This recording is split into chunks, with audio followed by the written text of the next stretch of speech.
Chapter 786. This battle was fought without any rhyme or reason. Lu Song and Wang Chelin both carried the mark of the Beiliang army. Today was no exception. After leading the charge and breaking through the front line tide caused by Han Jiasi, the two valiant generals couldn't help but look at each other in dismay when they saw the white, red, and black entangled together. They could see a hint of awkwardness in each other's eyes and were clearly at a loss of what to do. Originally, they thought that they could take advantage of the situation by relying on their 800 cavalrymen and 200 scattered Jianghu soldiers. No matter who the opponent was, they would be able to take advantage of them as long as they charged forward. However, their young master, who they would have to rely on in the future, was like a rash youth who didn't understand the ways of the world. He wanted to be in the limelight and insisted on fighting one-on-one with Han Jiasi even after the six-armed demon's defeat. This made the scholarly General Lu Song somewhat resentful. He thought, if you die outside the Shunwu city, all the humiliation we've endured for the past 20 years will be for naught. Lu Song raised his spear and stopped his horse. His eyes were gloomy. Wang Lin was young and hot-blooded. He felt that this Beiliang heir, who was younger than him, was a little reckless. However, his temperament was somewhat to his liking. At the very least, he didn't act like a coward and let the hundreds of brothers behind him rush to their deaths. Wang Lin held a pair of Thunder Lord hammers. This was a martial art passed down from his ancestors. His father was a hero of the forest and had hammered a peerless general of West Chu to death at the Battle of Scenic River. Although he was suspected of bullying his opponent because he was exhausted from fighting for a long time, he had still hammered the enemy general's chest. Wang Lin was born with outstanding physical strength. His pair of Thunder Lord hammers weighed 60 kilograms. Not to mention fighting for a long time, it would be a huge burden for an ordinary soldier to charge on a horse. Wang Lin swung one of the hammers and stared at the battlefield. He felt dizzy and dazzled. Ren Shanyu reached out to stroke the hair on her temples. Her eyes were blurred. She had often heard that the young master of Beiliang was extraordinarily handsome and that he was a first-class playboy. She and her sisters, who had been through bloody battles, chatted in private and didn't really believe the rumors that came later. They said that he personally went to Beimang and cut off the head of the king of Northern Courtyard, Shu Huinan, and even killed the fifth raccoon of Bingbing Mountain. Ren Shanyu only thought that even if he really practiced the saber seriously for a few years, his realm was limited. After all, the level of one's cultivation was related to the number of secret manuals, but it was not necessarily related. One should not bite off more than one could chew. Ren Shanyu was an experienced person, so she knew better than the average person that quality was more important than quantity. But today, she saw with her own eyes that although she was at a disadvantage against the well-deserved 10th person in the world, after all, he had made the human cat attack several times. She admitted that even 10 Ren Shanyu would not have such ability. Ren Shanyu had no way out compared to the martial artists like Lu Song and Wang Lin. After entering Beiliang, which was a cage that imprisoned many ferocious beasts, she had never heard of anyone who could walk out without losing at least a few layers of skin. Ren Shanyu remembered a famous Jianghu giant who was once in the martial arts world. He didn't do his job well and was forced by Chu Lushan, who was in charge of half of Beiliang's spies, to cut off one of his eyes and one of his arms. He struggled at death's door and worked as a chef for more than 10 years. 10 miles away from the Shunwu city, several riders galloped over. The leader was the white bear Yuan Zuozong. The battle outside the city was in full swing. The Shunwu city, which had been alerted by the news, had already begun to close the city and impose martial law. The scholar in green robe leisurely walked along the river with a withered willow branch in his hand. In the eyes of the passers-by, there was a huge difference between him and Ng Tai, who had become the god of sword with a peach blossom branch. However, those who had truly experienced the power of the Beimang willow branch no longer had the chance to lower their guard, except for the black-clothed youth who had entered Beimang with a black tiger. As for Shu Longxiang, who had caused him to fail for the first time in his life, the scholar-like number 1 killer of Beimang certainly could not forget about it. He had planted a willow branch with his own hands, but it did not bear fruit. This made him feel a little regretful. Fortunately, he did not kill the gifted Shu Longxiang in the Liang dynasty this time. Instead, he went to kill Shu Longxiang's brother, which was also a pleasure.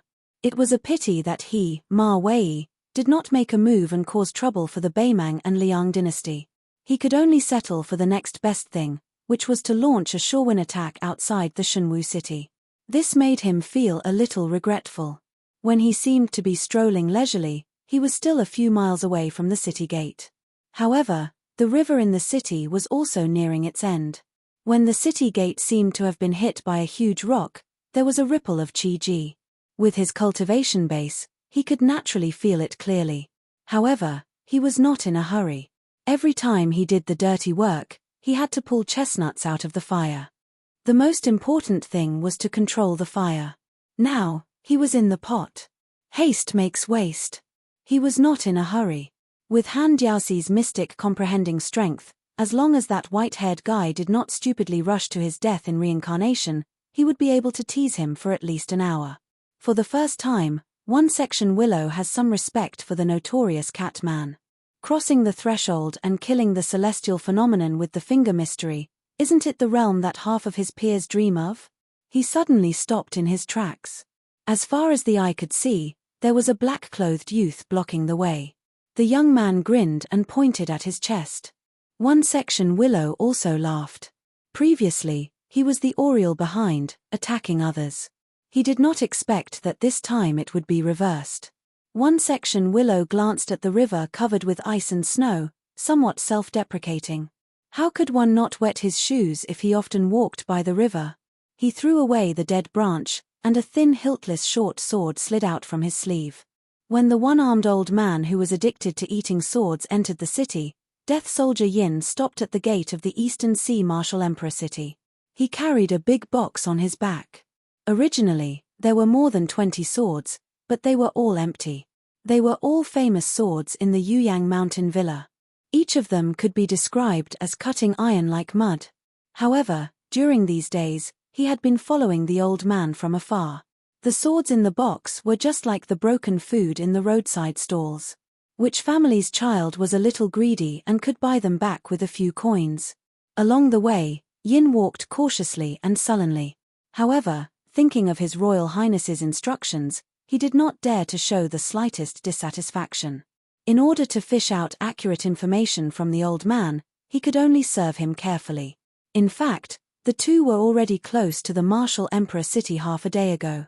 According to His Highness, they would enter the city when they saw the blue and white luan in the sky of the Eastern Sea. The old man's gaze was somewhat unfriendly, but in the end, he was patient and gave him a lot of face. Although Yin was the top Death Soldier assassin in the dynasty, he looked simple and clumsy, like a street vendor. It was just that his body was a little sturdier. It was hard to imagine that he was a terrifying figure who had personally participated in the assassination of Di Shiyuan. At this time, he was carrying a big box and standing outside the city as if relieved of a heavy burden. He was not eye-catching at all among the famous heroes of Jianghu who came and went.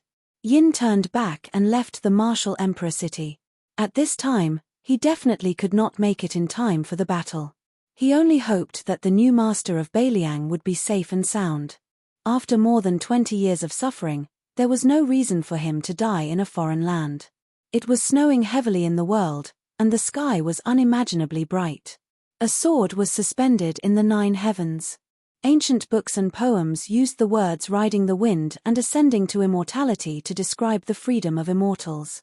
Scholars and officials climbed high to write poems, seemingly in a leisurely mood, but in fact, the mountain road was bumpy. Often, a round trip to a famous mountain would take half a day or even a whole month. In history, there was no lack of scholars and poets who lost their footing and fell off cliffs. After taking such risks, after climbing the mountain, one would be at the top and enjoy the scenery, especially the magnificent scene of rolling clouds. The place where the sword was suspended was high above the splendid sea of clouds. Standing in it was like standing on the shore of the sea. At this time, it was close to dusk and the sun was setting in the west. The sea of clouds was colorful and incomparably magnificent. A few of the colorful clouds were like vertical waterfalls, daunting at first sight. If the Qi cultivator white butterfly on the lake of Yuyang Mountain Villa was said to be somewhat like an immortal, But this woman standing on the sword was like a fairy in both body and spirit. When she was able to ride the sword, every time she felt gloomy, she would break through the clouds alone. In this kind of fairyland, she would be lost in thought. She could not even say that she was watching the sea and comprehending the sword, she was just in a daze. Dozens of feet above the sea of clouds, there was a thin layer of golden clouds, like a building on top of a building. No wonder there was a saying in the Taoist classics that there were 9 heavens and 18 floors. After she came back to her senses, she rode the sword and rose from the ground. The floor was within reach of her hand. She stretched out her hand and gently rotated it, creating a vortex, just like the countless dimples on the woman's cheeks. Saint Cao Changqing ascended the building in the air. Every time he ascended the stairs, the previous stairs disappeared. Cao Guanzi said softly, if he died in the territory of the old West Chu, it could be regarded as a good medicine. Li Yang is clearly setting up a battle array, insisting that we restore the country. After the king of Beiliang's concubine, Jiangenai, a female sword fairy, said in a flat tone, so we are all pawns crossing the river. Cao Changqing smiled and said no more. Chapter 787. The next chapter will be in the wee hours of the morning. When Hsu Fengnian rode the 12 swords and rushed over alone, Han Jiaxi did not pay too much attention to him. After all, it was not worth mentioning that he borrowed the power of the otherworldly item. The sword-controlling technique of the Wu family's sword tomb was not as good as his red snake flying dragon. The human cat paid more attention to the distance between Hsu Fengnian and the two-faced otherworldly item. Since both of them had the same mind, it was not strange for them to reciprocate each other's cultivation. Han Jiaxi wanted to know how far the two of them could stretch their bodies. Previously, the otherworldly item was hiding in the snow, so it was more than 300 zhong away from Hsu Fengnian. Now, it seemed that Hsu Fengnian was alone, but the otherworldly item in the red robe was following him from a distance like a shadow. Its footsteps were the same, and it was ethereal and nimble. The otherworldly item was wearing a loose robe, and it was like an actor shaking his sleeves, moving smoothly like the floating clouds and flowing water. It always maintained a distance of 100 zhong away, not an inch away, not an inch away. It seemed that 100 zhong was the best distance for the two to circulate their cultivation. After unsheathing the saber and removing the armor, Hsu Fengnian was not in a hurry to make the second saber strike. 30 feet away and within 10 feet from him, there were 12 NG Tai swords with perfect sword embryos. The swords were dazzling and their trajectories were strange. Hsu Fengnian's swordsmanship had reached the pinnacle. It was nothing more than the 8 characters of the 8 characters, where the mind was focused and the sword tip pointed. Unexpectedly, Hsu Fengnian exposed his own shortcomings and deliberately distracted himself, allowing the flying swords to randomly spin, sweep, and smash him. It was like a child fighting, a shrew blindly scratching her face with her eyes closed. He did not have the style of a master in chaos at all. Han Jiaxi sneered in his heart. He strolled leisurely in the courtyard, stretched out his index finger and pointed in the air. Originally, if Hsu Fengnian dared to concentrate on riding the sword, with Han Jiaxi's understanding of the mysterious finger realm, he would definitely make this kid suffer. Mysterious finger realm, kowtowing to ask for immortality, that was just a biased view of Taoism.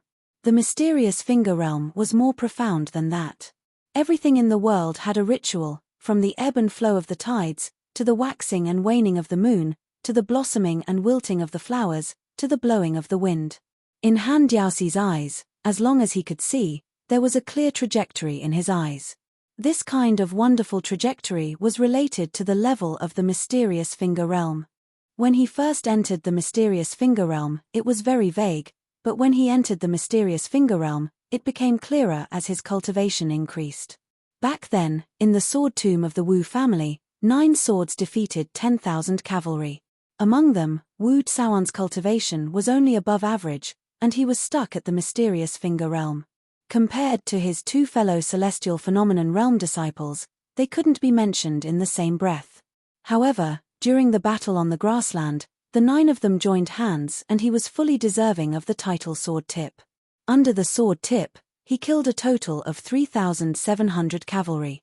It was only when Wu Tsaoan died of exhaustion that someone else replaced him as the sword tip. Wu Tsaoan, as the sword attendant of that generation's sword crown, followed his master out of the sword tomb to gain experience and didn't practice martial arts with anyone else. After the sword crown became famous, he went to the east-facing stone tablet, looked at the west-facing great river, and went to the east-facing sea. In one night, he reached the mysterious finger realm and finally rushed to the source of the great river. One man and one sword followed the river to the east. When he went out to the sea, his mysterious finger realm had reached the peak. No wonder later generations joked that Wu Tsaoan used only 20 days to accomplish what other martial artists did in their lifetime. You used an otherworldly celestial phenomenon cultivation base to fight against me, Han Jiasi, that was the same as courting death. Using the Xian finger technique to challenge me, Han Jiasi, even though it was ingenious and purposely took a different path, it was only delaying the date of your death.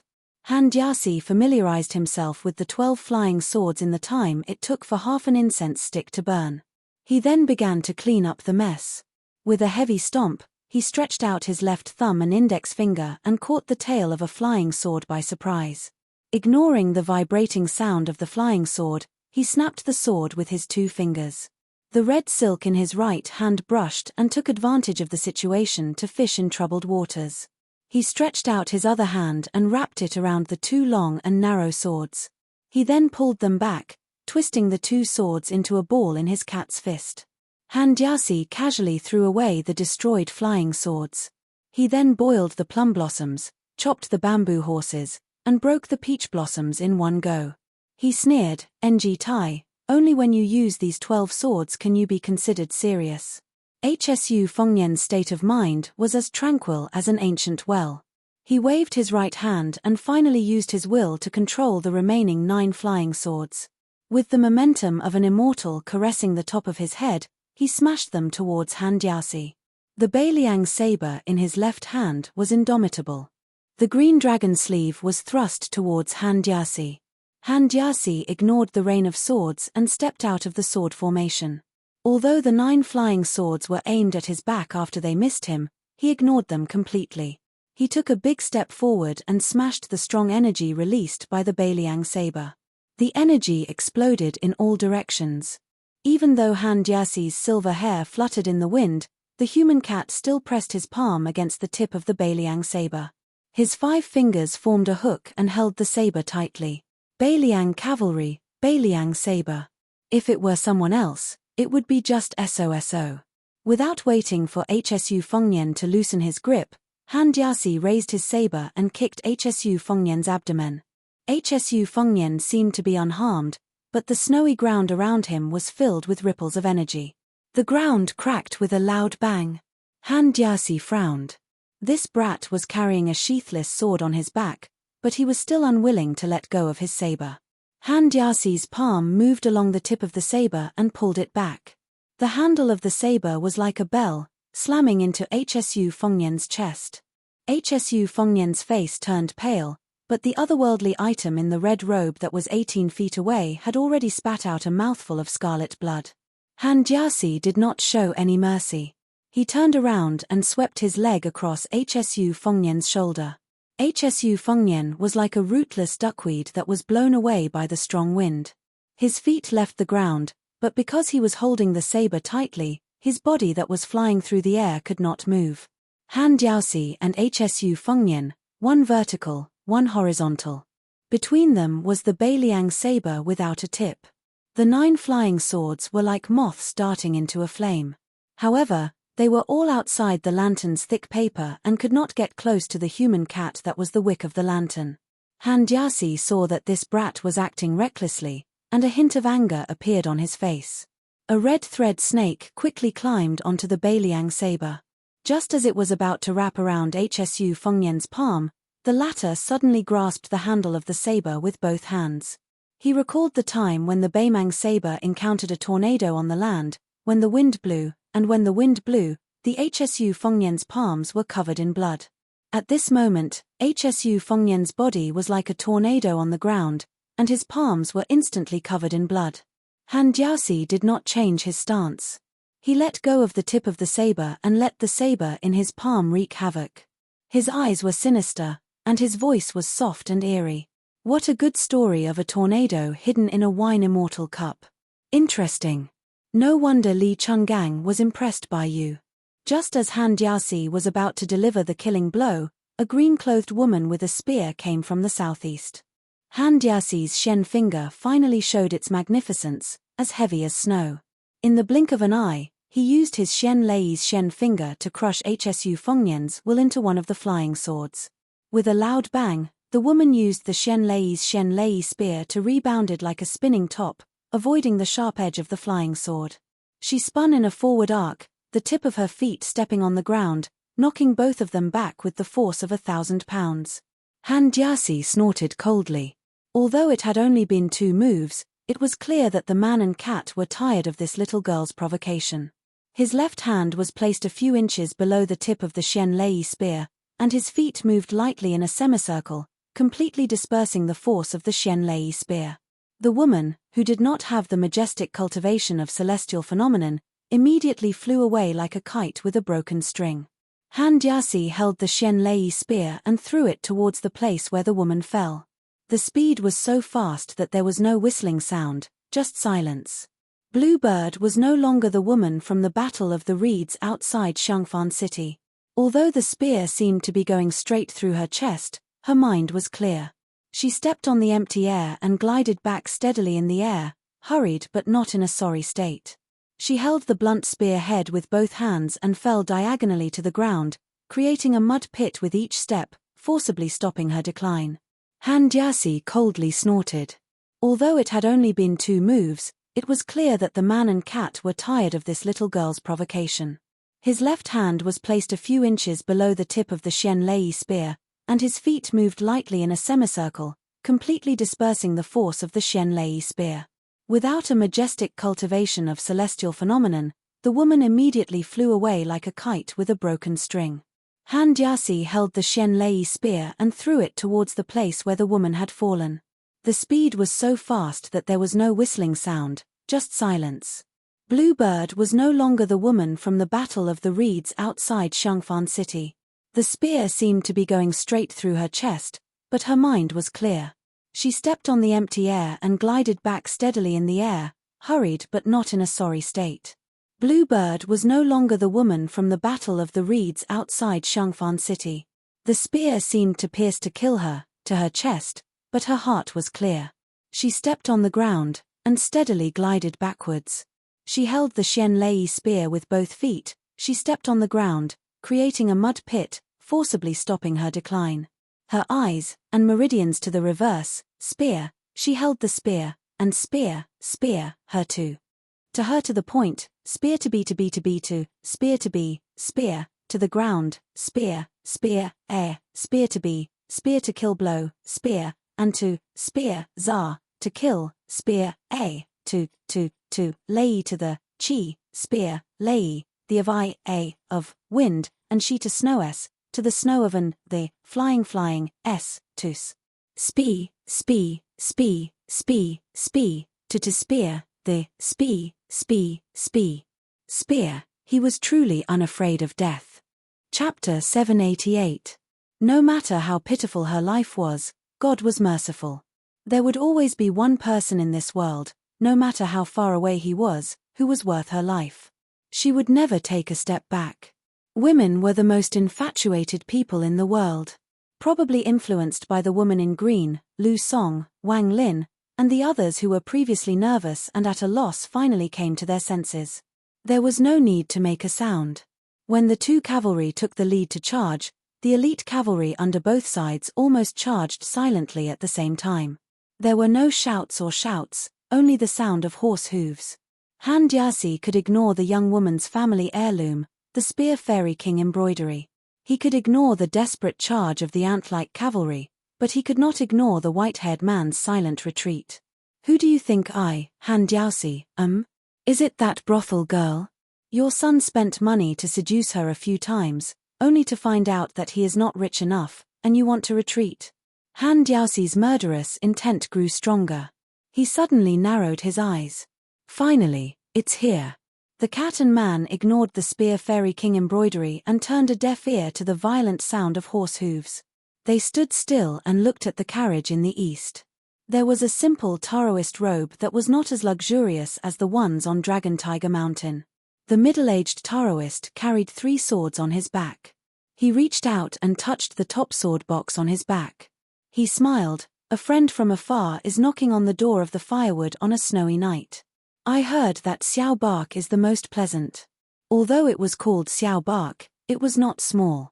Sword maniac Wang Xiaoping's sword was thrown out. The continuous rumbling of thunder could be heard both inside and outside the city.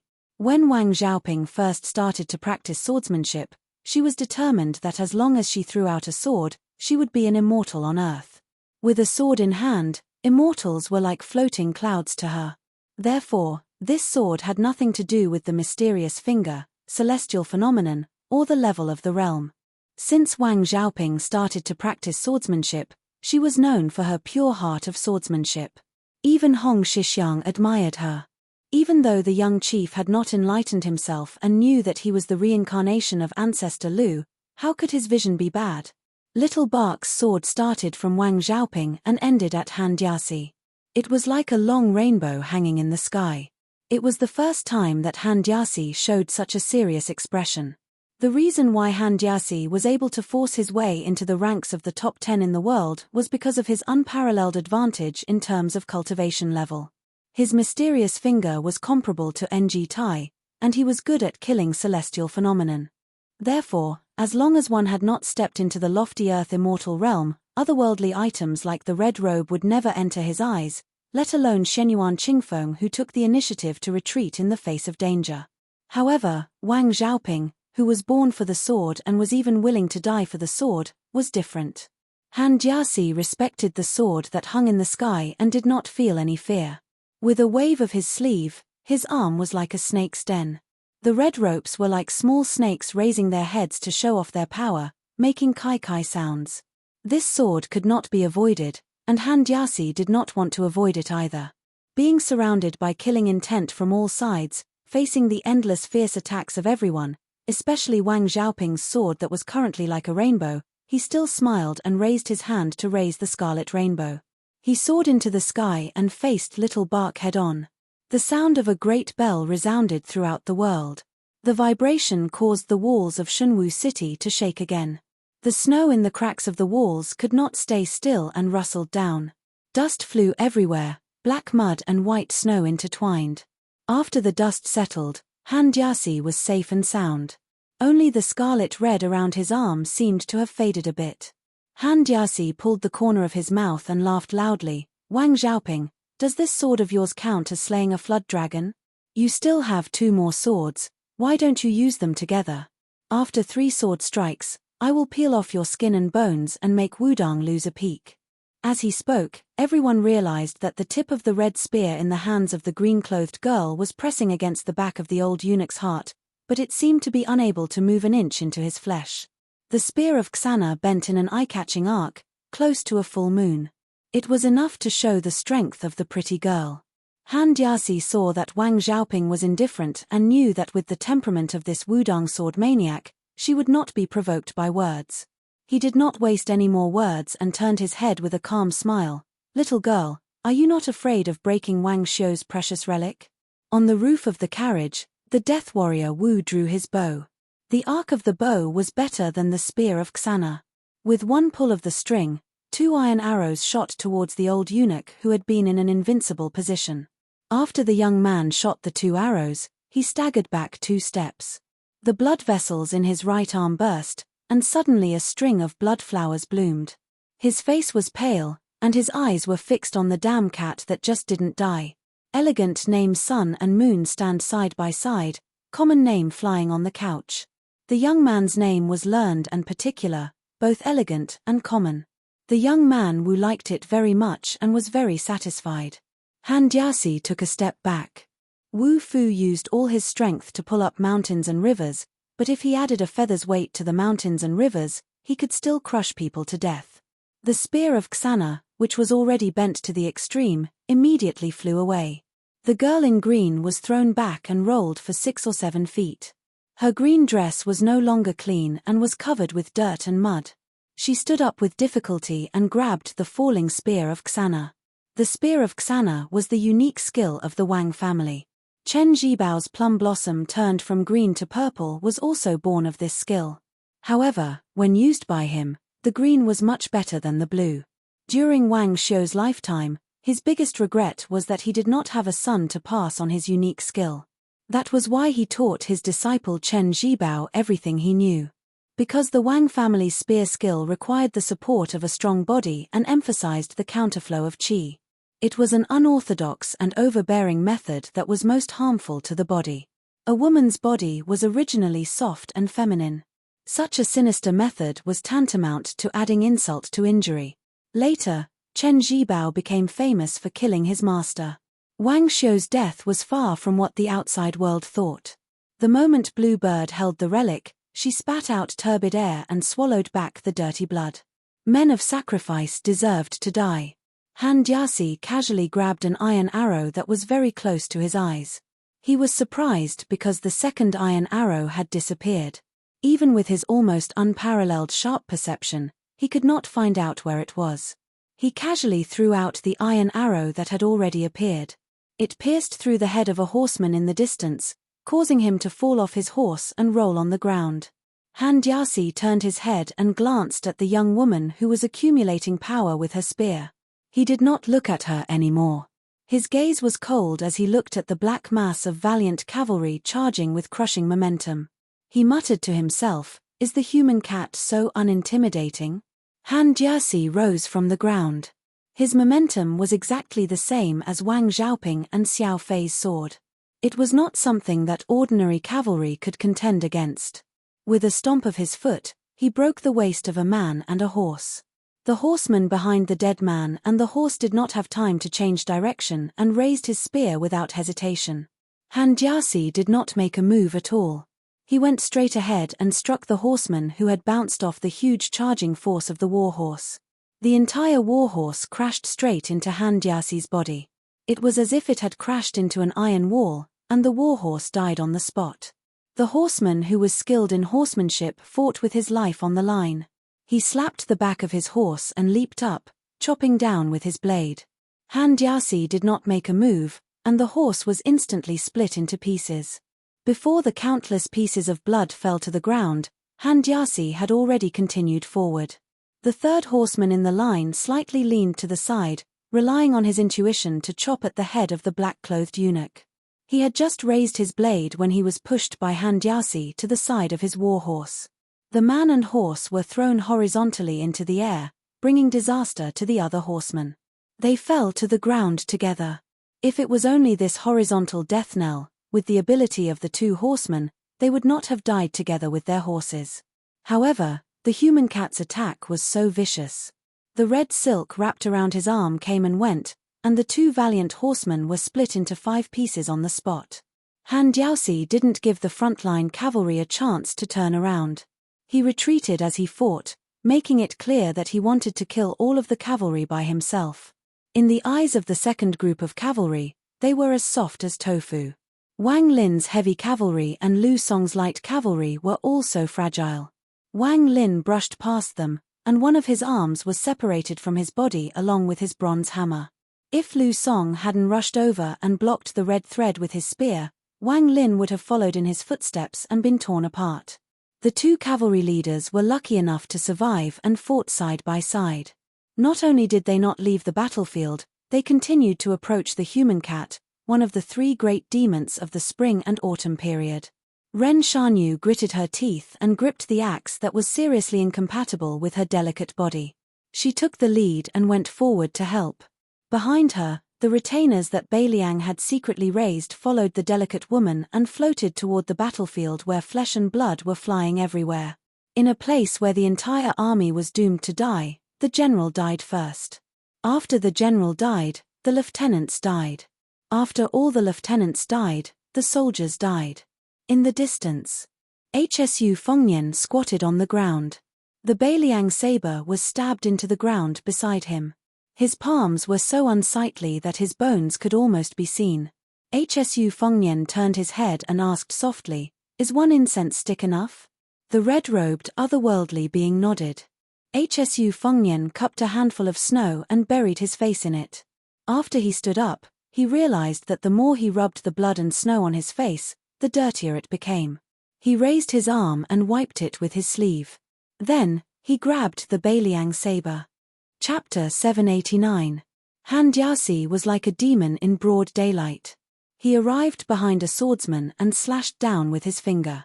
Then, with a flick of his thumb and middle finger, he peeled off half of the swordsman's skin. However, he did not kill the swordsman completely. His footsteps floated, allowing the swordsman to wobble and fall. The swordsman screamed at the top of his lungs. The human cat continued to move and hunt for rats. Not far away, Lu Song, who was carrying a quiver of arrows, saw this tragic scene and could not bear to see the swordsman suffer. He took out an arrow from his quiver and shot the swordsman to death. The corpse fell back with blood oozing out of his eyes. Han Jiaxi only had about 70 to 80% of the red string snakes left. They were as long as a whip. Once touched by it, it was fortunate that they only lost an arm or a leg. There were dozens of riders who were torn apart at the waist. Their armors were cut like thin paper.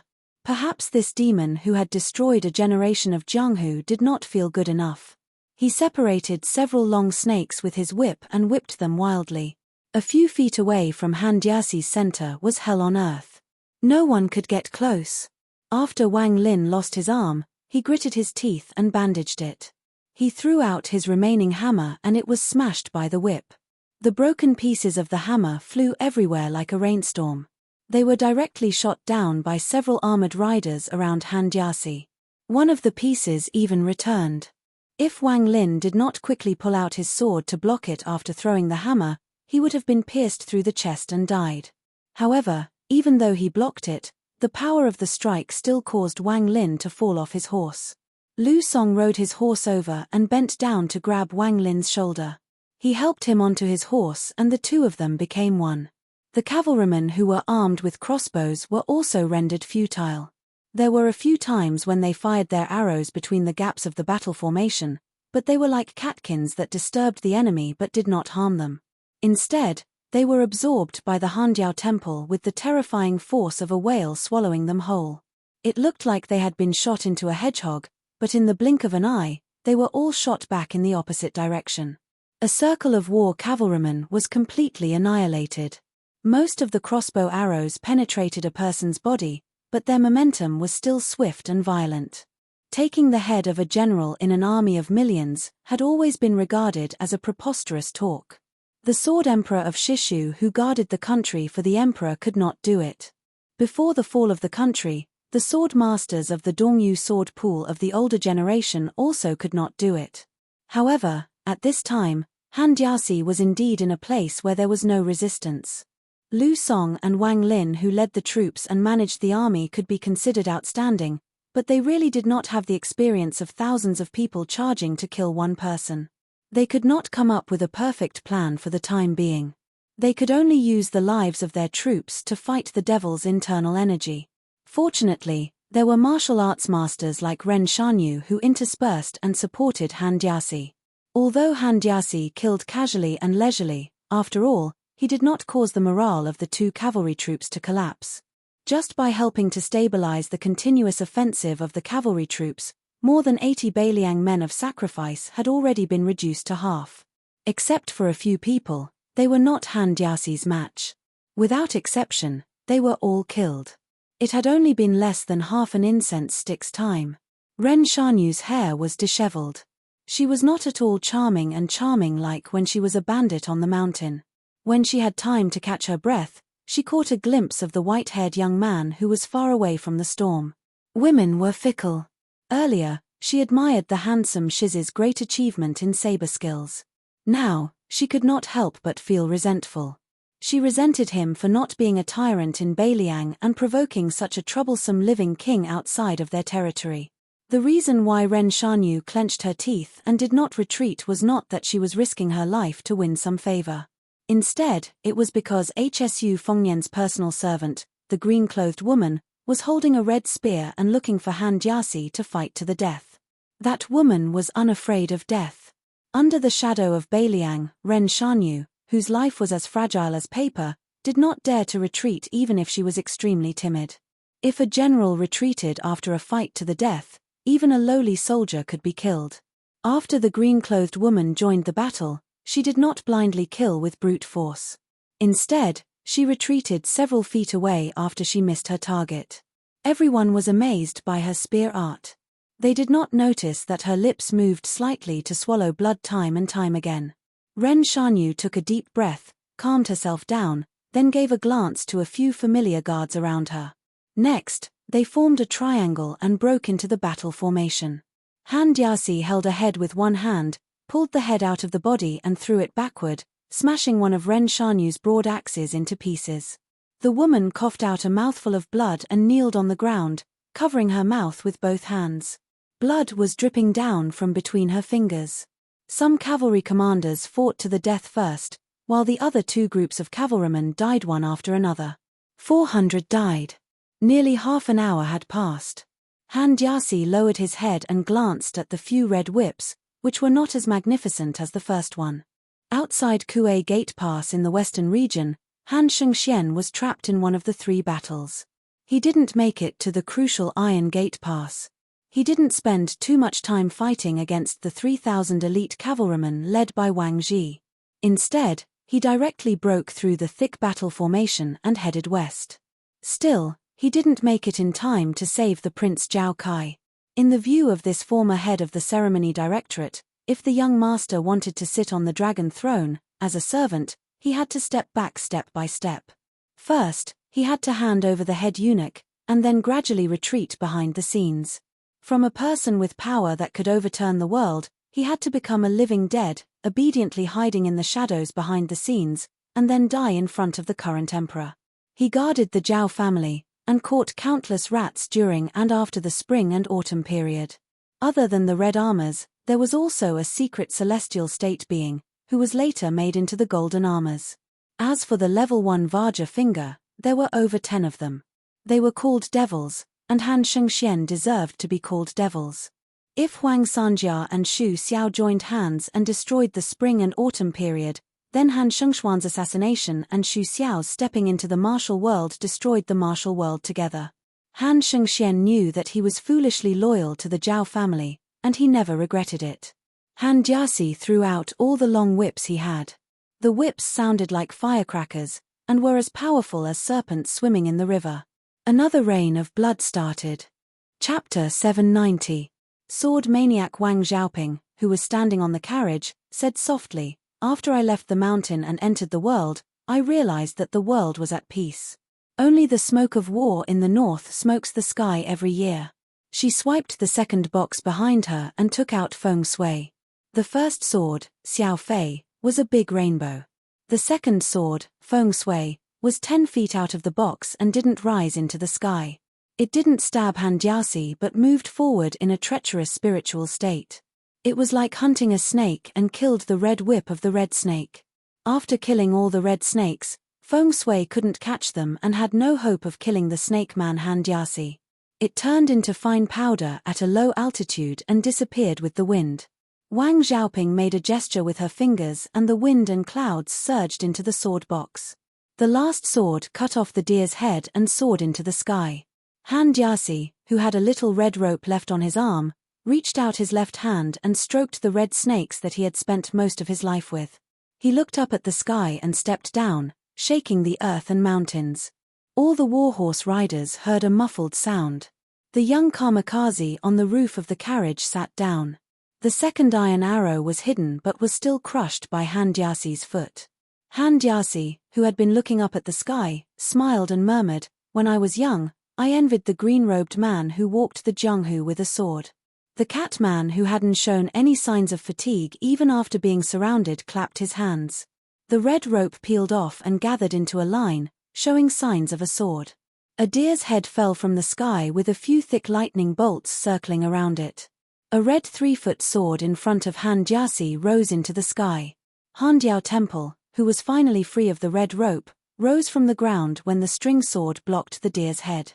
Like a comet sweeping its tail, he swept towards Xu Fengnian. Bluebird's face was full of energy and she threw out the instant spear with all her might. She almost exchanged her life for the spear. The thunder pool sword formation was set up 10 feet away. Han Jiasi tore his chest outwards with both hands. The 9 flying swords were torn apart and floated dozens of feet away.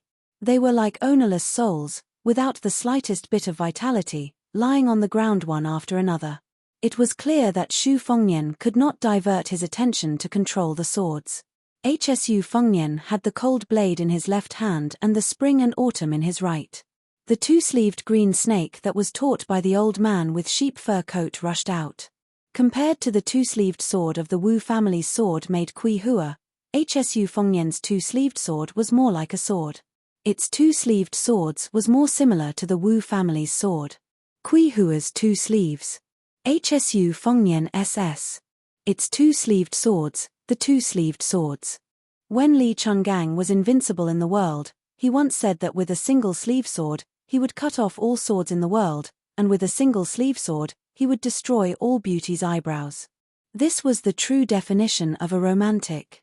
However, Xu Fengnian was not the god of swords, Li Chungang, who was invincible in both swordsmanship and sword will.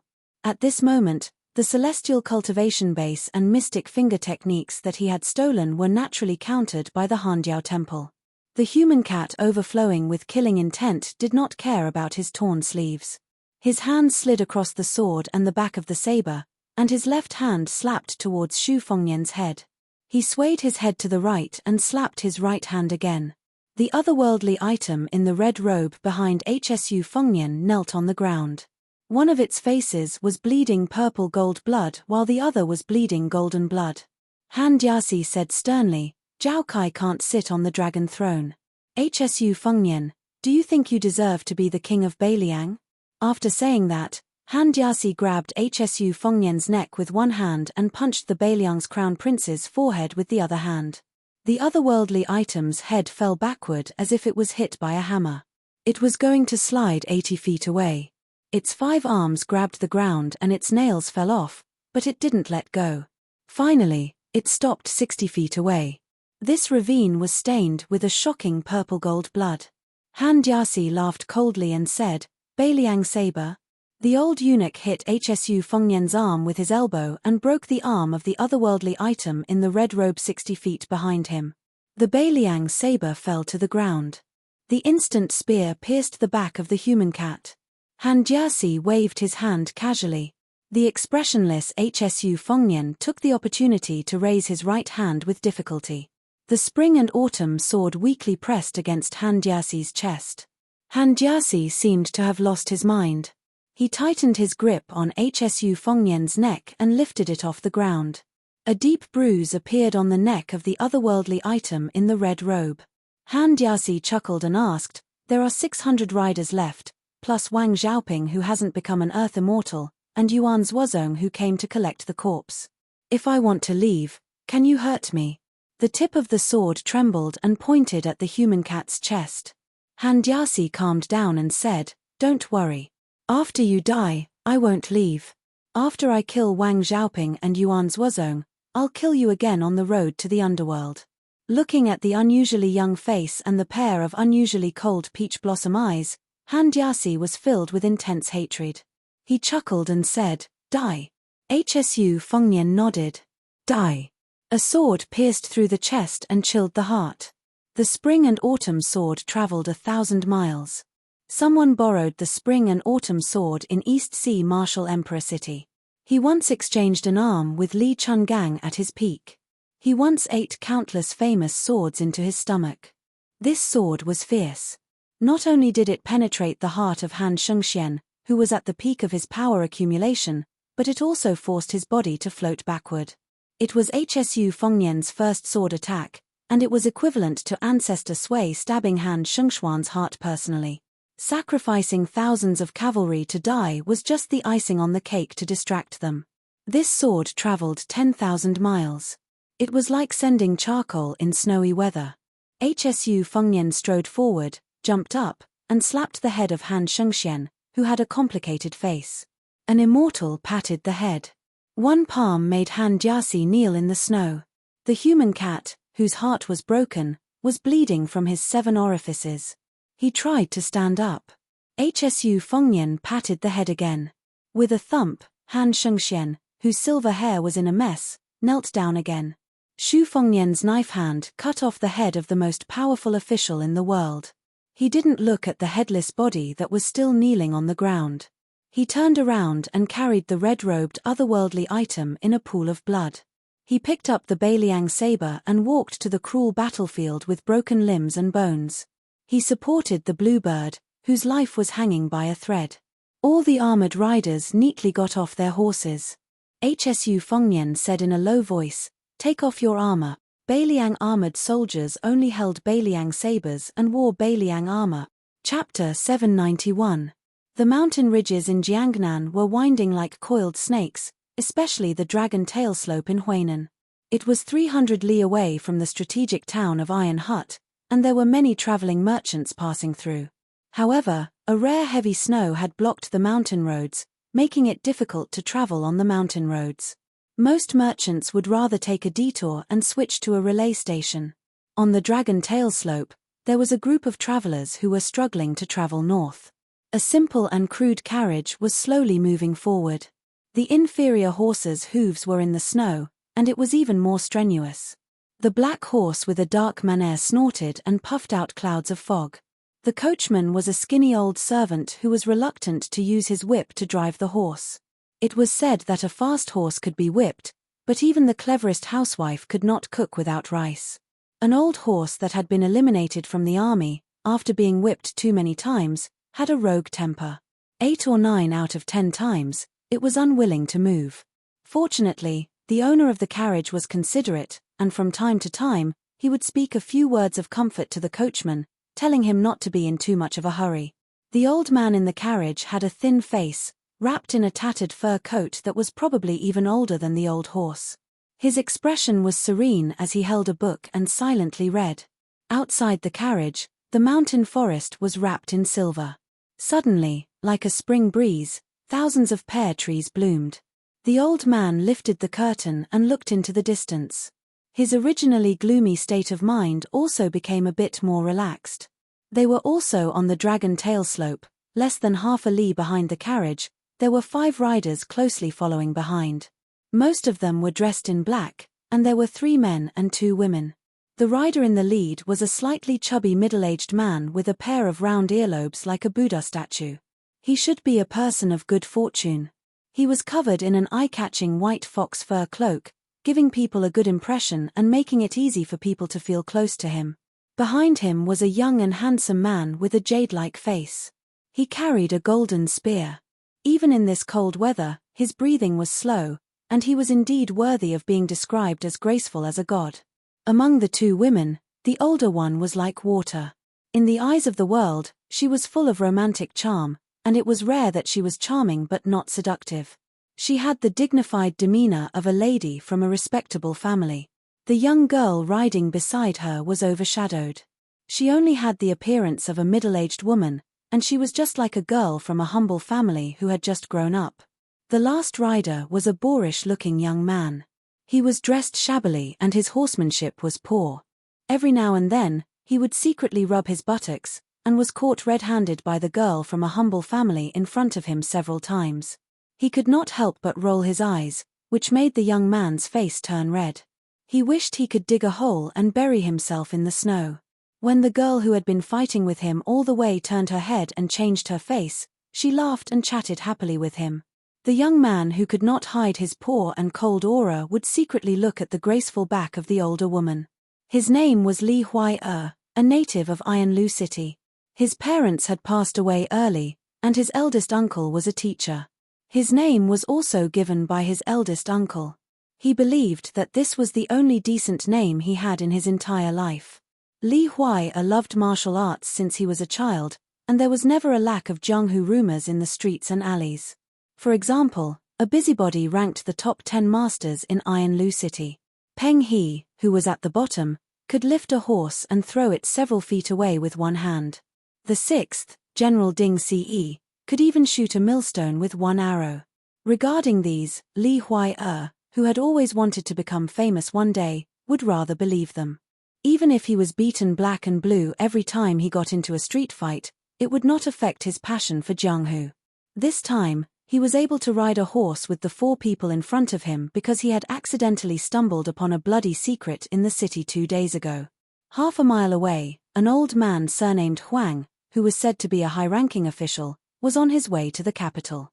For some reason, he was assassinated by a group of black-clothed men armed with sabers and crossbows. The old man staggered into a dark and narrow alley and bumped into Li Huai-er. A rain of sabers and arrows, the crossbows buzzed and nailed into the wall. Li Huai-er, who had suffered an unexpected calamity, was also hot-blooded. Mainly because he did not have time to be afraid, he pulled the old man and fled like a rat. Later on, the 4 riders in front of him appeared out of nowhere and met each other on a narrow road.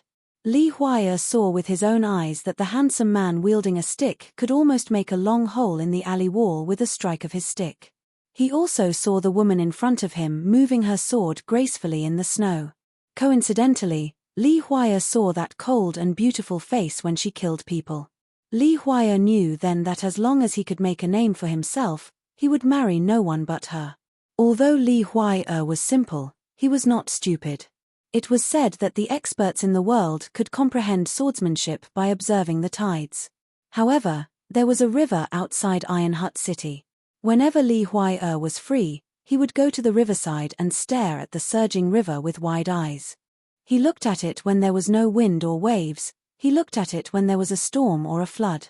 He also looked at it when there was a heavy snowfall a few days ago, but he did not see anything. Unintentionally, he heard that the unworldly experts all lived in seclusion in the mountains and forests, so he went back and forth to the mountains and ridges around Iron Hut several times. Other than taking a dump and peeing, he did not see anything. It was said that Lord Leopard, who was invincible in the nearby streets, had obtained 2 or 3 pages from a peerless secret manual. That was how he became so skilled in martial arts. However, although Li Huai-er had an uncle who was a teacher, his temperament was similar to that of his father, who had spent his entire life dealing with crops. He did not like to read and could not read many words.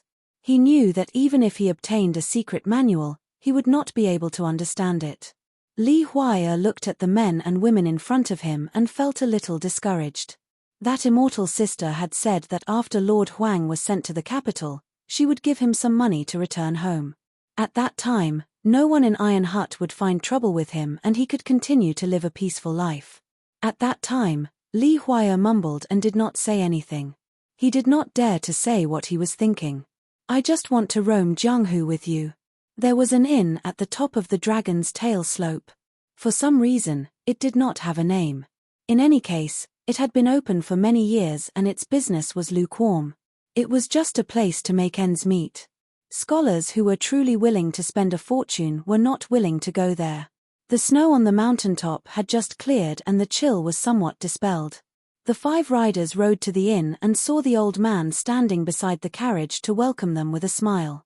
There were 2 other carriages parked nearby. They seemed to be fellow travelers. The stout middle-aged man wearing a crane cloak rubbed his mink hat helplessly. He dismounted his horse and walked forward quickly. In a low voice, he said, Lord Huang, we all have food on us to fill our stomachs. Let's not stop to rest, shall we? Chapter 792. The old man was draped in a stone-blue silk cloth. After the weather cleared up, it showed a unique reddish-brown luster under the sun. After all, the old man was a ranked official. In addition, he had a scholarly aura. He was somewhat awe-inspiring to the common people. The sable-hat man came from a wealthy family. Naturally, it was not because of old Master Huang's status as a secondary 8th-rank official that he personally took the risk and did not hesitate to shed all pretense of cordiality with the officials in the western part of Guangling Path. It was because old Master Huang held an important position and did not have a high rank. Although he had just entered the ranks, the weight of his words could be described as reaching the heavens.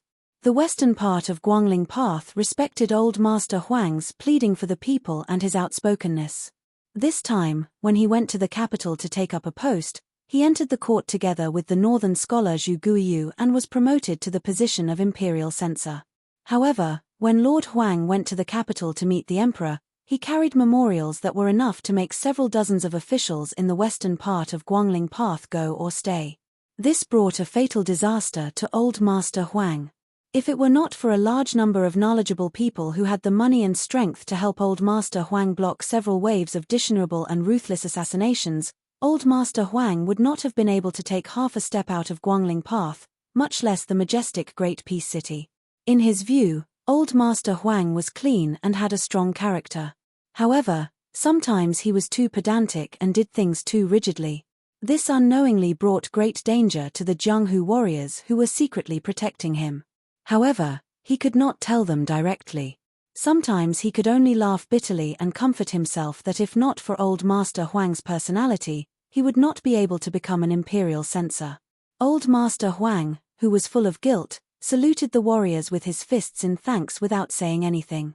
Li Huai and the others dismounted and saluted back respectfully. Ning Zong, who was known for being generous in his family's prefecture, had to settle for the next best thing. He laughed softly and said, "Then let's have lunch with Lord Huang and then hurry on our way. At the border of Guangling Path, there will be a group of people waiting for us. The famous Wulin elder Liang will personally come out. When that time comes, those small fries will not dare to be so rampant."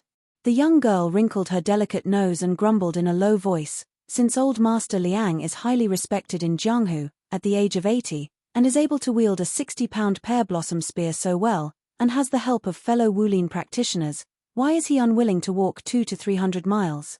The sword-wielding woman frowned and lightly shouted, "Chuanya, don't be rude."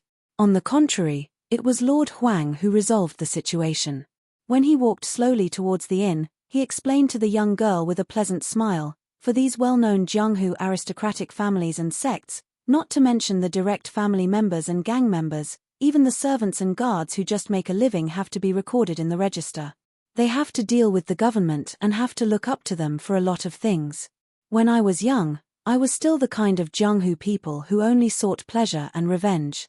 Once I leave, I will never return. Ning Zong, who felt this the most deeply, smiled and said, "Lord Huang is very knowledgeable. At home, you know everything in the world." The thin old man waved his hand and self-deprecatingly said, "Just reading 10,000 books is not enough. One also has to walk 10,000 li. The principles in books are dead, but people are alive. If I, Huang Shong, don't read for a day, I will not be able to eat or sleep in peace. Over the past few decades, I have indeed read a lot and often visited the countryside. However, I know my own weight. I am too stubborn and do not know how to live as a person. This time, it is Huang Shong who has implicated so many heroes and good men. Of course, there are also Miss Ju and Miss who are not inferior to men. Other than the books on the first floor that were taken away, Huang Shong is already a penniless pauper. On this journey north, I was thinking that if there was a day when I was no longer an official, I would write a chivalrous tale in hopes of repaying you." Ning Zong's face lit up with joy. This is a good thing to go down in history.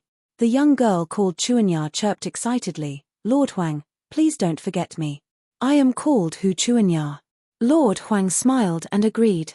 The woman surnamed Ju, who had an otherworldly aura, and the handsome young man who carried a stick looked at each other and smiled faintly. Li Huai, who had nothing to do with him, followed the crowd and stepped over the threshold with his head lowered. He had always thought of himself as a useless burden, self-abased and taciturn.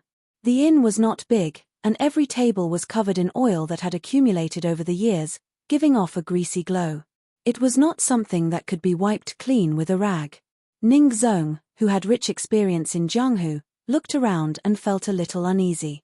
There were 5 tables in the inn, and the same group of 5 people occupied 2 of the tables facing the window. Among them, there was a robust young man who exuded a bloody aura. This was nothing. At the main table, there was a young man with white hair, wearing white clothes, white shoes, and a white jade belt. He had a pair of peach blossom eyes that were hard to see. Ning Zong felt that this person was troublesome at first glance. Even if this type of person's skills were average, just by looking at his posture, he was an extremely difficult person to deal with. On the left of the white-haired young man sat a dark-skinned young man, and on his right sat a man who was raising a cup of wine. Ning Zong, who had a good eye for people, immediately felt his scalp go numb. The man was estimated to be 9 kai tall. Although Xu Zhon, who was an expert in using a stick, had a majestic figure, he was still slightly inferior. Ning Zong's family was not far from the military camp of an elite troop in Guangling. He had seen the killing aura that climbed out of a pile of corpses on the battlefield and was very familiar with it. If this group of people stopped official Huang from going to the capital, Ning Zong reckoned that even if he sacrificed a few lives on Dragon Tail Slope, it would still be useless. At one table were Hsu Fengnian, young man Wu, and Yuan Zuozong. At the other table were Cavalry General Lu Song and Wang Lin, who had participated in the battle outside Shenwu City. Blue Bird was severely injured and couldn't travel south to Shongyin Academy. She followed the group to Beiliang. With Chu Lushan personally clearing the way and using both the carrot and the stick to build relationships, no matter how difficult a problem was, it could be easily solved. Hsu Fengnian's trip this time was to go to the academy to pick up people, and then he would go to Qingju to secretly meet with 2 groups of people. After that, he could go to Beiliang. How to absorb the 100,000 refugees, who could mount and dismount, was a difficult problem that Li Yishan deliberately left for him to solve. Only by making them live eyes could he truly open up a new situation in Beiliang.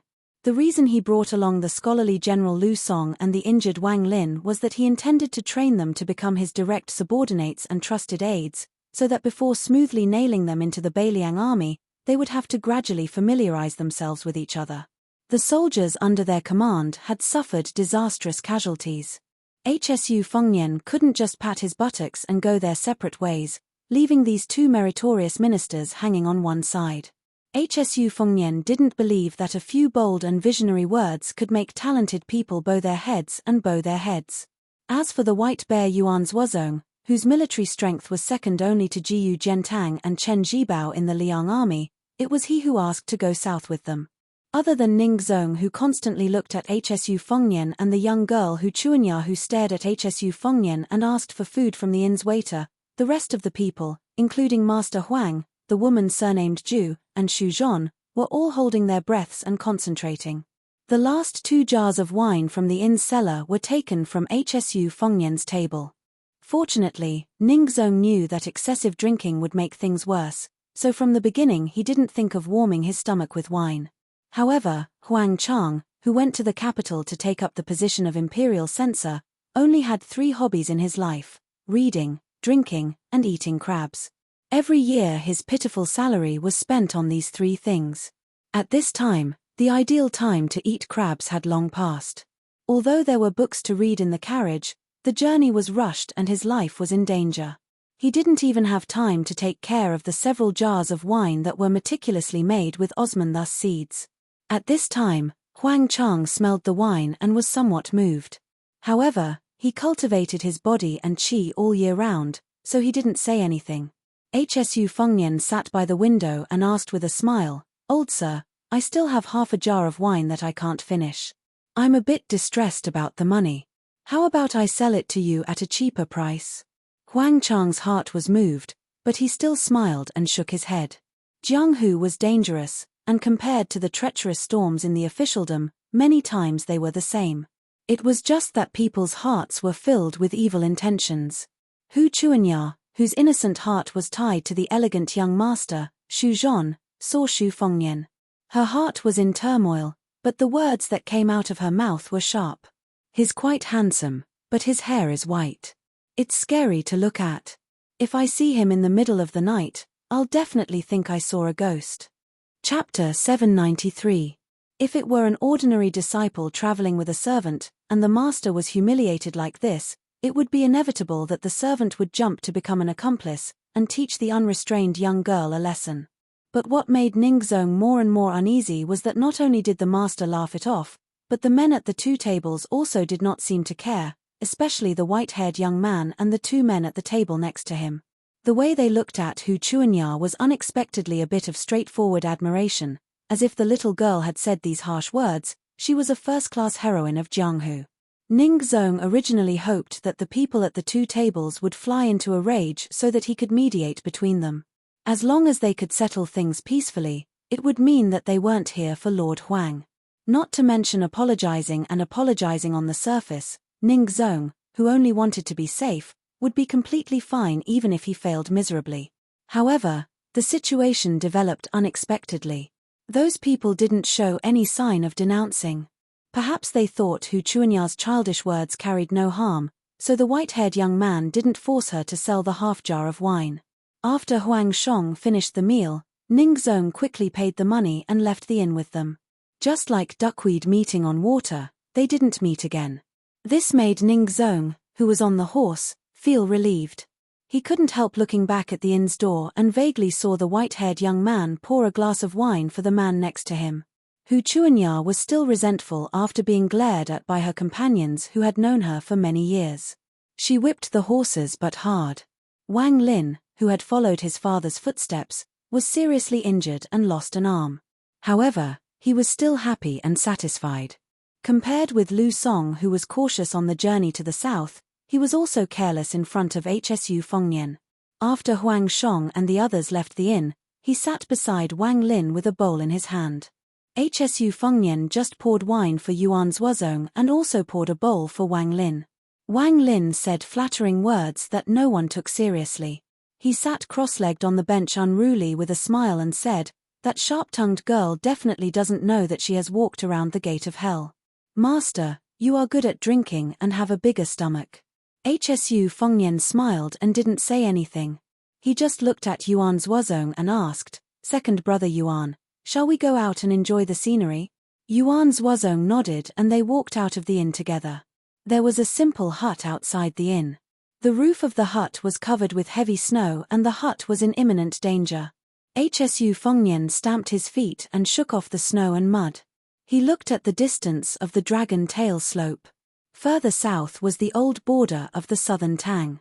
The emperor of the Great Qin dynasty once moved 400,000 refugees to Mount Wushou. It was surrounded by mountains on 3 sides and the river on the north. The terrain sloped downwards from the south to the north. It was easy to attack but difficult to defend.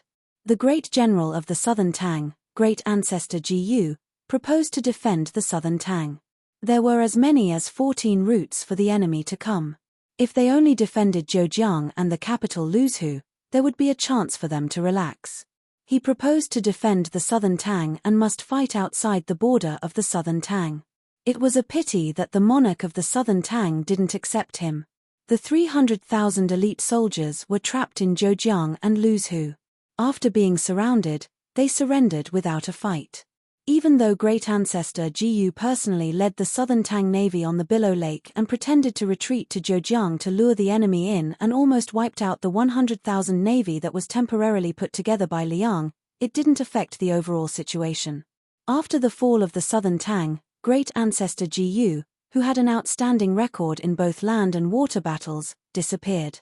People said that great ancestor Ji Yu was born in the right time, but he was born in the southern Tang.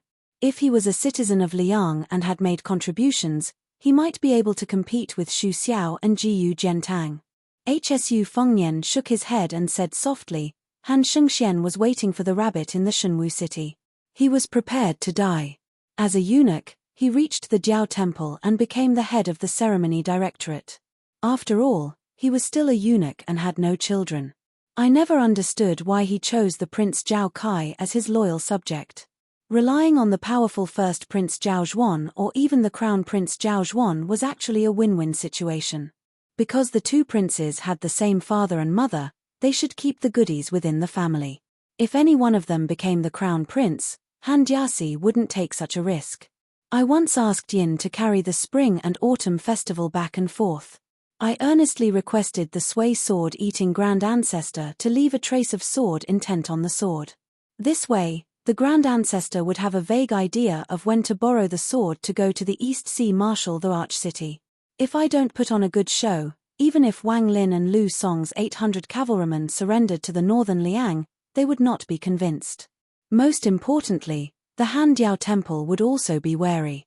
In the end, he was too careless to rely on the mysterious finger to kill the celestial phenomenon. The Eastern Sea Sword wasn't as simple as the celestial phenomenon. But now that I think about it, I still feel a little scared. Yuan Zuozong smiled and asked, The sway sword immortal? Hsu Fengnian smiled and said, I just knew about it.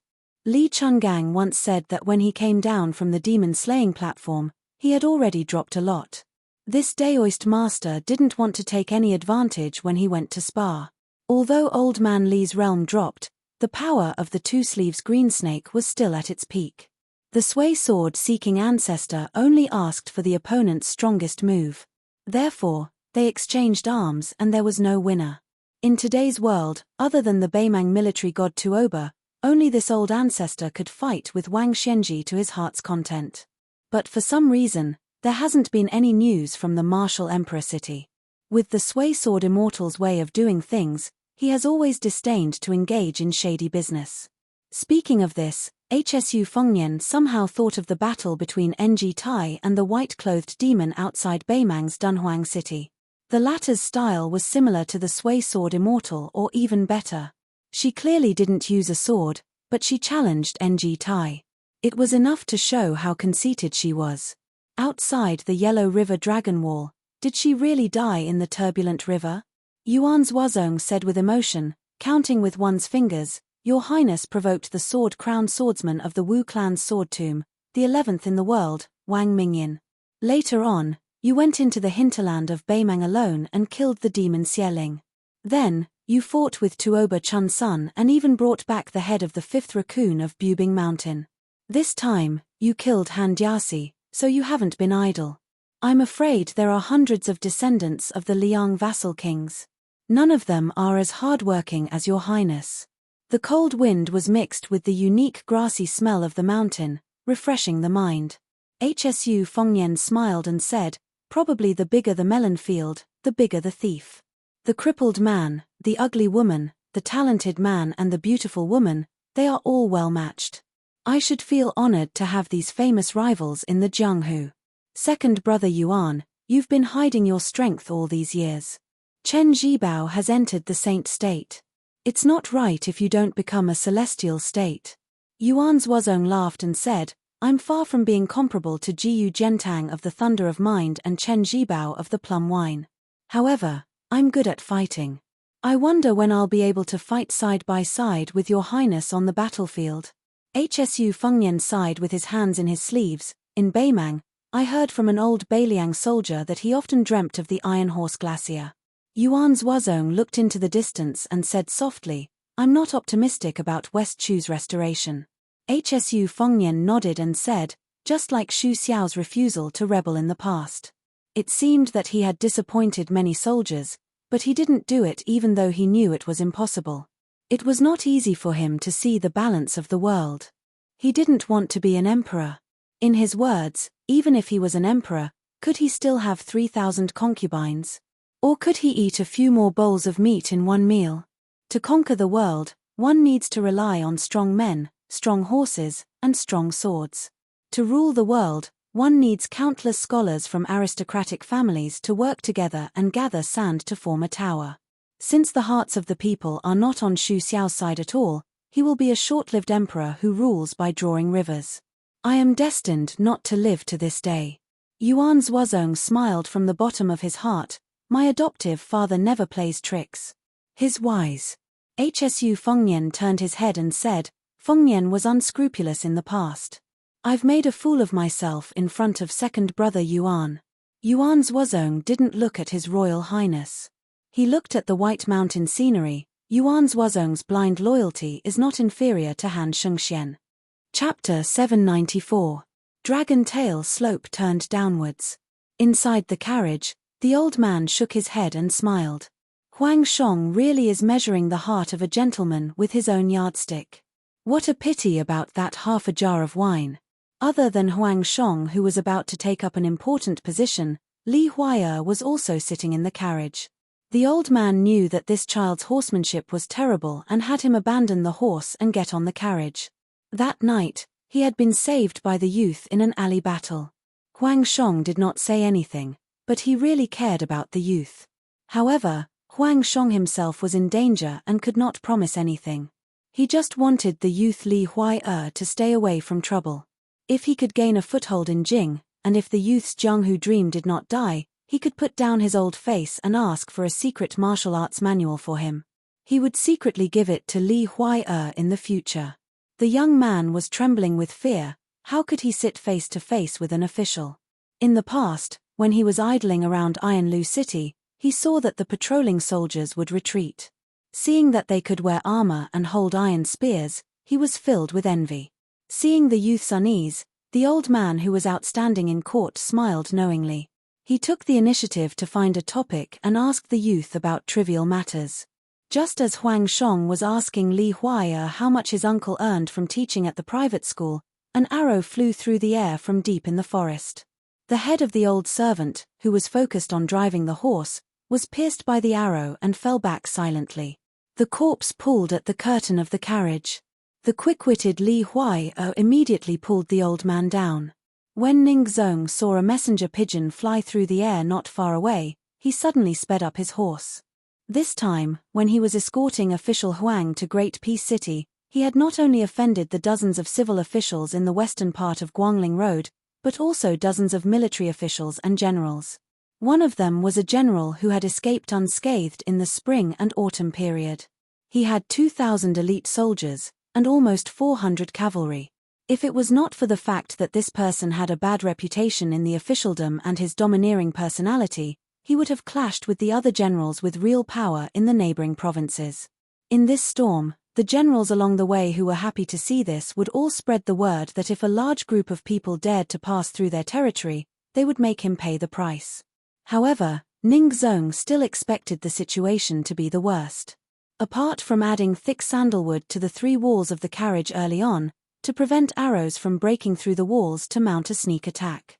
He even let 2 Jianghu heroes with good lightness kung fu take on the role of scouts, coordinating with the 5 riders, one in front and one behind.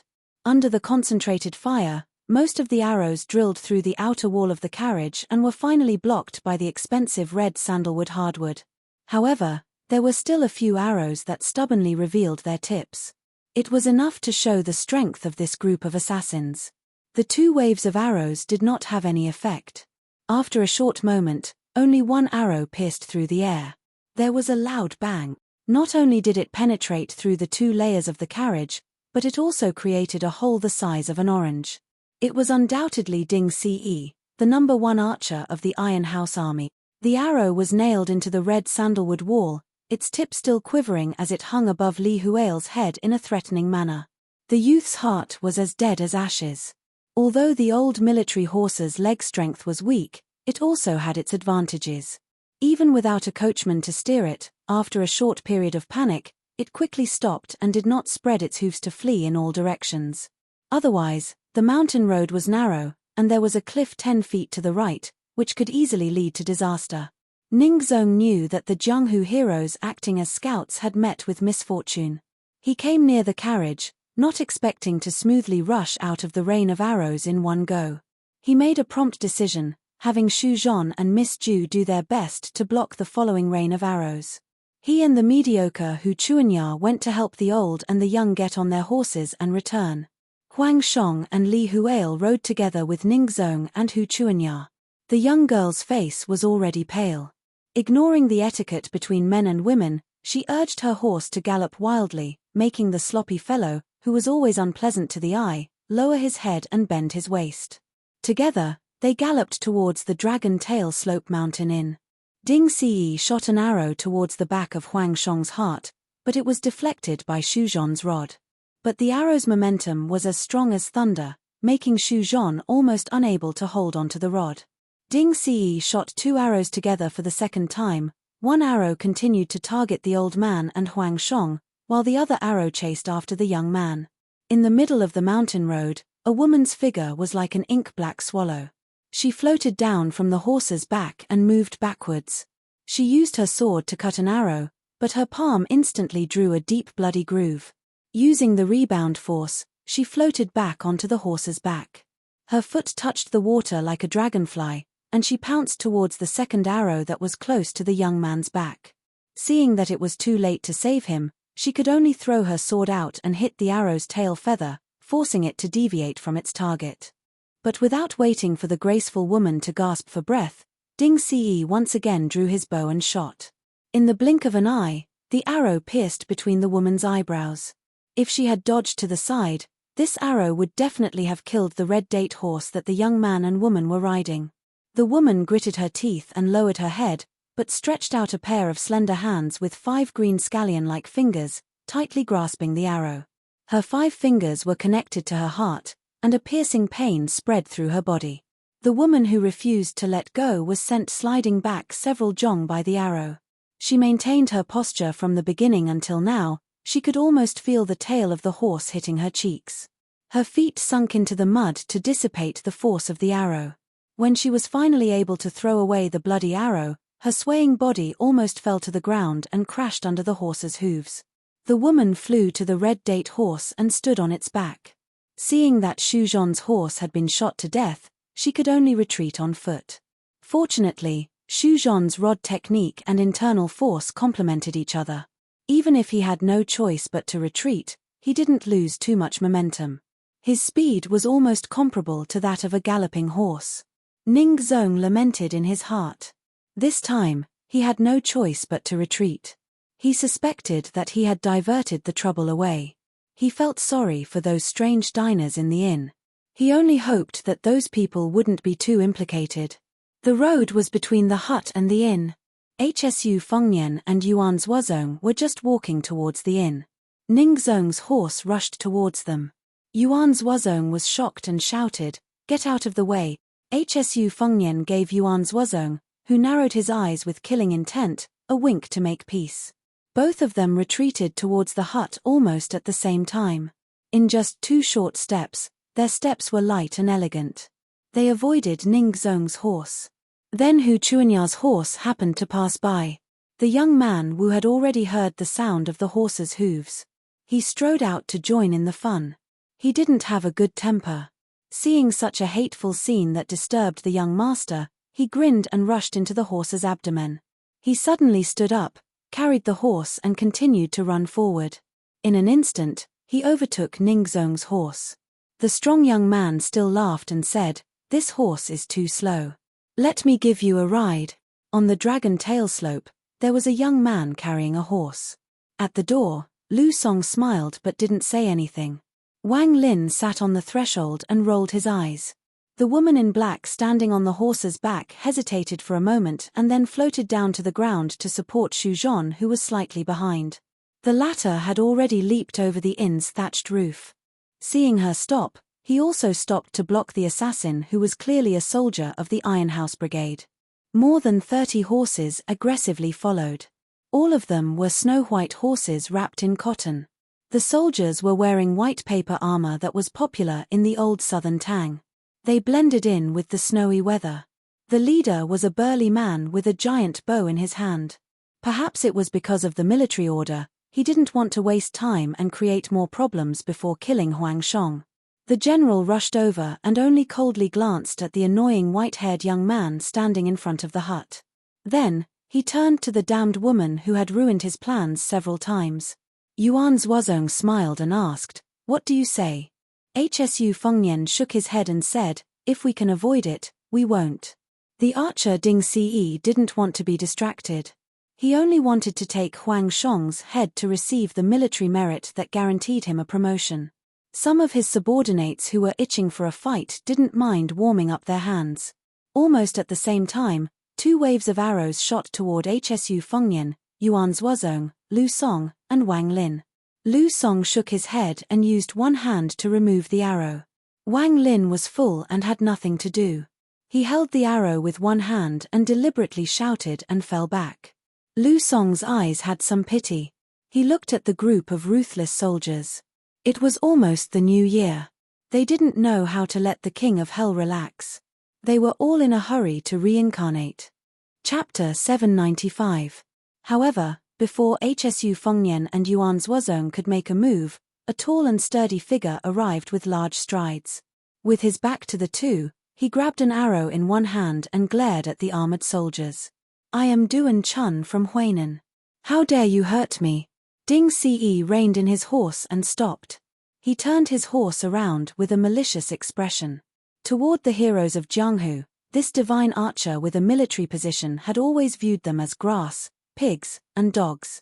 Originally, the few arrows from his subordinates were just to warn the miscellaneous people to watch with folded arms. If they could avoid the arrows, then they were considered capable. Their Iron House army was too lazy to get to the bottom of the matter. If they could not avoid the arrows, then they could only blame their bad luck for appearing on the Dragon Tail slope. However, this Huainan brute surnamed Duan had broken the rules and dared to provoke Iron Lu City. Ding Si's ears were sharp, and he had already heard that another cavalry unit had charged up the Dragon Tail slope to block their path of retreat. Huang Shong and the others were destined to be wiped out. He was happy to take the time to play with this group of people. With one hand holding the bow, he took out a special arrow from the whaleskin quiver. Looking down from above, he sneered. "Which I saw us hurting people. It's obvious that you're interfering with the Iron Lu City's mission to suppress the bandits.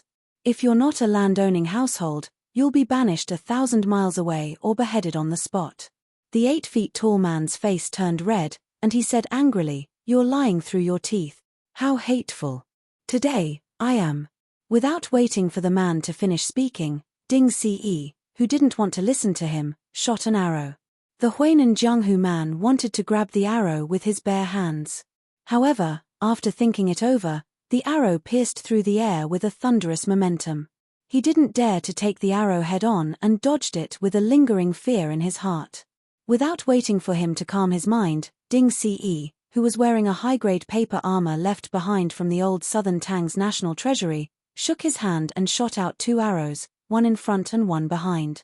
Their trajectory appeared to be swaying and falling, as if they were spiritual living creatures, extremely crafty. The Wulin man, who had a small reputation in the Wulin world of Liang Huai, groaned inwardly. Just as he was about to shamelessly bend down and roll on the ground like a donkey, he saw a blur in front of his eyes. He straightened his back and focused his eyes. He did not know when the white-faced man had taken a step forward, but he did not know what kind of mysterious technique he used, but there were 4 broken arrows on the ground. The majestic man stamped his foot, the 4 arrows jumped up. Ding Ce's countenance changed dramatically. He pulled out 4 eagle plume arrows and shot them out, but the 4 broken arrows still pierced through the hearts of the 4 domineering archers. It was so quiet that one could hear a pin drop. Ding Ce's expression was dark. He spat out word by word from between his teeth: killing armored soldiers, 9 familial extermination. Hsu Fengnian put his hands in his sleeves and said with a smile, "This one is from Jing, surnamed Shu Qi. I have interacted with the 2 assistant ministers of the Ministry of War, Lu Baijie and Lu Shengxiang. Whether 9 familial extermination is 9 familial extermination, you, a general with a nameless title, cannot decide. I have to ask if the Ministry of War has such a military law." Ding Ce's brow furrowed, his expression uncertain. His thoughts turned quickly. The Shu family of Jing. There were millions of people in Great Peace City. There were many families with the surname Shu. Not to mention dozens of families that had the right to enter the court, they definitely could not be counted with 2 hands. If they really had a relationship with the 2 assistant ministers, even if it was just a faint nod, they were not people that a nameless field officer like him could easily shake. No matter how obedient and careful the officials of Jing were in Jing, when they were outside, they always thought they were better than others. The military of Guangling Road was like a forest, and they were independent. It wasn't that no one dared to not give them face, but Ding Ce was not one of them. The moment he heard that they were the sons of officials from the capital, Duan Chun'an's gratitude towards them for saving his life immediately faded. His desire to befriend them vanished like smoke in thin air. He had originally been the nameless disciple of the leader of the Huai Wulin, Old Master Liang. This time, he had secretly escorted official Huang to the north. Unless it was absolutely necessary, he would not show himself. Everyone in the Jianghu knew of Old Master Liang's good intentions. The spring and autumn families had been destroyed, and the Jianghu was in tatters. The ones who had the right to be called local tyrants were the big shots that held the power of the military towns. It was okay to provoke the government, but to provoke the military towns that liked to talk about suppressing bandits, then it was like a puddle of mud was stuffed into one's pants. It was not shit, but it was worse than shit, and could not be shaken off. At this time, the situation was that Hsu Fengnian, Yuan Zhuozong, and Duan Chun were standing in front of the hut. Ding Ce and almost 30 people stretched out like a white snake in the middle of the road. At the door of the inn, Lu Song and Wang Lin were watching the show from the side. The woman behind Ding Ce and Xu Zhon were worried and didn't know how to end the situation. They only wanted to stall for time. The two fleeing riders were actually chased back. The woman who had just fought to the death looked back and sighed in her heart. There was a larger group of riders winding up the long Wei slope. There were no less than 40 of them. Behind them, there were even footmen who walked as if they were flying. They climbed up the mountain at top speed. The young man carrying the horse put down the red date horse. Hu Chuanya and Li Huai, the poor couple on the horse, were scared out of their wits. The young man hugged the woman's slender waist with both hands. In the past, the woman would have punched and kicked him. At this time, she forgot to teach this little pervert a lesson. There was a wolf in front and a tiger behind. Was she really going to die here today? Hu Chuanya held her face with both hands and was about to cry. She had not yet married a red headscarf, and had not yet wandered the Jianghu with an immortal couple. How could she be willing? Hsu Fengnian turned his head and looked at the old imperial censor riding with Ning Zong. He laughed and asked, "Official Huang, Assistant Minister Lu asked me to meet you here. Let's drink a few cups of wine before going to the capital." Assistant Minister Lu has already set up the table to welcome Official Huang. Ding Ce's mind was shaken. If the Lu mentioned by the young master was the Tongxi sword immortal Lu Baijie, then there was still room for mediation. But if the number 1 general of Guangling Path, Lu Shengxiang, really got involved, not to mention a nobody like Ding Ce, even if the official general who was determined to win personally made a move, he would still get into trouble. Although Lu Shengxiang, whose reputation was second only to Xu Xiao and Jiyu Zhentang, had left Guangling's Prince Zhao Yi and been promoted to Assistant Minister of the Ministry of War, his direct subordinates were still all over Guangling. Any one of them was a dauntless character who could shake the entire county with a sneeze. Ding Ce was like an ant on a hot pan. He was no longer confident. Huang Shangping smiled faintly and said, "I have met Assistant Minister Lu several times. We have always been friends through literature. This time, I have troubled Assistant Minister Lu to personally arrange it. After entering the capital, I will punish myself with 3 cups of wine." Chapter 796. Ding Ce was half believing and half doubting. Huang Shang's official rank was not high, but he had a wide circle of acquaintances. Although there was no rumor on the surface that he had any relationship with the great General Lu Shengxiang, in the officialdom, even a crafty rabbit has 3 burrows. It was hard to say that an old fox did not have some foreshadowing of building one plank road under the guise of hiding another. This time, the imperial censor officials from various paths entered the stage one after another. They all said that His Majesty the Emperor was starting to clamp down on Grand Secretary Zhong's one-hand prime minister authority, and was starting to support Jin Lanting, this kind of newly popular official in the imperial court, to control the flow of public opinion, so that the new soldier Saint Chen Zhibao could join hands with the Ministry of War's Shuanglu to oppose the old Shangshu Jiyu Zhentang, and use the imperial censor to beat down Zhong Julu. Lu Shengxiang and one of the imperial censors, Huang Shong, were undoubtedly important chess pieces. Once they were placed, they could shake the entire court. Ding Ce was naturally paranoid. He was more and more frightened by the unreasonable attack of the white-haired young master, who claimed to be the son of an aristocratic family in Jing City. A smart person would be fooled by his own cleverness. For a moment, he was at a loss of what to do and what to do. He was afraid that if he offended Lu Shengxiang, the great bodhisattva who could make the Guangling Taoist sect go crazy even though he was far away in Taiyan City, Ding Ce's several lives would not be enough to make amends.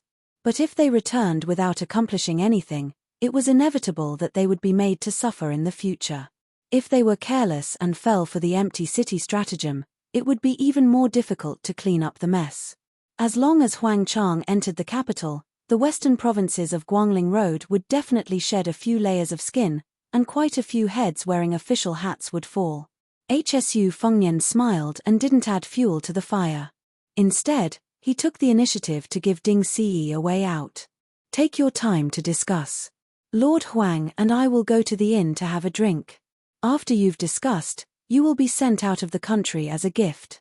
Shu Qi will remember this favor. If they weren't willing to let him go, then they would lay out a path. First, they would leave dozens of corpses and send them to the Ministry of War in the capital. Then, they would compete to see who their backer was. But I think that in Guangling, other than the vassal King Zhao Yi, there is no one with a higher official position than Assistant Minister Lu. He heard the name Zhao Yi. Ding Ci's eyelids trembled. This boy dared to call the king by his name. Was he really one of those arrogant young masters of Great Peace City? These bastards who relied on their father's grace were known to only recognize the king and not the vassals. HSU. Leaving Wu and Lu Shengxiang led Yuan Zuozong and Wang brought Yuan Zuo and Wang Lin over the threshold. With and under of Wu and to bring to earlier. Old master left in a hurry and didn't have time to drink. There is still half a jar left on the table. Would you like to satisfy your cravings now? Huang Shong was an official. He was old-fashioned and pedantic, but he had written many high-spirited poems. He wasn't unreasonable. Now that he was at death's door, he was full of heroism.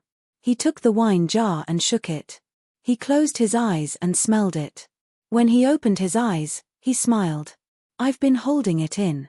After drinking and satisfying my cravings, it won't be too late to die. When I reach the Yellow Springs, I can still enjoy the fragrance of the wine. Ning Zong, Duan Chun'an, and the others who entered the room with him had a sad expression. Lord Huang was such an upright official. Even a man whose conscience wasn't eaten by a dog would feel sad for him. Jackal and Wolf said, "Good people can't do anything." Old Master Huang rolled up his sleeve cuff with one hand and poured a few bowls of wine with the other. In addition to the bold white-haired young Master Shu in front of him, he didn't forget Ning Zong and Duan Chun and who followed him all the way. Looking up, he saw that the stalwart man who killed with a broken arrow didn't sit down. He just stood behind young Master Shu. Old Master Huang smiled. "Won't this hero drink a bowl?" Yuan Zuozong smiled and shook his head gently. Hu Chuanya, who just got out of danger, whispered, "Lord Huang, be careful. These people are the same as the government. They collude with each other and play a trick on us. If there is knockout drug in the wine." Ning Zong suddenly withdrew his hand. He didn't rush to drink the wine. Duan Chun'an, who had already brought the bowl to his mouth, didn't know whether to drink or put it down. He could only pretend to smell the wine. It was a little funny. HSU Fengnian's face was calm. His slender fingers rubbed the edge of the bowl. He still didn't get angry. Huang Chang laughed heartily. "When I was young, I learned physiognomy from someone. I know a little about physiognomy. Young Master Shu is a man with many blessings and fate. You don't lack wealth. It's not easy for you to cherish blessings and fate." HSU Fengnian raised his bowl and drank with the open-minded old Master Huang. Xu Zhon and the woman surnamed Ju had been guarding at the door of the inn, carefully guarding against the Iron House soldiers. She didn't look at the elegant white-haired young Master Shu. She just glanced at him, curious about how he was born with a pair of beautiful red phoenix eyes. At this time, seeing him sitting and drinking with Lord Huang, she took a few more glances. Lu Song stood proudly at the door of the inn with his arms crossed and his eyes closed. The sturdy young man who had previously shocked all the outsiders was sitting on the door sill, bored to death. He only hated those blind armored soldiers for being cowardly and not allowing him to kill to his heart's content. Outside the divine martial city, he had not achieved anything with his rapid-fire arrows, and he was already sullen and uncomfortable. The rapid-fire arrows of that bullshit general on the dragon tail slope, in his eyes, were like a little girl's embroidered shoes. He looked down on them. Half a jar of wine was not enough. HSU Fengnian smiled and asked the inn owner who was squatting beside the curtain, "Innkeeper, do you have good wine? Don't hide it. I won't forget to pay for your wine." Faced with such a calamity that the common people feared like a tiger, the burly man reluctantly stood up. He had served many people by observing their body language, so he was used to bending his back and mumbling to himself, "Yes, yes, yes." HSU Fengnian smiled and joked, "Now that things have come to this, One more jar of wine won't cause any more trouble. It's better to get the money first. Hu Chuanya glanced at the innkeeper. Fortunately, this guy had a fierce face and a frightening appearance. He was as timid as a mouse. He deserved to be barely able to survive in this small place. Xu Fengnian reached into his sleeve and took out an ingot of silver that was not light. He gently tossed it to the shopkeeper. The shopkeeper hurriedly caught it and wiped it with his sleeve. He turned around and took a bite of the ingot to confirm that it was real gold and silver. Only then did he turn back to get the wine while muttering. Hu Chuanya couldn't stand men being stingy and sloppy. She rolled her eyes. On the other hand, Li Huaya saw soldiers who killed people like flies, officials like Huang Chang and Xu Zhon who were outstanding martial artists. They were all things that the youth could only look at but not reach. Finally, he caught a guy with similar habits. A knowing smile quietly appeared on his face. When Hu Chuanya saw it, she remembered that she was taken advantage of by this mischievous and poor guy. She kicked him fiercely. The youth sucked in a breath of cold air. He squatted on the ground and hugged his calf, not daring to cry out. The girl stared at the white-haired man from the corner of her eyes. She felt that this guy was the city god's morning sickness. He didn't have good intentions and was harboring evil intentions. Duan Chun and got up and left the table. He took a jar of wine from the innkeeper and tore off the seal. It was a common rice wine in Jiangnan. It had a refreshing fragrance and was soft in the mouth. It was not easy to get drunk. He took the initiative to pour wine for everyone. Huang Chang even had the mood to laugh at himself. The taste of waiting for death is not good. But if you don't die, you can still drink a few bowls of wine. Wang Lin didn't dare to sit at the same table as Hsu Fengnian. Just smelling the wine made him confused. He shamelessly asked for a bowl and went to the next table to drink slowly. Hsu Fengnian drank a mouthful and raised the bowl high. He frowned and shouted, "Innkeeper." The man squatting under the curtain stood up with a nervous face.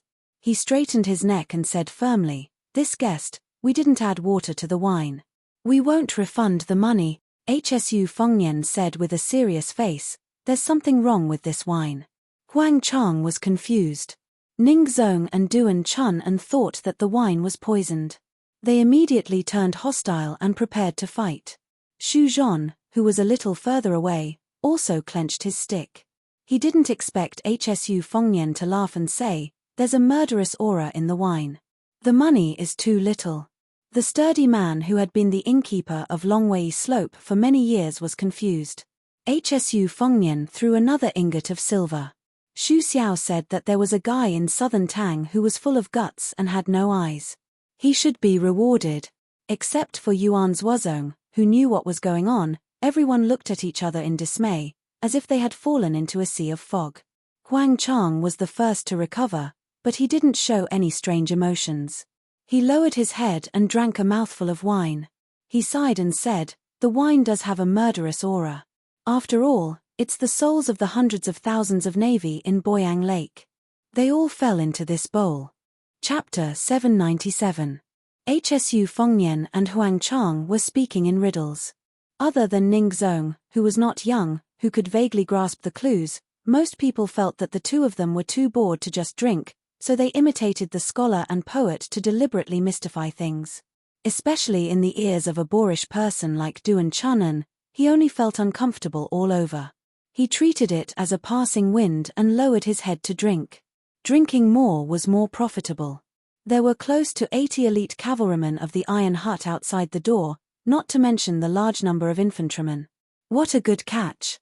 Thinking of this, Duan Chun had some complaints about the young master who led his group into the inn. He felt that instead of being on tenterhooks, it was better to kill his way out in one go than to sit and wait for death. The boorish man who got 2 ingots of silver was expressionless, as if he did not understand the meaning of the words at all. His eyes were dull. The white-haired young man was still unwilling to stop. He drank and laughed. After recruiting the Dongyu Navy Admiral Ji Yuzhen, the Liang Navy was like a tiger that had grown wings. They were unstoppable. Hundreds of thousands of troops killed their way to Lake Boyang. There were more than 60 large warships, riding dragons, and supporting crabs parked outside the mouth of the lake. The Liang Navy misunderstood that the Boyang Navy was determined to break out of the encirclement and escape. Every division fought for military merit, so the heavy and difficult-to-float riding crabs and supporting crabs were parked outside the river and only allowed the light and agile boats to sail into the inner lake. Little did they know that the Boyang Navy who was guarding Lake Boyang was resurrected, Du Kang, who had come back from the dead. This person even personally led 3,000 men of sacrifice to block the narrow channel at the mouth of the lake, causing the Liang Navy to be cut in half at the waist, unable to respond to each other. He then let his 2 sons rush into the riding crabs and riding dragons, filling their boats with oil. They set fire to the boats and perished together with the giant ships. Finally, the unstoppable Liang Navy was intercepted on Lake Boyang. The fire that was rumored to be visible to the entire southern Tang burned for 3 days and 3 nights. This person did not say a word about the death of his sons. Even his 2 daughters-in-law who came from Jianghu aristocratic families went into battle and died together at Lake Boyang. It could be said that one person sent all the black-haired people in vain. If the family line was cut off, it would be considered unfilial. After the success of this battle, the navy of Lake Boyang disembarked, ready to die to reinforce the capital. While they were on their way to the capital, they did not know that the southern Tang sovereign had long been tempted by the Li Yangzhao's bestowal of the Duke of Nanguo. He angrily rebuked this man for being disloyal and sent a secret envoy to bestow him with 2 pots of poisoned wine. The navy of Lake Boyang surrendered without a fight. The 80-year-old General Du Kang was beheaded after his death and placed in a box. The king of the southern Tang kingdom wore a hemp robe and opened the city gate. He held the box in his hands and begged for forgiveness. He then knelt down to welcome the imperial advisor. That day, the southern Tang kingdom was destroyed. Huang Shong added oil to the fire and said, after the matter, the southern Tang, that failed ruler, rushed to Great Peace City with his brothers from the other countries of the spring and autumn period. Li Yang Shendi laughed and said that tens of thousands of sailors had died in battle, so he took Du Kang's life to pay for it. He still owes me a head. That day, he was conferred the title of Southern Duke. That day, he died in the Southern Duke's residence and became a joke. This old man of the Song family wrote the history of the spring and autumn period. He had a dispute with the old Grand Secretary over whether the Southern Duke should be bestowed an evil or a beautiful title. In the end, he compromised and only bestowed an ordinary title that was neither evil nor beautiful. Southern Tang's surname was Hong, which was the national surname back then. Now, everyone is ashamed to be surnamed Hong. The fierce-looking face of the innkeeper twitched a few times. He wanted to say something but stopped. He wiped his face and smiled. His eyes were no longer muddy. He walked lightly to the table and asked with a smile, "Guests, would you like to reward this country bumpkin with a bowl of wine to drink?" Hsu Fengnian spread out his hands and said, "Sit." The innkeeper rubbed his hands and sat down. He looked at Hsu Fengnian and said, "Young master, are you the important person in charge of Jiaogou in Liyang? You are truly young and promising. Normal people can't enter this place." Hsu Fengnian shook his head and said with a smile, "I've barely fought with Jiaogou, and I've also had dealings with Beimang's spiderweb. They are all difficult to deal with. If I can avoid them, I won't touch them. Don't worry, on this trip of mine, I just happened to pass by Longwei Slope. At first, I was just curious as to why someone would open an inn in this kind of desolate wilderness. If they were looking for wealth, then their eyesight was too poor. If they were looking for stability, then that's more like it." Huang Daren said he knew some physiognomy. "I actually know a thing or two about physiognomy." The innkeeper's physiognomy was 60 years old, but his physiognomy was still too tender. Coincidentally, there was someone in the manor who was skilled in the weaving of facial skin. When I first met him, I was somewhat puzzled. To be honest, maintaining a face is the opposite of maintaining jade. The more jade is maintained, the more mellow and smooth it will be. However, a face that is hard to buy with 1,000 gold won't be easy to wear for 20 years. However, regarding this, I can only treat it as every family having their own difficulties. Meeting was fate, so it was fine after drinking wine. However, when I walked out of the inn and went to the thatched shed to enjoy the scenery, I guessed that when the weather was clear, I could see Nantang Boyang Lake. As for the innkeeper's vocabulary, although he deliberately concealed it when he struck up a conversation earlier, it was no different from a local accent. However, there were a few words that were somewhat deep-rooted. It was clearly an old Nantang accent. Don't you think it's a coincidence? I'm just a hedonistic son of a rich family who pretends to be cultured. I don't learn the good, but I know the bad. Coincidentally, I also have some understanding of Nantang music, so I became more and more curious. The old innkeeper glanced at the ignorant Duan Chun An and then laughed heartily. Young master is learned and skilled, and your knowledge is diverse. It really makes an old man like me, who has half of my body in the yellow mud, admit that I'm old. The younger generation will surpass us in time. Chapter 798. Huang Shong, who had been paying attention to the shopkeeper's expression, saw his glance and was horrified. He hurriedly said to Ning Zong and Duan Chun, "Brother Ning, take Master Duan to the door to see what's going on outside." Ning Zong, who was covered in cold sweat, stood up and pulled Duan Chun's arm to drag him to the door.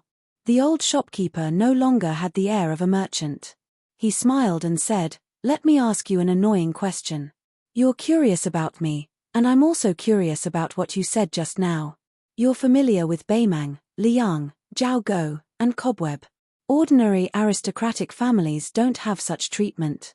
Huang Shong, who was about to become an official in the capital, suddenly interrupted, "I'm only taking advantage of drinking today, and I'll only talk about drinking in the future.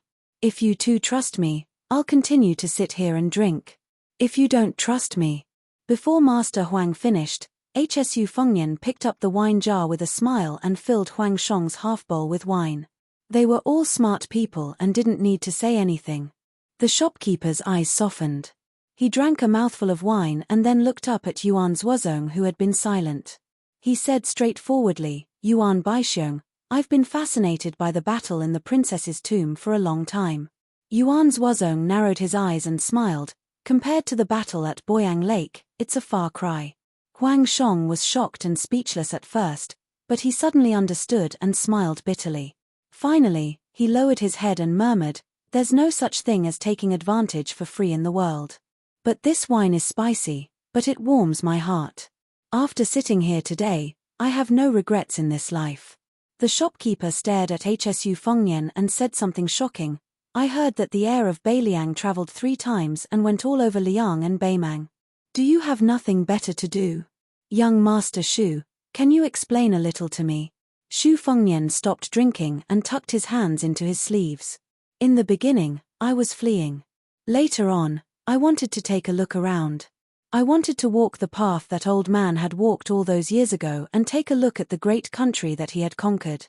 As for why I went to Northern Mang, if I were to really talk about it, this half-full jar of wine on the table is not really enough." The shopkeeper shook his head and said, "There really isn't any wine left." He rubbed his face and sat next to the window. He looked out the window and chuckled softly, looking at the great lake of Southern Tang, below the 9-story tall building, connecting all 8 directions and holding up half of the sky. "Good mountains and good waters greet me from the bottom of my eyes." His accent remained unchanged. "When the wind is clear and the clouds are broad, with a few jars of inferior wine, we discuss the affairs of the 2 dynasties, moving unhindered through the annals of history. Wouldn't it be delightful to eat and drink all the blocks in one's chest? Isn't that great?" Hsu Fengnian said softly, "Merits and demerits are recorded in history. Good and evil can only be judged by the King of Hell." Huang Shong, who was supposed to be quiet, drank a bowl of wine and wiped the corner of his mouth with his sleeve. He sighed and said, "The history of each dynasty is only written in the hearts of the emperors. The winner is the king and the loser is the bandit." Only 5 words. The old shopkeeper repeatedly murmured the 2 words "loser is the bandit." Unexpectedly, tears flowed down his face. He suddenly raised his head and drank all the wine and tears in the bowl. It doesn't matter if great ancestor Gu's whole family died. In the end, there were still some elders of Southern Tang who said a few good words. Since ancient times, how many emperors who sat on the country would rather be ashamed of their ancestors and the people? The world said that before Du Jiankang drank the poisoned wine, He stomped his feet and cursed the previous emperor for being muddle-headed. Nonsense. They said that before Du Jiankang died, he would cut off his own eyes and throw them into Boyang Lake so that he could open his eyes and see the previous emperor's miserable end. Nonsense. The world said that great ancestor Jiyu led the army to fight outside southern Tang's territory and was enough to protect southern Tang for 20 years. Nonsense. What a good and evil King Yama. What a winner is the king and the loser is the bandit. Great ancestor Jiyu struggled at death's door for 20 years. Today, he heard these two words.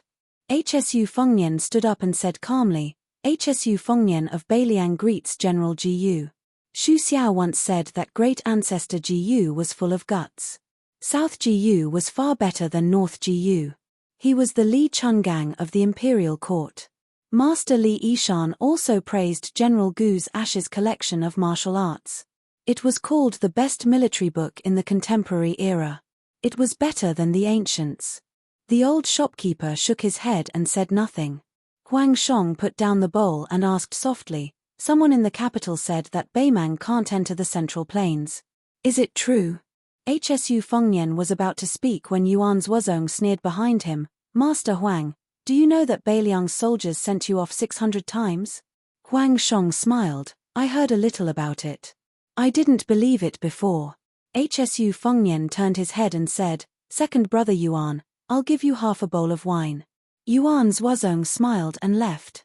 He walked out of the inn and said, It's enough. Huang Shong's expression changed slightly and he sighed softly. Great ancestor Jiyu, who hid his identity as a shopkeeper, rubbed his temples. There was a knowing smile in his eyes. Hsu Fengnian's next words were like throwing a huge rock into the lake. Beiliang's infantry still lacks a deputy commander. General Jiyu has received 2 ingots of silver. You have to give me an explanation. As for Master Huang, don't go to the capital to die. You can choose a civil official position in Beiliang. It was not up to Lord Huang to decide whether to go or not. Xu Fengnian was determined to use force before courtesy. Even if he had to knock him unconscious, he would still tie him up.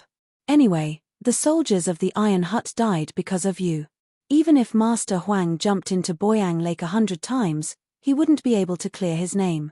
It's better to go to Beiliang with me. Great ancestor Jiyu laughed, you're straightforward. You're worthy of being Xu Xiao's son. I like you. Let's make things clear first. You get what you pay for. What deputy commander? What infantry commander? Let that Yang Wanwan, who squats in the latrine and doesn't shit in it, do odd jobs for me. Huang Shong said helplessly, then I beg His Royal Highness to knock me out first. Hsu Fengnian put his hands in his sleeves and smiled like a fox. Chapter 799. The fire on the Dragon Tail slope burned the simple inn and the corpses of the soldiers. Hsu Fengnian squatted at the side and spread his hands lazily to warm himself. Looking at the ashes on the ground, he could not help but think of great ancestor Gu's military book Ashes. There were 16 volumes, which detailed ancient and modern strategies, the situation of the territory, the importance of public lands, naval warfare, river defense, and many other elements. It first proposed that the land was the foundation of the country's military strategy, and gave an incisive overview of the world. Xiangfan was the land of the world, and Beiliang was the land where lions hunted rabbits. In fact, they all came from the same ashes. Secondly, the situation and the imperial government complemented each other, and neither could be missing. Especially the emphasis on the exploration of mountain sand mines, it could be said to be all-encompassing. Li Yishan's vision was very high, and he sincerely admired Ashes, praising it as a new paradise for the military strategists of later generations. Unfortunately, the Southern Tang dynasty collapsed, and half of the 16 volumes were confiscated by the national treasury. Most of them were pocketed by Jiyu Zhentang, and the remaining 8 volumes were scattered among the people. Beiliang only had 3 volumes. When Hsu Fengnian was young, he was often punished by Li Yishan to copy miscellaneous books. The 3 volumes of Ashes undoubtedly made him suffer a lot. At that time, he would never have thought that today he would be drinking at the same table with the military book's author, and that they would return to Beiliang together. If they met earlier, Perhaps his master would have had another drinking buddy. Hu Chuanya stared blankly at this sloppy guy. Not only did he order his retainers to kill the dragon tailslope, he even had the mood to leisurely warm himself by the fire. Why didn't he hurry up and run away? She did not even have a good impression of this guy in white. After escaping from death, she did not even think of thanking him, let alone repaying his kindness. She just felt that he was not pleasing to the eye. It would be nice if she could step on his snow-white body a few times and leave a few black mud marks on the soles of her shoes. However, Hu Chuanya subconsciously glanced at the 9-feet-tall man not far away. It was this person who walked out of the inn. After a few sips of wine, it was completely quiet outside. He dragged the corpse of the Iron Lu City's master archer general into the burning inn like a dead dog. Seeing this, Hu Chuanya, who was hiding in the thatched shed, almost vomited. As for the young Li Huaya, who was ignorant of worldly affairs, his eyes were wide open from the beginning to the end, foolishly watching people collect the corpses. He firmly believed that this group of elite armored soldiers had been punished by the heavens, and refused to believe that they had been killed by humans. The hut was not burned down. Great ancestor Ji Yu and Huang Shong stood in the hut and looked to the south together, sighing. Birds of a feather flock together. Ning Zong, Shu Zhon, and the woman surnamed Ju naturally gathered together. The woman took advantage of the fire to retrieve her sword. Her hands were badly mangled, but fortunately, her muscles and bones were not injured. She applied an exclusive golden saw medicine and wrapped it in a clean silk cloth, and did not care about it anymore. No matter if one traveled alone or in a group, gold, silver, and soft goods were a necessity in Jianghu. The delicate bottle to hold the ointment was even more indispensable. The woman surnamed Ju was not old, but she was already experienced in Jianghu. She relied on herself to reach the 3rd level of strength. For a woman who could not be said to have any family inheritance, it could be said to be a miracle. Hu Chuanya had always been rude when speaking, and this time was no exception. She heartlessly asked a question that made Ning Zong's eyelids tremble. Will this guy kill us to silence us? The woman surnamed Ju put her palm on the sword hilt and remained silent. To a swordsman, a sword was not only a lover's beauty, but also a lover's love. Sometimes, it was also a strict senior. Looking at a sword was like looking at a person, reminding people that Li Chungang once held a wooden horse and ox with a sword, Ng Tai also twisted a peach branch like holding a sword, and the 9 swords of the Wu family held a sword until they died in the wilderness of Beimang. In Jianghu, there were many sabersmen who turned to swordsmanship, and few swordsmen who turned to other weapons. Practicing swordsmanship from childhood to old age, they stuck to one thing until death. Even if they could not achieve anything in their lifetime, they would not abandon the sword midway. Although Shu Zhon's family had declined, a dead camel was still bigger than a horse, and his family was still not thin. His father, Shu Dachu, wrote the observing skills scripture, which could be said to be a comprehensive collection of staff techniques. When the Shu family of Lianghuai was mentioned, even the bandits who disregarded human life would give them a thumbs up. It was only because it was said that when Shu Dachu was young, he was fortunate enough to meet the spear immortal Wang Xiu. At that time, the famous great guru saw that Shu Dachu's foundation was not bad, and taught him a secret formula. In the eyes of the Wulin people of Lianghuai, it was tantamount to building a friendship with a real immortal on the earth. It was just that fortune and misfortune came together. After Wang Xiu was killed by Chen Zhibao, the foundation of the Shu family, which had been relying on the spear immortal for many years, began to decline day by day. It was no longer the same as before. Shu Dachu died depressed, and Shu Zhon was used to seeing the fickleness of human nature, so his temperament became colder. Compared to Hu Chuanya's pure disgust, which came from instinct, Shu Zhon had a few more hidden feelings of jealousy and reverence for that enigmatic young master. However, he did not want to be noticed by Zhu Qinghuai, so he was suffocating. Zhu Qinghuai said calmly, "I only heard that Master Huang will not be going to the capital for the time being, and will be going to Shangyin Academy to visit a friend. I don't trust this group of people, so I will accompany them. Uncle Ning and young Master Shu, what do you plan to do?" Chapter 800. Ning Zong shook his head. He didn't dare to puff himself up at his own cost. More than 100 of his soldiers had died and all his belongings were there. He had to hurry back to remedy the situation. Since Sir Huang was safe for the time being, Ning Zong wasn't so chivalrous that he didn't care about the survival of his family. Ning Zong didn't hide it and said directly, "Qinhu, I can't go to Shangyin Academy with such a big thing happening." Xu Zhan said in a low voice, "Uncle Ning, don't worry. I'll do my best to protect Sir Huang with Qinhu." Ning Zong was relieved and patted Xu Zhan's shoulder. Hu Chuanya said excitedly, "Sister Ju, young Master Xu, you can come to my house." Ning Zong smiled. The reason why he had brought this girl along this time was partly because she had insisted on joining them, and partly because Ning Zong had a plan in mind. Hu Chuanya was the only daughter of the Tsaisha Mountain's master. The Tsaisha Mountain had a high prestige in the Lianhui region, and was second to none in the Zhejiang region. Zhao Hongdan of the Tsaisha Mountain wielded the drunken sword, and when she sparred with others, she liked to drink. The more intoxicated she was, the better her swordsmanship would be, and it was rare for her to meet a worthy opponent. She had the strength of level 3, which was equivalent to one of the 6 assistant ministers in Jianghu. Hu Chuanya didn't follow Zhao Hongdan's surname because the real master of the Tsaisha Mountain was Zhao Hongdan's wife, Hu Jingxia. She was a famous tigress. Hu Chuanya's grandfather was an elder of the Southern Tang dynasty who had retired from Zhejiang. During the Spring and Autumn War, he had led thousands of soldiers. He was ruthless and killed people like flies. Zhao Hongdan was considered to have married into the Hu family of the Tsaisha Mountain. After hastily burying the old servant who had served Sir Huang for many years, Ning Zong cupped his hands and bid farewell to everyone at the bottom of the Dragon Tail slope. He rode straight to the south while Duan Chun and rode to the north to report. Previously, Yuan Zhuozong deliberately left a few war horses behind and did not send them to the King of Hell's palace. Now, they came in handy. Xu Zhan, Zhu Qinghu, Hu Chuanya, and Hsu Fengnian, great ancestor Ji Yu, Yuan Zhuozong, rode 2 carriages. Huang Chang and the young man, Li Huai rode in the same carriage.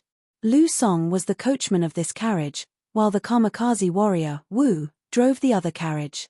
Wang Lin was unwilling to sit in the carriage, so he sat behind the young man and muttered, saying that the woman surnamed Ju's buttocks were like the full moon, and her eyebrows were raised. Not only was she good at giving birth, but she was also a seductive beauty. After he brought her into his family, she would definitely give birth to a large nest of babies. Ever since Wu left the Shunwu city, he had been arguing with Wang Lin. Now that they were talking about a woman's figure, they were on the same side for the first time. This was how children were. They were the most unwilling to show weakness on this topic. They were afraid that they would be treated as a fledgling who had never tasted meat. They had just left the Dragon Tail slope and had not yet turned into the courier road when a group of people blocked their way. There were about 20 of them, and their momentum was very domineering. These 20 riders were wearing a variety of clothes. There was an enchanting woman wearing a colorful thin gown in the winter, and a handsome and delicate young man nestled in her arms. There was a boorish man who was bare-chested and had a live snake as his belt. There was an old man in brocade who was dozing off. His head was nodding like a chicken pecking at rice. There was a handsome young man who was holding a folding fan and wearing a fox fur coat. There was an iron tower giant who was 10 feet tall and held a copper ball in his hand. There was also a dwarf who was jumping around. He was standing on a tall horse that did not match his body size. His big robe was almost dragging on the ground. He was so bizarre that people would think that they had fallen into the ghost city of Fengju. Hu Chuanya looked on with a sluggish expression. This time he really hit the nail on the head. He had seen a ghost during the day. Xu Zhan and Zhu Qinghu's gazes met, and they both saw a trace of horror in each other's eyes. Although the 20 riders were blocking the path, their positions were very clear. The 2 of them recognized the rider at the back, a bald man with a scarred head like a monk. However, he was wearing a rare Taoist robe that was neither from Mount Longhu nor Mount Wudang. On his shoulder stood a gorgeous parrot. This person could be considered the #1 great calamity in the Jianghu of the 2 rivers. He killed people as he pleased. Even Master Liang had suffered a great loss under his hands. At that time, Kausha Mountain was angry that a woman in the volcano had been humiliated to death by him. They did not hesitate to mobilize all of their forces, mobilizing 100 light cavalry servants. However, even Ju Bao and Ju Qinghu were unable to do anything about it.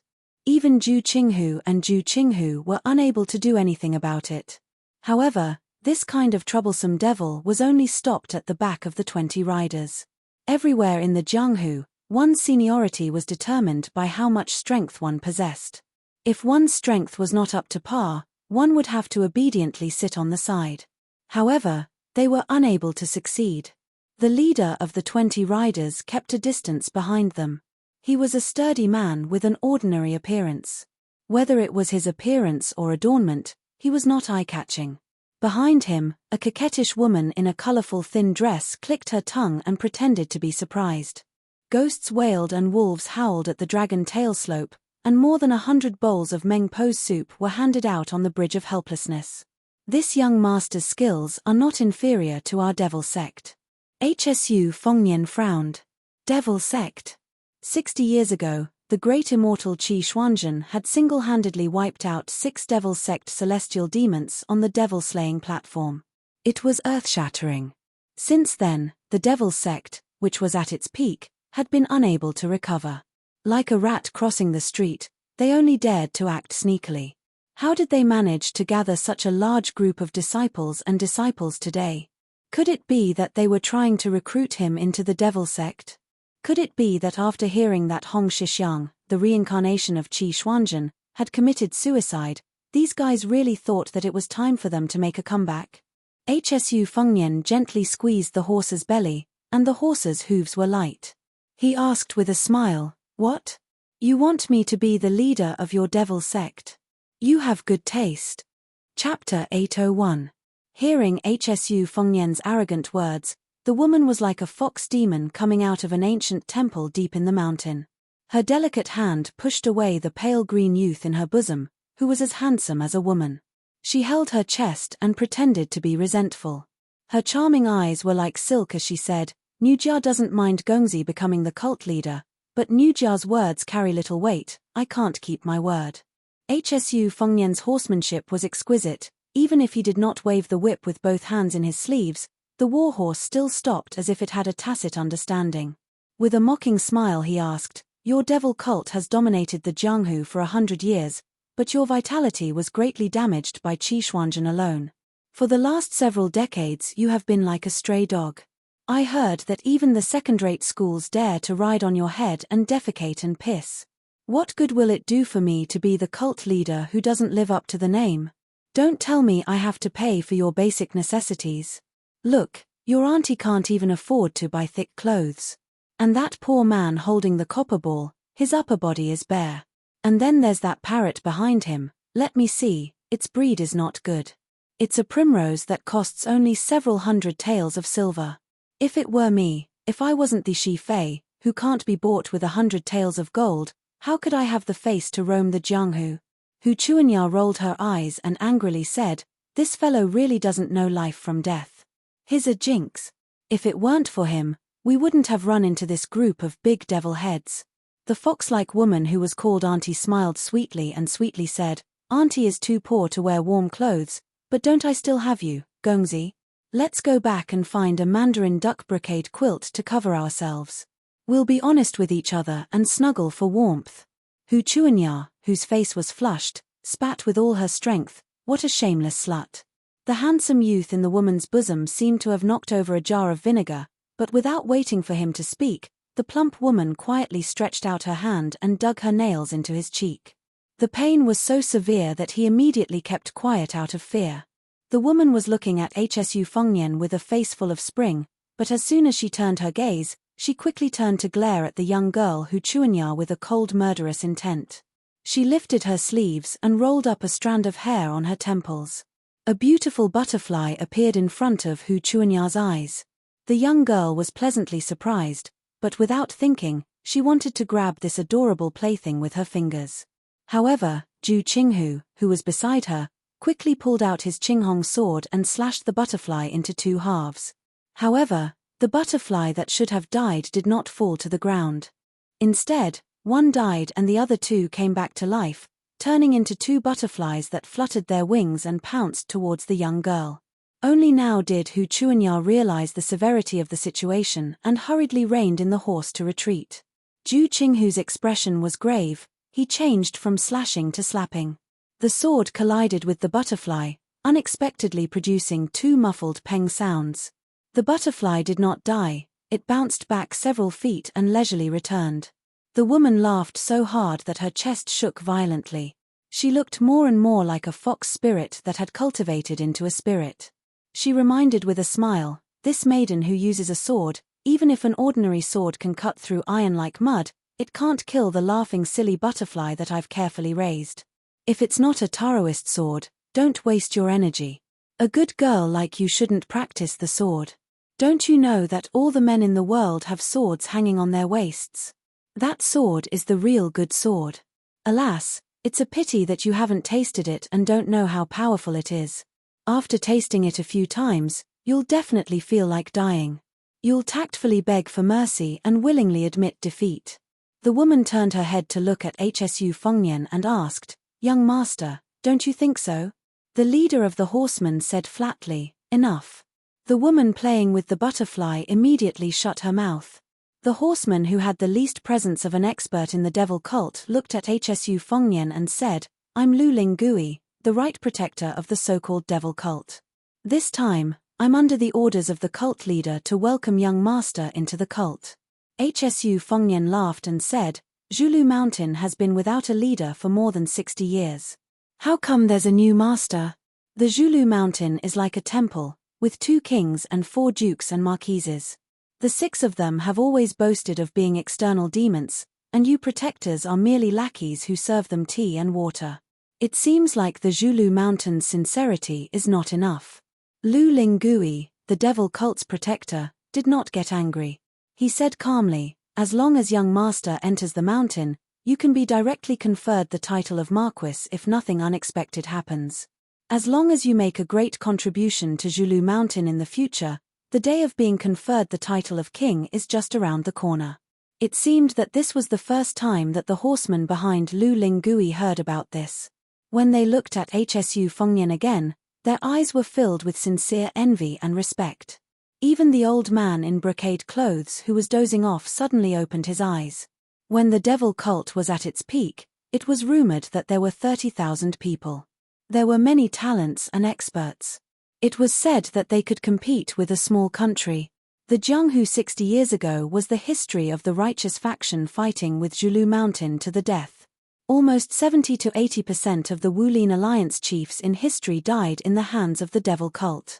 After one died, another was elected, one after another. Later, this popular position became a chicken rib that all the Jianghu people knew well. Cao Changqing's drunken shouting and taking off his boots, Li Chuangang's sword, Ng Tai's donkey riding to see the world, and Wang Xianji's second in the world. These outstanding figures gave the younger generation the feeling that there were so many beauties in Jianghu. Every time they thought about it, their minds would waver. As for the big and small demons involved with Zhulu Mountain, they seemed to have a lot of bad deeds. They either drank people's hearts and livers, plucked yin to nourish yang, or killed an entire family with a snap of their fingers. This was especially true for the past leaders of Zhulu Mountain and the 6 sky demons. It seemed that it wasn't enough to dominate Jianghu. They also wanted to conquer the world. When the Central Plains lost the deer, all the heroes in the world would chase after it. This was the meaning of Zhulu Mountain. When Xu Xiao led the Iron Horse into Jianghu, the target of his attack was Zhulu Mountain, which was shrouded in clouds and fog. It was said that the mountain had been accumulating gold and silver for hundreds of years. It was so rich that it could rival a country. Unfortunately, the Beiliang cavalry stopped at Dragon Tiger Mountain. Hsu Fengnian was absent-minded for a while, so the spirit turtle didn't rush him. However, the brute with the bronze ball who was ridiculed by Hsu Fengnian didn't have the leisure to wait for the cold in the winter. He raised his palm high above his head and lifted the huge bronze ball weighing hundreds of kilograms. He shouted angrily and threw it at the pretty boy with a disgusting smile. The bronze ball was as heavy as a mountain. Yuan Zuozong rushed out with an iron spear in his right hand. He waved his left hand and easily knocked away the bronze ball. One man, one horse and one spear galloped forward. The spirit turtle was a little annoyed and didn't care about Yuan Zhuozong's ability to knock away the heavy bronze ball. But when he rushed forward with a spear in his hand, the spirit turtle became serious. The woman who was playing with butterflies was the first to dodge. Obviously, she didn't want to join in the fun. The spirit turtle wanted to test the white-haired young man's real strength. After a little hesitation, it reined its horse and dodged. The other horses did the same. So, only Yuan Zhuozong was left to confront the man who lost the bronze ball. The brute sneered to boost his courage. The muscles in his arms swelled up like dragons. He was about to grab the spear with his bare hands. However, the next moment, his body was suspended in the air. The spear penetrated the brute's strong body. Not only that, but the huge force also knocked him off the horse and lifted him in the air. The strong brute fell to the ground and died. Yuan Zhuozong with the spear turned his horse around in the encirclement of the demons. No one dared to provoke him. Hu Chuanya opened her mouth in horror. That's it. Shouldn't the demons beat the white-haired young man until he was rolling on the ground?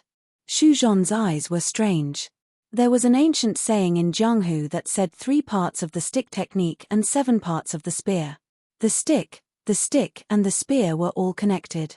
Generally speaking, the spear was a line, and the circle was wonderful.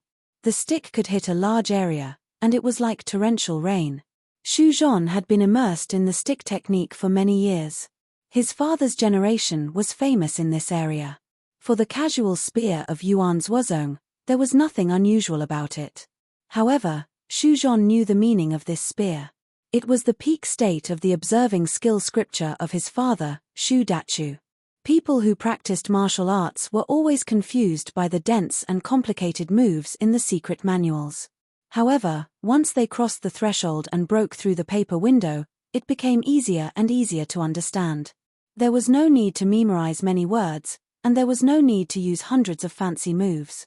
When a master faced an enemy, life and death were often decided. The living would have a bad reputation, and the dead would be reincarnated. The spirit turtle was indifferent to the dead man. He praised indifferently, "No wonder you are known as the most powerful General Yuan Baixiong on the spring and autumn horse." Yuan Zhuozong pulled the spear and retreated slowly. He was unparalleled. Even Hu Chuanya, a girl who was obsessed with insignificant things, was in a trance. He was so cool and unrestrained.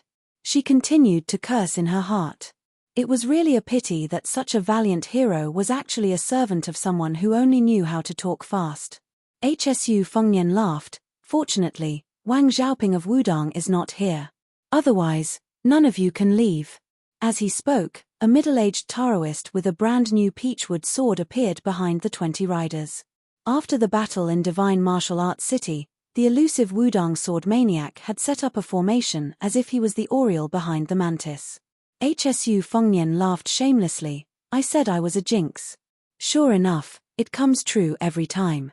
The Taoist was 1 foot tall, and the devil was 10 feet tall. But today, the Taoist was 3,000 feet tall. Chapter 802.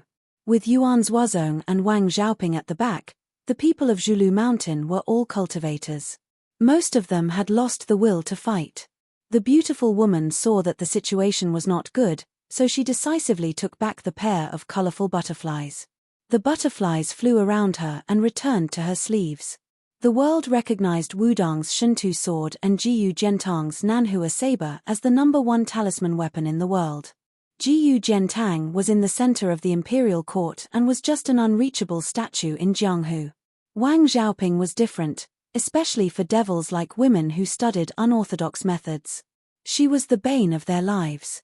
Playing witchcraft in front of Wang Xiaoping was like courting death. Wang Xiaoping's talisman sword could break 10,000 spells. But the land spirit turtle and several other powerful figures in Zhulu Mountain did not lose their color even when they saw the Wudong sword maniac. The land spirit turtle was even more calm and said softly, "Zhulu Mountain is waiting for you at the foot of the dragon tail slope. We only want to welcome you to be conferred the title of Marquis. We don't want to provoke you." The reason why we have gathered so many people is that we are worried that you will think that Zulu Mountain is not sincere enough. The spirit tortoise, who was not good with words, was carefully weighing its words when it was interrupted by Hu Chuanya's crisp laughter. However, this time, Zhu Qinghu and the others did not blame the little girl too much. The scene in front of them was simply too unexpected. The nearly 20 riders behind the spirit tortoise also reacted and whispered among themselves. Xu Fengnian didn't know whether to laugh or cry. The Wudang Taoist with the peachwood sword on his back came in a hurry, leaving everyone aside.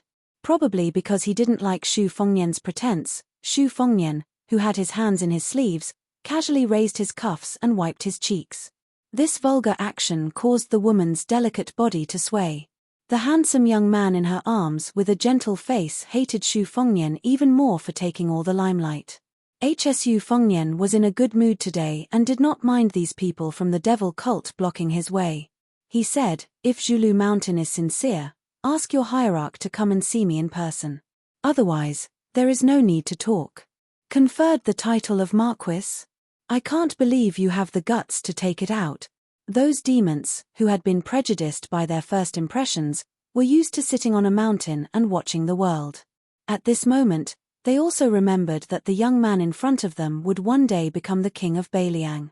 The vassal kings of Liang were powerful and influential. Who could defeat the king of Beiliang? This time, Deer-Chasing Mountain was indeed a little petty. Lu Lingui was truly a good-tempered clay bodhisattva. He did not object to the request, but a strange smile appeared on his lips. I was fortunate enough to meet Sect Master in the mountain. Sect Master once said that he had some connections with you, young master. Since that's the case, I dare not act on my own. I'll return to the mountain to meet Sect Master and pass on your request. Xu Fengnian smiled and asked, "From your tone, it sounds like your cult master has a great background." Spirit Tortoise Lu said calmly, "I don't dare to lie, but I can tell you the truth. Sect Master took only half a day to reach the top of the mountain. He slaughtered the original 2 kings and 4 dukes. At this time, Deer-Chasing Mountain has already recruited 4 first-level masters and half of the mysterious Finger Vaja. Aside from me coming to welcome you, there are 2 other groups of people welcoming people into the mountain. Sect Master even went to West Chu's Cao Chongqing in person, asking this Confucian saint to be the senior guest of Deer-Chasing Mountain."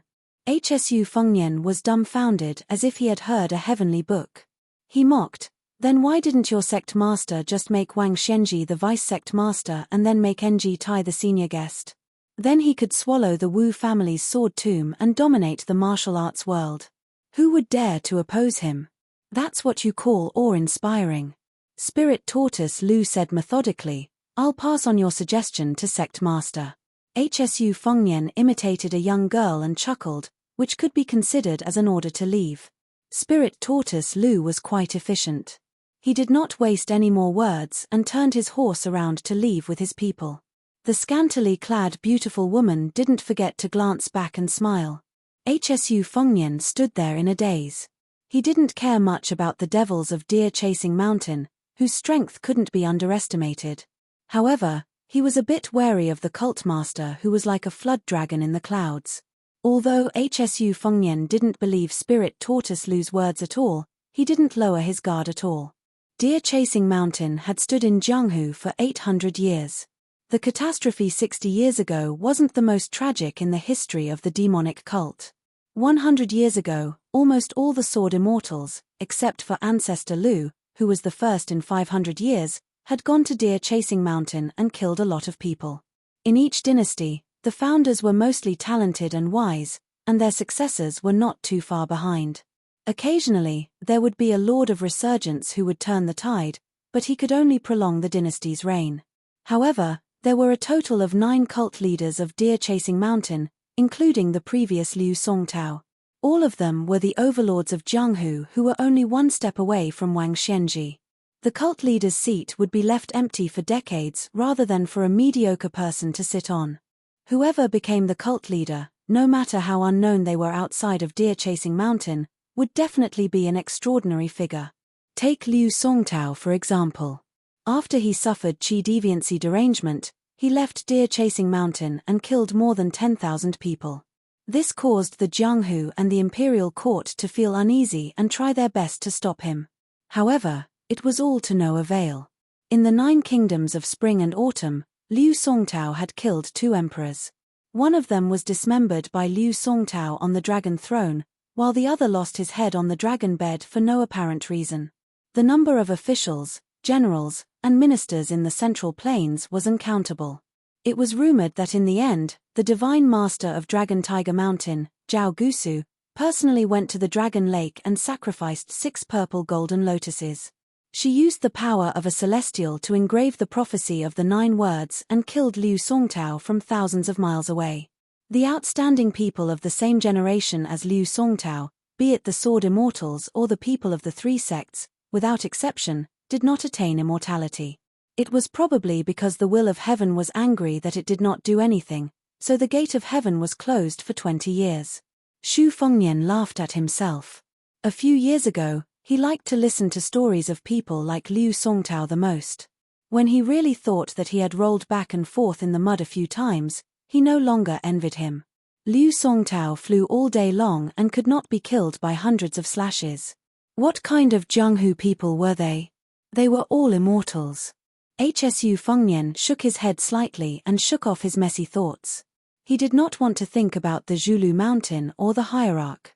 He pulled out his sleeve and made a gesture to move forward. Great ancestor Ji, who had demanded an exorbitant price for the position of commander of the Beiliang infantry, followed quietly. The 2 of them walked side by side. The old man, who was no longer lethargic, laughed softly and said, "Your Highness, I shamelessly asked you for a troublesome official position. Please don't take it seriously. Now, I know what the Beiliang cavalry lacks and what they need. I won't cause you any trouble." Hsu Fengnian did not puff himself up at his own cost. He nodded and said, "Previously, I let the Huaihua great General Zhong Hongwu take off his armor and return home. My actions were not honorable. It would not be easy to immediately make a move on Yang Wenwan, even if Xu Xiao personally made a move, let alone me. But please rest assured, General Ji, the position of the deputy commander of the infantry will definitely be yours." Great Ancestor Ji laughed and asked, "I, Great Ancestor Ji, have some fame in naval warfare. As the deputy commander of the infantry, aren't you afraid that Yang Wenwan, who has outstanding military achievements, will push you aside and make you lose face? Even you, the one who recommended him, will be disgraced." Hsu Fengnian shook his head and said, "On the surface, it seems that Yang Wenwan has the right time, place, and people. However, when I first traveled the Jianghu, there was a saying on the inn's wall, the one who stands at the top cannot sit for too long. Don't rely on a moment of pride to cover the future. Yang Wenwan has cultivated his direct descendants for 20 years, resulting in a pool of stagnant water. This person seems to be at the peak of his power. His words carry weight in the Beiliang infantry, but in fact, he is not really an iron bucket. In the officialdom, a local snake has its advantages, and a dragon that crosses the river also has its advantages. Besides, if Yang Wenwan's table manners are too ugly and he really wants to lose face with a hedonistic son like me, I will take advantage of this situation and let him accompany Zhong Hongwu to enjoy his grandchildren." Great Ancestor Ji turned his head and glanced at the carriage that Huang Shong was in. He sighed and said, "If Huang Shong is a foolish but loyal scholar, he will not go to Beiliang." Chapter 803. Hsu Fengnian smiled and said, "The descendants of Beiliang's generals are the so-called descendants of generals. Other than some second and third-class families, very few families let their descendants go to the border to live a military life. The commander of the cavalry, Zhong Hongwu, did not let Zhong Chengxin join the army. First, he didn't want to cut off the family line. Second, he had a sinister eye. He believed that the military had ruled for 20 years and had accumulated a lot of corruption. In the end, it would be a civil official who was familiar with politics to take over. But these years, the imperial court has been waving its hoe vigorously and sparing no effort in poaching people. In the past, it was Yang Jieshi who became a relative of the imperial family. Following that, it was Jin Lanting who gained power. Now, it was the great scholar Yarrow Baifeng who entered the capital to become an official. Actually, to me, it doesn't matter how much ability Huang Shong, who is about to go to the capital and enter Taiwan, has. The key is that he is willing to go to Beiliang to become an official. That's enough. The imperial court has disgusted Beiliang for 20 years. In the future, the tables will turn. Hearing this, great ancestor Jiyu laughed heartily. Some of the tentative moves he had made in his heart also disappeared at this moment. The white-haired boy was so young, but he was already so generous. Why should he, an old man, be so narrow-minded? Perhaps it was because after the soldiers of Longwei Slope intercepted them and the devil cult blocked their way, the group walked unusually calmly. They steadily approached Tsaisha Mountain. Before entering the mountain, there was a wine stall by the side of the road. When the old wine seller saw Hu Chuanya, it was as if he had seen his own daughter. He refused to pay for the wine and took out good wine to greet the group. Hu Chuanya didn't put on any airs and personally poured wine for Huang Daren, Xu Zhon, Ju Qinghu, and the others. As for Hsu Fengnian and his group of people, she ignored them. Hsu Fengnian didn't have a good impression of this unruly woman. At this moment, he thought that no matter how annoying a woman was, she still had a soft heart. Perhaps Hu Chuanya would never know that her most likable moment was not when she wore heavy makeup to get married or when she was high-spirited in Jianghu. Maybe it was this kind of insignificant frown and smile. Hsu Fengnian sat and drank. Great ancestor Jiyu drank a bowl of wine and was in high spirits. He looked up at the mountain and saw the green after the snow melted. He said loudly, "Heaven and earth don't care, but the wine does." Huang Shong drank it all in one gulp. He wiped his mouth and smiled, "It doesn't matter if it's good or not." Xu Fengnian didn't join in the fun. He just smiled and clinked bowls with Yuan Zuozong and took a sip. It was reasonable that Tsaisha Mountain was far away from the downtown area. The 40 miles of road into the mountain was narrow and difficult to pass. Otherwise, it would have been suppressed by the government. However, the next 20 miles gave people a feeling of suddenly opening up. The road was paved with large bluestone slabs, which could allow 3 carriages to drive side by side. It could be seen that Tsaisha Mountain was very rich. The road was surrounded by green mountains and clear waters. Hu Chuanya was talking in a low voice with a middle-aged man who had a high position on the mountain. She turned her head and pointed at Hsu Fengnian from time to time. The man's face was deep and his eyes were fierce. Obviously, he didn't have a good impression of this uninvited guest. Xu Zhon and Ju Qinghu naturally didn't want to make trouble. However, in Tsaisha Mountain, Hu Chuanya was a well-deserved golden branch and jade leaf. Xu Zhon could remind her, but he didn't want to. Ju Qinghu wanted to say something, but he knew it was not appropriate. For a moment, the atmosphere on the road was a little strange. As more and more people came to greet Hu Chuanya, dozens of riders galloped. Their momentum was not inferior to the soldiers on the Dragon Tail slope. The voices of young lady rose one after another, which made Hu Chuanya proud. Especially when a green-robed swordsman with an elegant look rode down the mountain alone and appeared in her sight, Hu Chuanya's eyes were wet as if she had been greatly wronged. The swordsman with a good temperament was like a man in his 40s. The older he was, the more popular he was. There was an ancient long sword at his waist with 2 hanging tassels. In addition to the sword, there was also an eye-catching wine pot. The green-robed man bent down on the horse and patted his daughter's head lovingly. Then he cupped his fists and bowed to the crowd.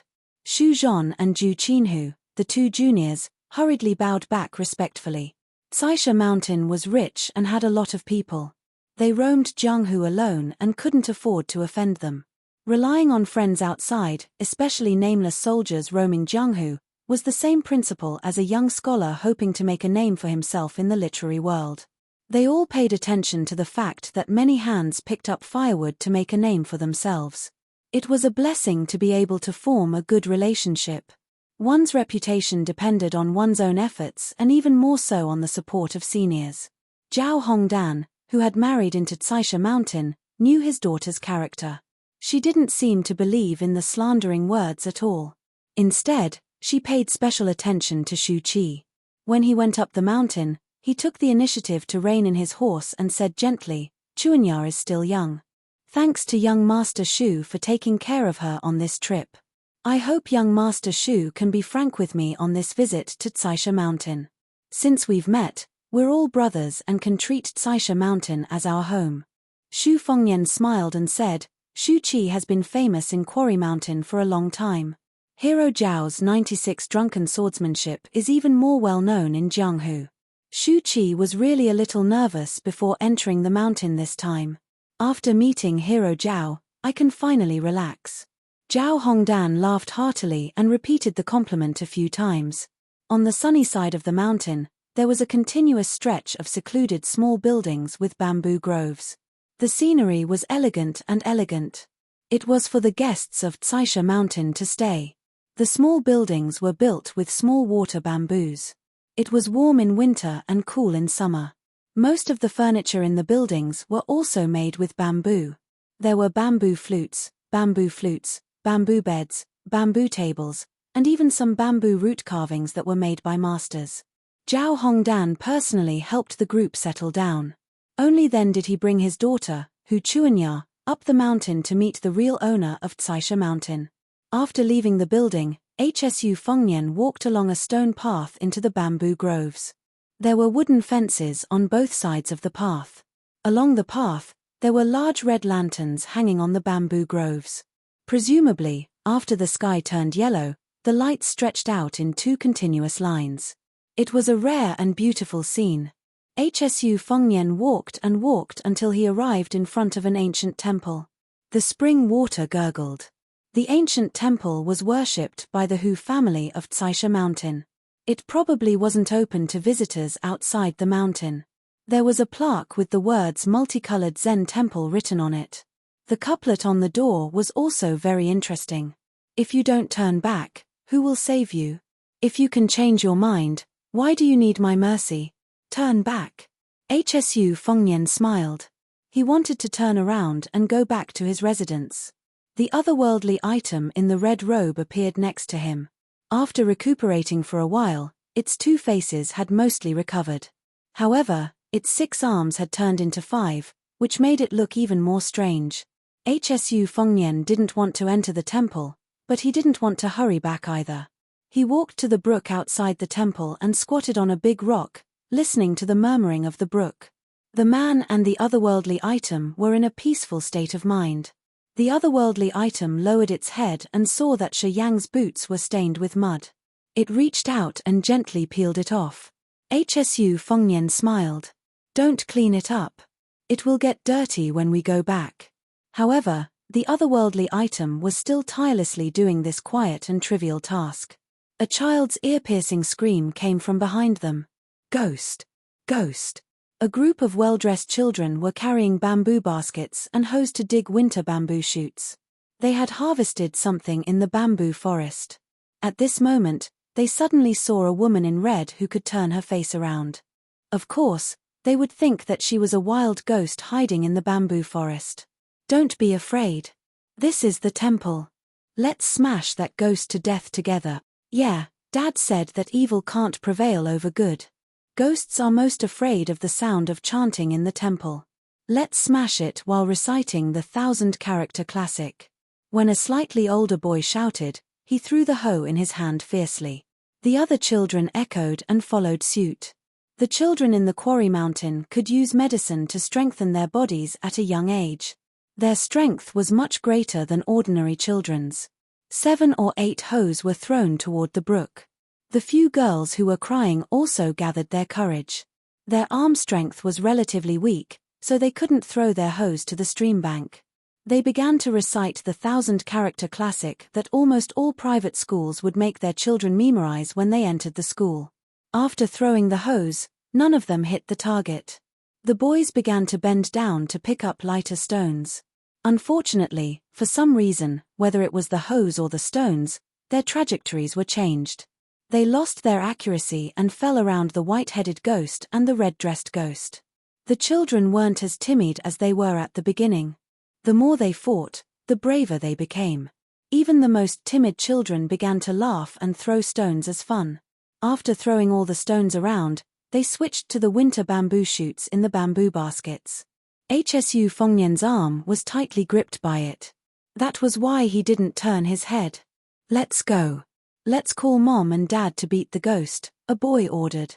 A little girl glanced at the otherworldly item in the red robe with disdain. She said with disdain, "Ugly. It's really a ghost." She called it an ugly monster. Perhaps it was better than all of Han Jiaxi's fierce methods outside Shenwu City. Hsu Fengnian was about to speak when he turned his head and saw that other than one of its arms tightly gripping his arm, its other 4 arms were cupping the 2 faces of joy and compassion. Its fingers were like hooks that seeped with blood.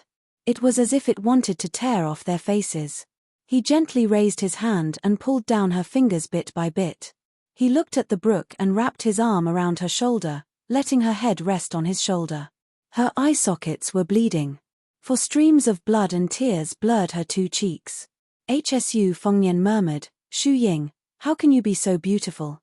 When I was outside Shenwu City, before I borrowed the spring and autumn sword, I thought, it's not bad to die with you."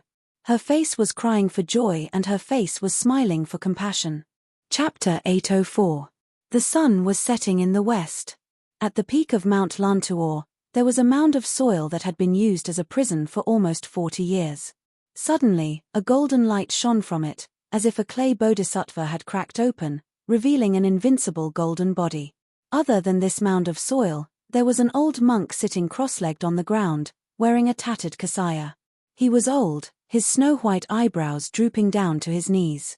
He spun around on the ground, exposed to the sun and wind, causing his skin to be dark and wrinkled. It was like a dried-up field, making his white eyebrows look even paler. When he saw the mound of soil loosening and dirt falling to the ground, it was almost imperceptible. However, in the ears of this Tantric Buddhism Dharmaraja, it was as if thunder was ringing in his ears. His long eyebrows fluttered in the wind, and his body became as still as a mountain. As a great monk of Mount Lantuor who claimed to have never lied in his life, he and another senior monk had been taking turns to wait here for more than 20 years. The white-browed old monk stood up and lowered his head submissively.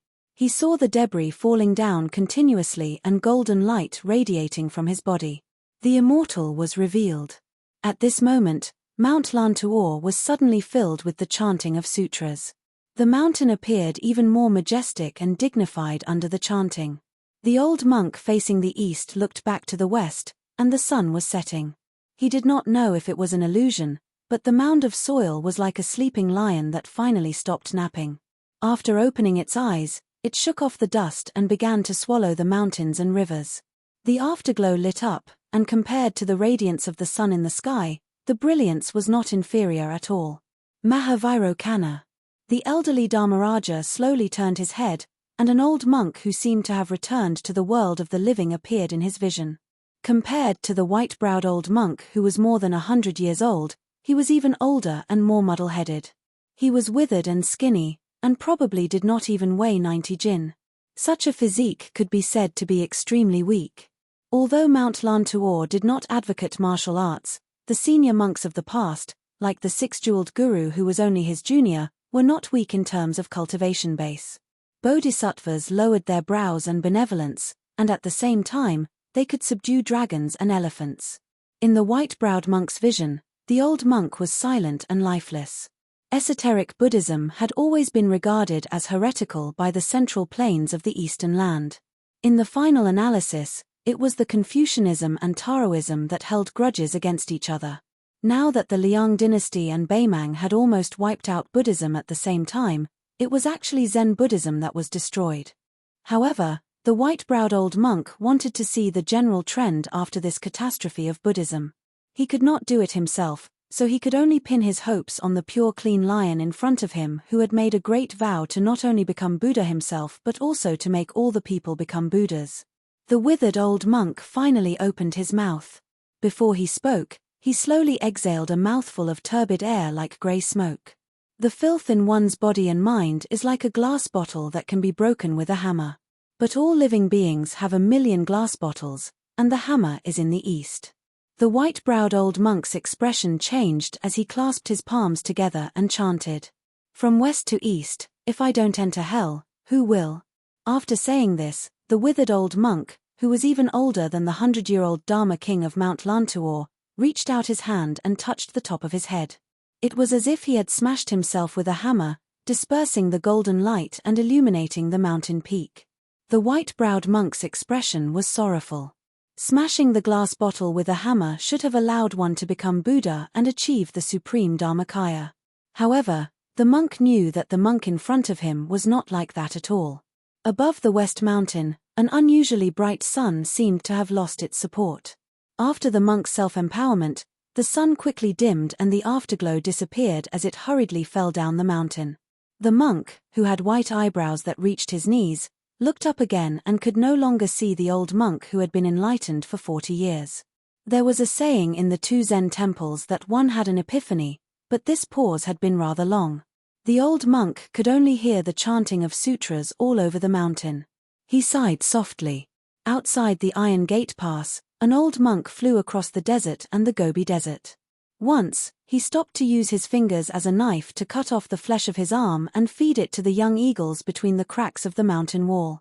Another time, he squatted in the desert and watched the insects swim away. When the dying old monk came to the Kuei Gate, he seemed to be over 10 years younger than before. He stood still outside the Kuei Gate, absent-mindedly and dizzily.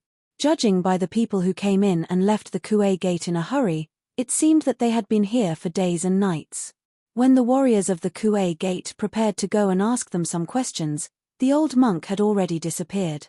There were many dangerous mountains and deep streams in the northern border of Western Shu. It was difficult to reach the central plains. An old monk dressed in a monk's robe moved like a swan. He came and went like the wind. He saw mountains and rivers and stepped on them.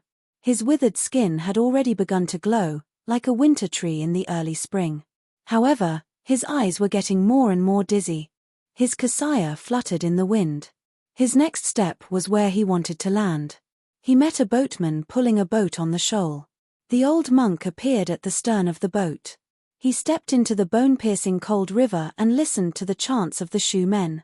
He slowly pushed the boat for 20 miles. Then, he flashed across hundreds of feet in the deep mountains and old forests. With a loud bang, the old monk suddenly stopped. He held a winter bird that he had bumped into with both hands. His palms were badly mutilated.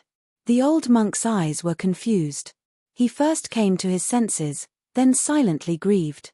Then, he fell into confusion again and his eyes became unfocused. He stood there for half an hour. During this time, the heavy rain fell on his head, and the snow and frost penetrated his bones. Until one morning, when the sun rose in the east, he suddenly turned around and headed east. He walked for thousands of miles through the yellow sand. He passed by the pool of Jin City, the ditch of Qianzun, and the narrow path before he finally set foot on the central plains. He took shelter under the wall of a small town and watched people walk with umbrellas. He watched people wash their clothes by the stream that was not higher than his knees. He listened to the night watchman's sound under the moon and stars, and he met frozen bones on the roadside in the ancient capital of the famous city.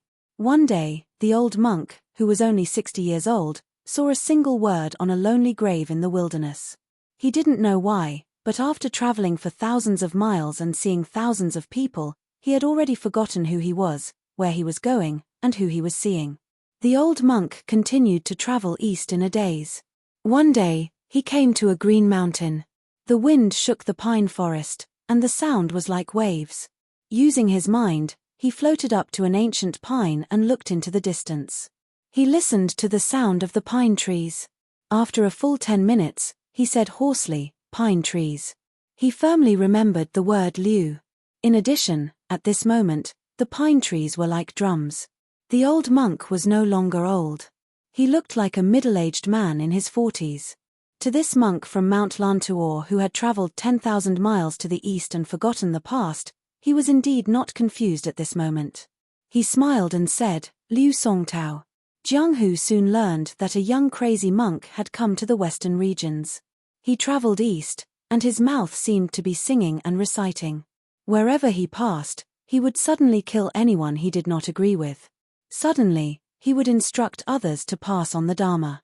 On the boundless plain, Young monks who seemed to be in their 20s were singing loudly and riding the wind. It was still the same useless song that had begun to spread across the central plains. Heaven and earth are useless, they are not worthy of my attention. The sun and moon are useless, they cannot exist together. Kunlun is useless, if it does not come, then it is me. Compassion is useless, I am sanctimonious. Peace is useless, my sleeves are empty. The great river is useless, it goes east and never returns. Wind and snow are useless, they cannot fill one's stomach. Grass is useless, it withers with each passing year. Meditation is useless, how can one become a Buddha?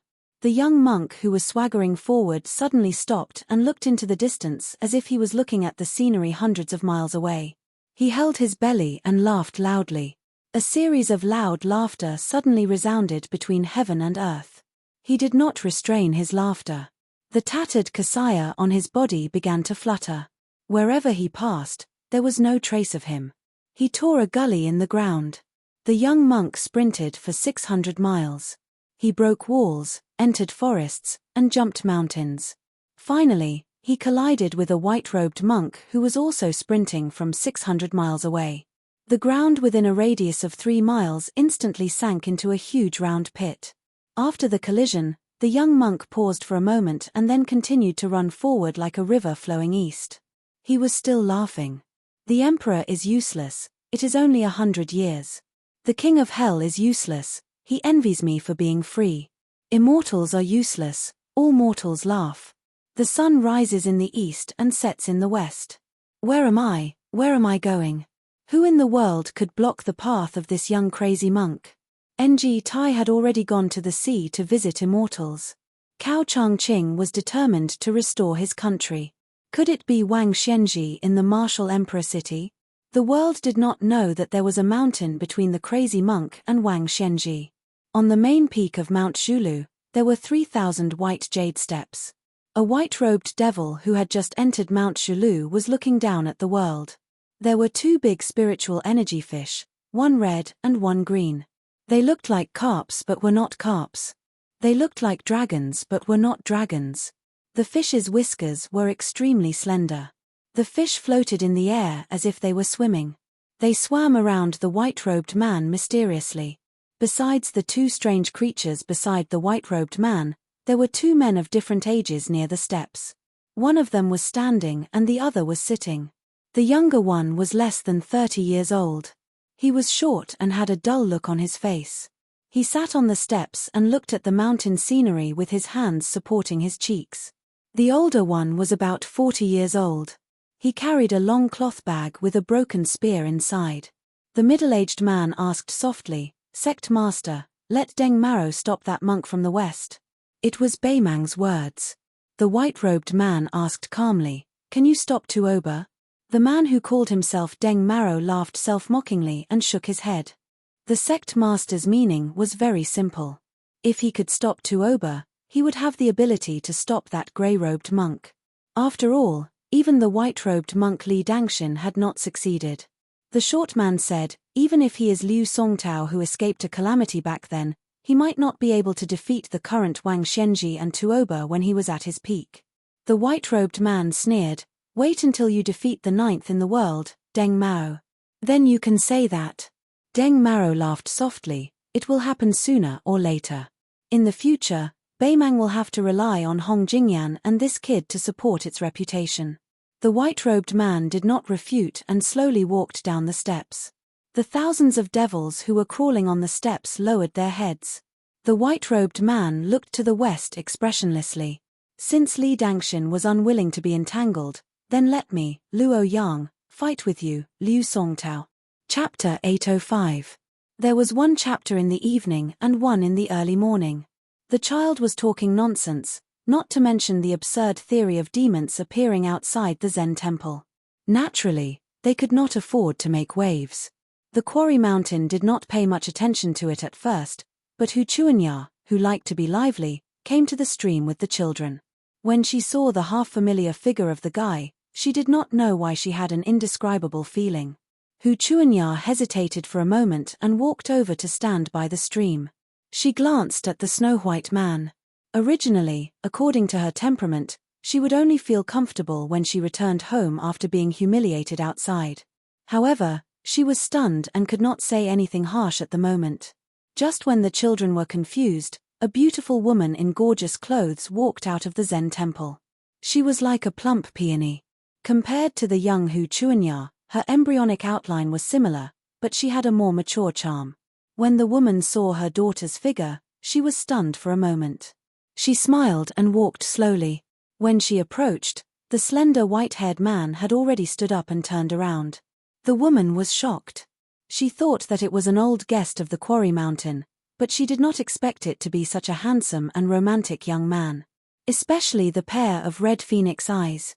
The woman praised in her heart, "This thing can capture a woman's heart the best." She calmed herself down and was about to tease her daughter, but the young man had already introduced himself. He treated people well and spoke frankly. The woman thought that her taste was not bad and thought that if she could let this young man marry into the quarry mountain, it would not be a bad treatment for Hu Chuanya. After chatting for a while, the woman looked at Hu Chuanya like a mother-in-law looking at a son-in-law, which made Hu Chuanya very embarrassed. She tried to persuade her mother to go up the mountain.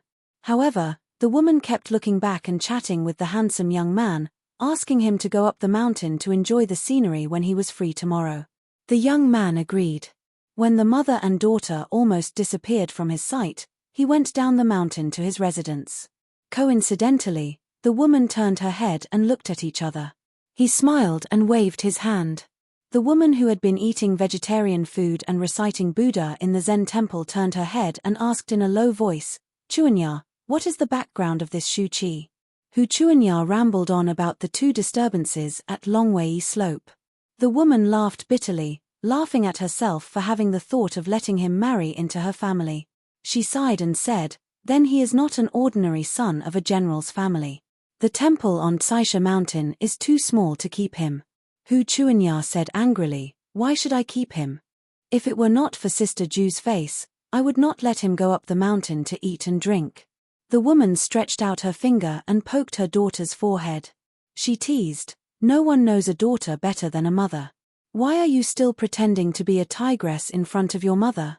Don't look at how crazy you are now. Mother knows that when you get married in the future, you will definitely be a good wife and mother." Hu Chuanya held her mother's arm and giggled like a spoiled child. She asked curiously, "How did mother know that guy is a general's son?" The woman was Hu Jingxia, the famous fierce woman of the quarry mountain. She said softly, "This young man has the same momentum as your grandfather. He must be a man who has rolled in blood and bones. Even if the government officials are polite to you on the surface and arrogant in their bones, they are not like this. Moreover, you said that this man killed more than 100 Iron Hut soldiers on the Dragon Tail Slope.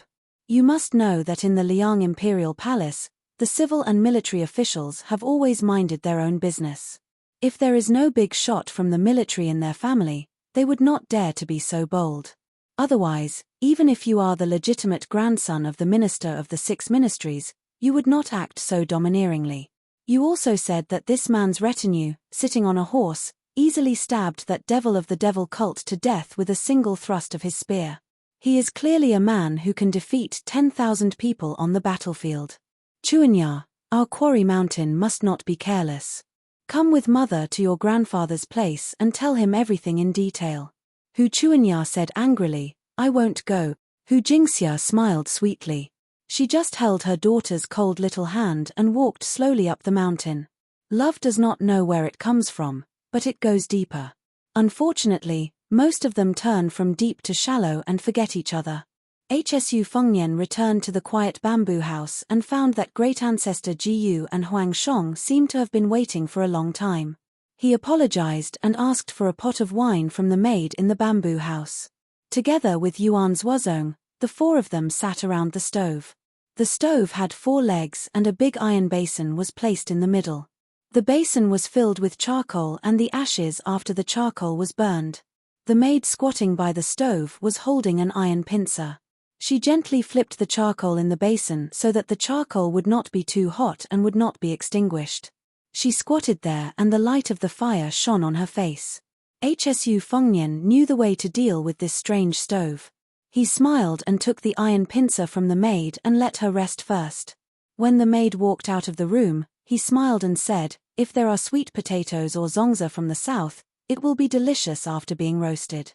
It's the first time I travel and I'm a bit down. But it's not all because I'm hungry. It's really delicious." Chapter 806. Great Ancestor Gu nodded his head. After perfunctorily agreeing, he said in a deep voice, "When I talked with Your Highness earlier, Your Highness indeed knows the ashes collection by heart. You are not trying to worm your way into being friends with me. Since I, Great Ancestor Gu, want to go to the poor place in Bailiang to show off my skills, then I will not hide some things.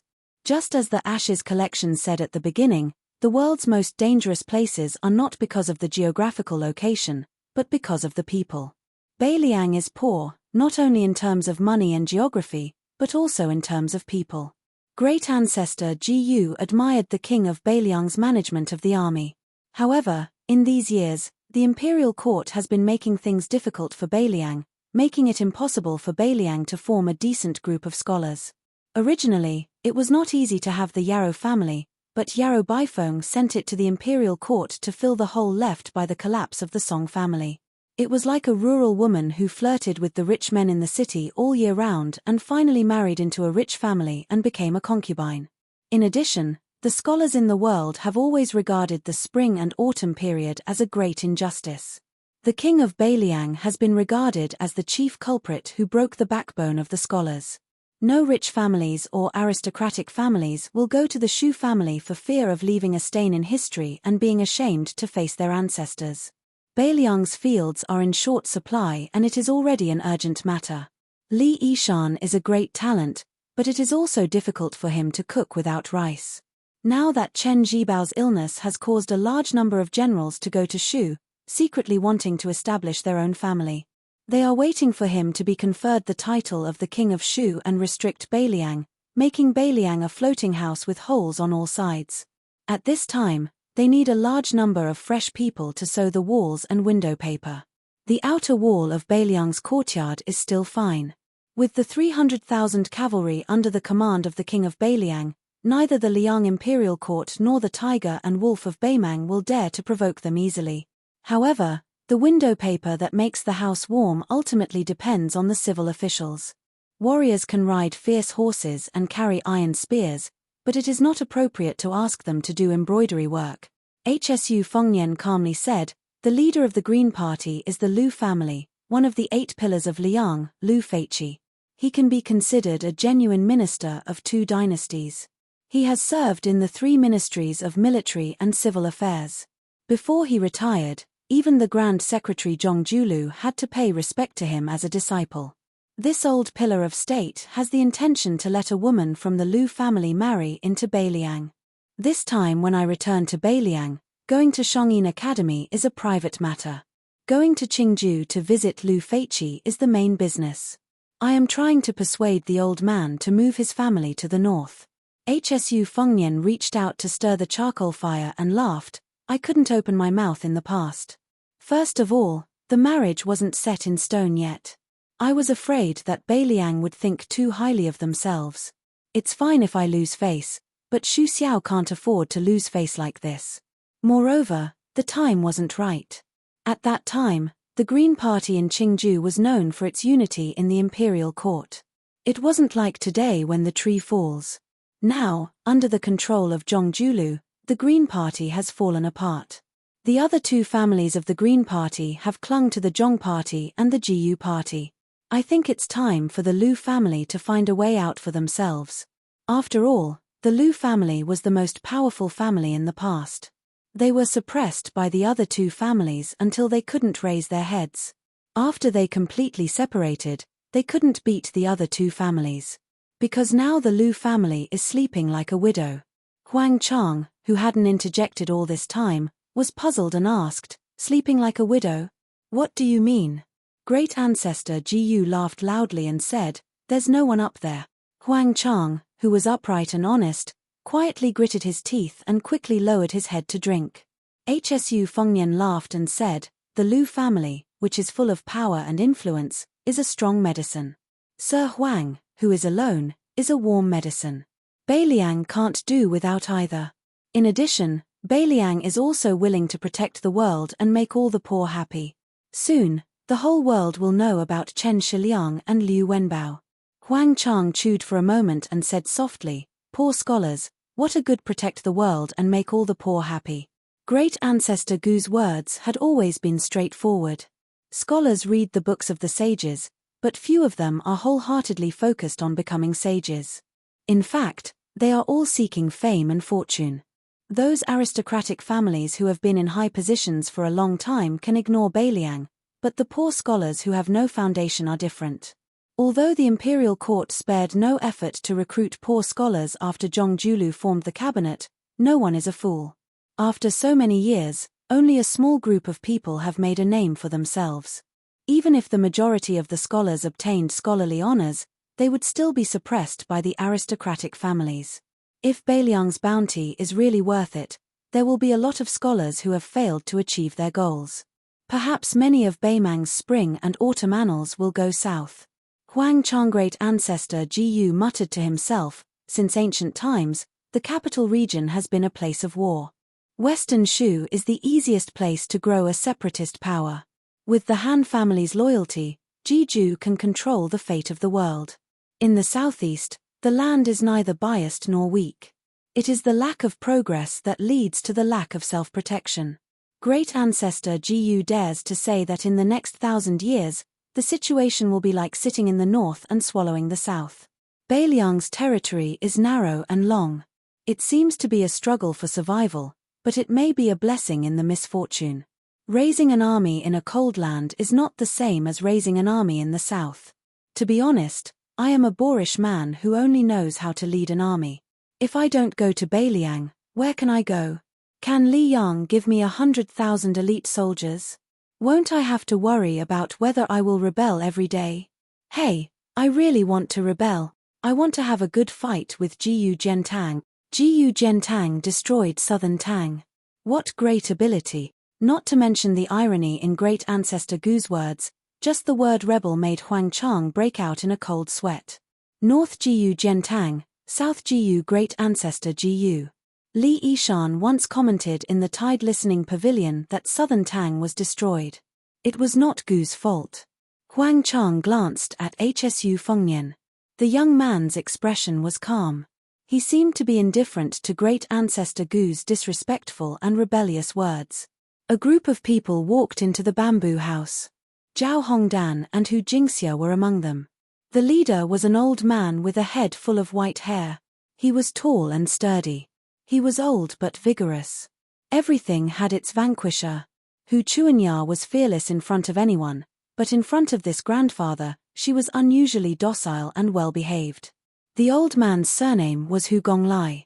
He was a remnant of southern Tang. He was once a valiant general in a strategic town on the border of southern Tang. After southern Tang was destroyed, he still led a cavalry in Tsaisha Mountain. It seemed that he could not sleep well if he did not hear the sound of war drums and the thunderous hooves. Hu Gonglai was known for his irritable temperament. When he entered the bamboo house, he was even more vigorous. Great ancestor Jiyu sat with his back to the door. Hu Gonglai was about to speak when he saw great ancestor Gu's back. He was stunned. Although Zhao Hongdan was the owner of Tsaisha Mountain in name, he always had a feeling of living under someone else's roof. He had never seen his father-in-law so nervous. For a moment, he was confused. Great ancestor Jiyu turned around and did not speak. Hu Gonglai waved his hand and ordered his daughter and son-in-law, "All of you, leave." He was the only one left standing in the room. Hu Gonglai, who had a lot of weight in Tsaisha Mountain, did not sit down. Instead, he suddenly knelt down with his fists on the ground. He said in a deep voice, "Southern Tang's defense general Hu Gonglai pays his respects to great General Jiyu." Great ancestor Jiyu turned around indifferently. He did not look at Hu Gonglai, who was kneeling on the ground. He laughed at himself and said, "How did you recognize me as great ancestor Jiyu?" Hu Gonglai was silent. Great ancestor Jiyu sighed and said, "Get up." That year, you, Hu Gonglai, followed the previous emperor out of the city. Did you not kneel enough? Southern Tang is gone just like that. Hu Gonglai choked with sobs and pressed his forehead to the ground. Great Ancestor Ji said calmly, "At that time, many people knelt for a high official. You, Hu Gonglai, are the least worthy of your conscience. Well, get up and speak." After Hu Gonglai stood up, he turned his head and wiped his face. When he opened his mouth, he said something that gave Huang Chang a headache. "Great General, I heard that West Chu wants to restore the country. Is our southern Tang also going to rise in revolt?" "Great General, don't worry. If any little bastard surnamed Hu on Tsaisha Mountain dares to frown and is afraid of being beheaded, Hu Gonglai will be the first to twist his head." Chapter 807. The next chapter will be released in the wee hours of the morning. As usual, it will not be updated on the 25th. There will be 2 chapters on the 25th. P.S. Deng Maro is a typo, but it is actually Wang Mao. Hu Gonglai was an old man who had experienced ups and downs. He would not be scared even if he was stabbed by a knife or an axe. However, when he knew the identities of the other 3 people sitting around the stove, he was stunned. The imperial censor Huang Shong was still okay, but the spring and autumn white bear Yuan Zhuozong was enough to shock Hu Gonglai, not to mention the hereditary crown prince of Beiliang. Hu Gonglai followed Great Ancestor Ji to another bamboo building for a secret talk. When he learned that Great Ancestor Ji was about to go to Beiliang, he did not hesitate to say that his family would migrate. In his words, even if they lived in Quarry Mountain, they would still struggle at death's door. Who knew when they would be beheaded by the Liang imperial court? It was better to go to Beiliang to earn a chance for the Hu family's descendants to fight for military merits. Great Ancestor Ji neither objected nor made a promise. He just patted Hu Gonglia's shoulder before leaving. Hsu Fengnian did not know the content of the conversation between the 2 southern Tang elders. After he sent Huang Shong back to the bamboo building, he received a secret letter from a military falcon. It was a spiritual creature trained by Chu Lushan, the number 1 spy of Beiliang. The secret letter briefly explained 2 things. One was that some hidden families like Wang Lin who had taken root in Liang had begun to rise up and move closer to Beiliang. The other was somewhat inexplicable. It said that a crazy monk who was both Buddha and demon came out of Lantuo Mountain. After he came out of the mountain, he returned to his youth. He did not even stop Li Dangshan and asked His Royal Highness to be careful when going north. After Hsu Fengnian finished writing about Great Ancestor Ji and Huang Shong, he put the military falcon back and sat in front of the stove with Yuan Zhuozong who had not left yet. He threw the secret letter with unique handwriting into the charcoal fire. A wisp of smoke curled up. Hsu Fengnian bent down to pick up the fire tongs and sprinkle some light ash on the charcoal. He said softly, "Jianghu is not peaceful. Lantuo Mountain is probably not convinced by the 2 Zen temples and has a monk in white who can carry the Yellow River. When the monk came out of the mountain, he was a decaying old man who had lived for 2 or 3 decades. When he came to the Central Plains from the western region, he became a young man and killed indiscriminately along the way. It is far from being called a fierce warrior who subdues demons and demons. When I first met Monk Long Shou of Lantuo Mountain in Beiliang, he only said that the female Dharma king who had the 6 signs wanted to practice dual cultivation with me. I hurried back to the pavilion to read the secret records. I was disappointed when I learned that she was an old woman in her 40s.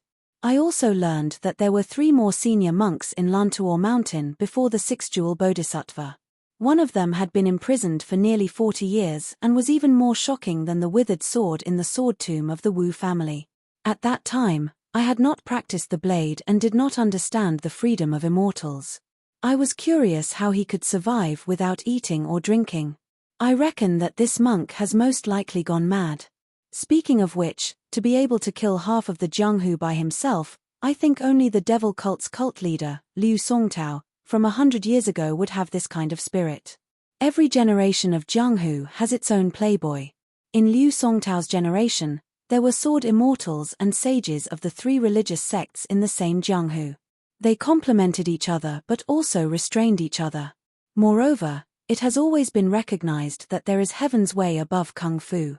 Since those who had gone through untold hardships to stand at the peak of Kung Fu, most of them were righteous figures like the old man in the sheepskin fur coat and NG tie. Even Wang Xianji, who was praised to be able to fight with ancestor Lu, was not an evil person. Liu Songtao and the crazy monk dared to risk universal condemnation and were not afraid of being punished by heaven. It's a pity that the bull rider is not here. Otherwise, the monk would not have had the chance to go crazy.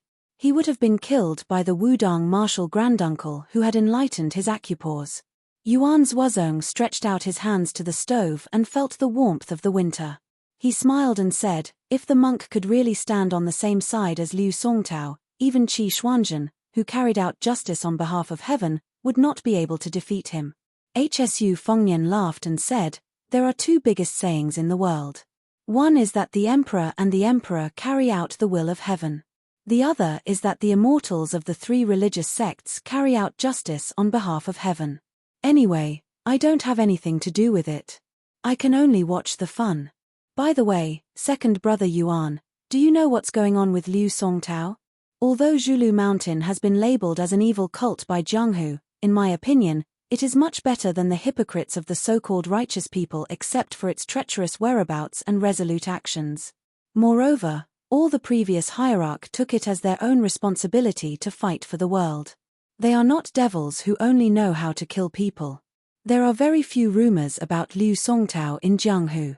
Yuan Zuozong squinted his eyes and said coldly, when I was young, I heard from an unworldly superior that Liu Songtao had traveled to Jianghu several times and made countless enemies.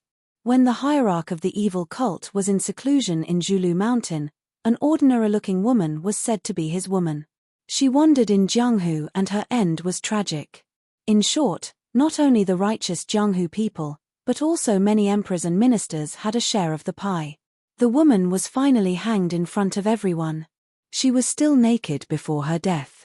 Somehow, Liu Songtao knew about it and forced himself to break out of seclusion to carry the coffin for the woman. After that, it was a catastrophe that no one could save. At that time, the immortals all avoided him. Not all of them showed weakness to Liu Songtao, who was really invincible in the world, but more of them did not want to fight. When we look back, we can see that the mastermind behind the conspiracy was so ambitious and scheming that it was only inferior to Huang Sanjia's subversion of spring and autumn. Hsu Fengnian's face was gloomy. He gritted his teeth and said nothing. Chapter 808. Yuan Zuozong bent down to pick up a piece of burning charcoal from the stove and gently crushed it. He said indifferently, the hermit who told me about this said that Liu Songtao joked before he died that he would never live forever.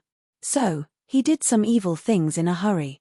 He thought that he was doomed in his previous life, so why not be a good person?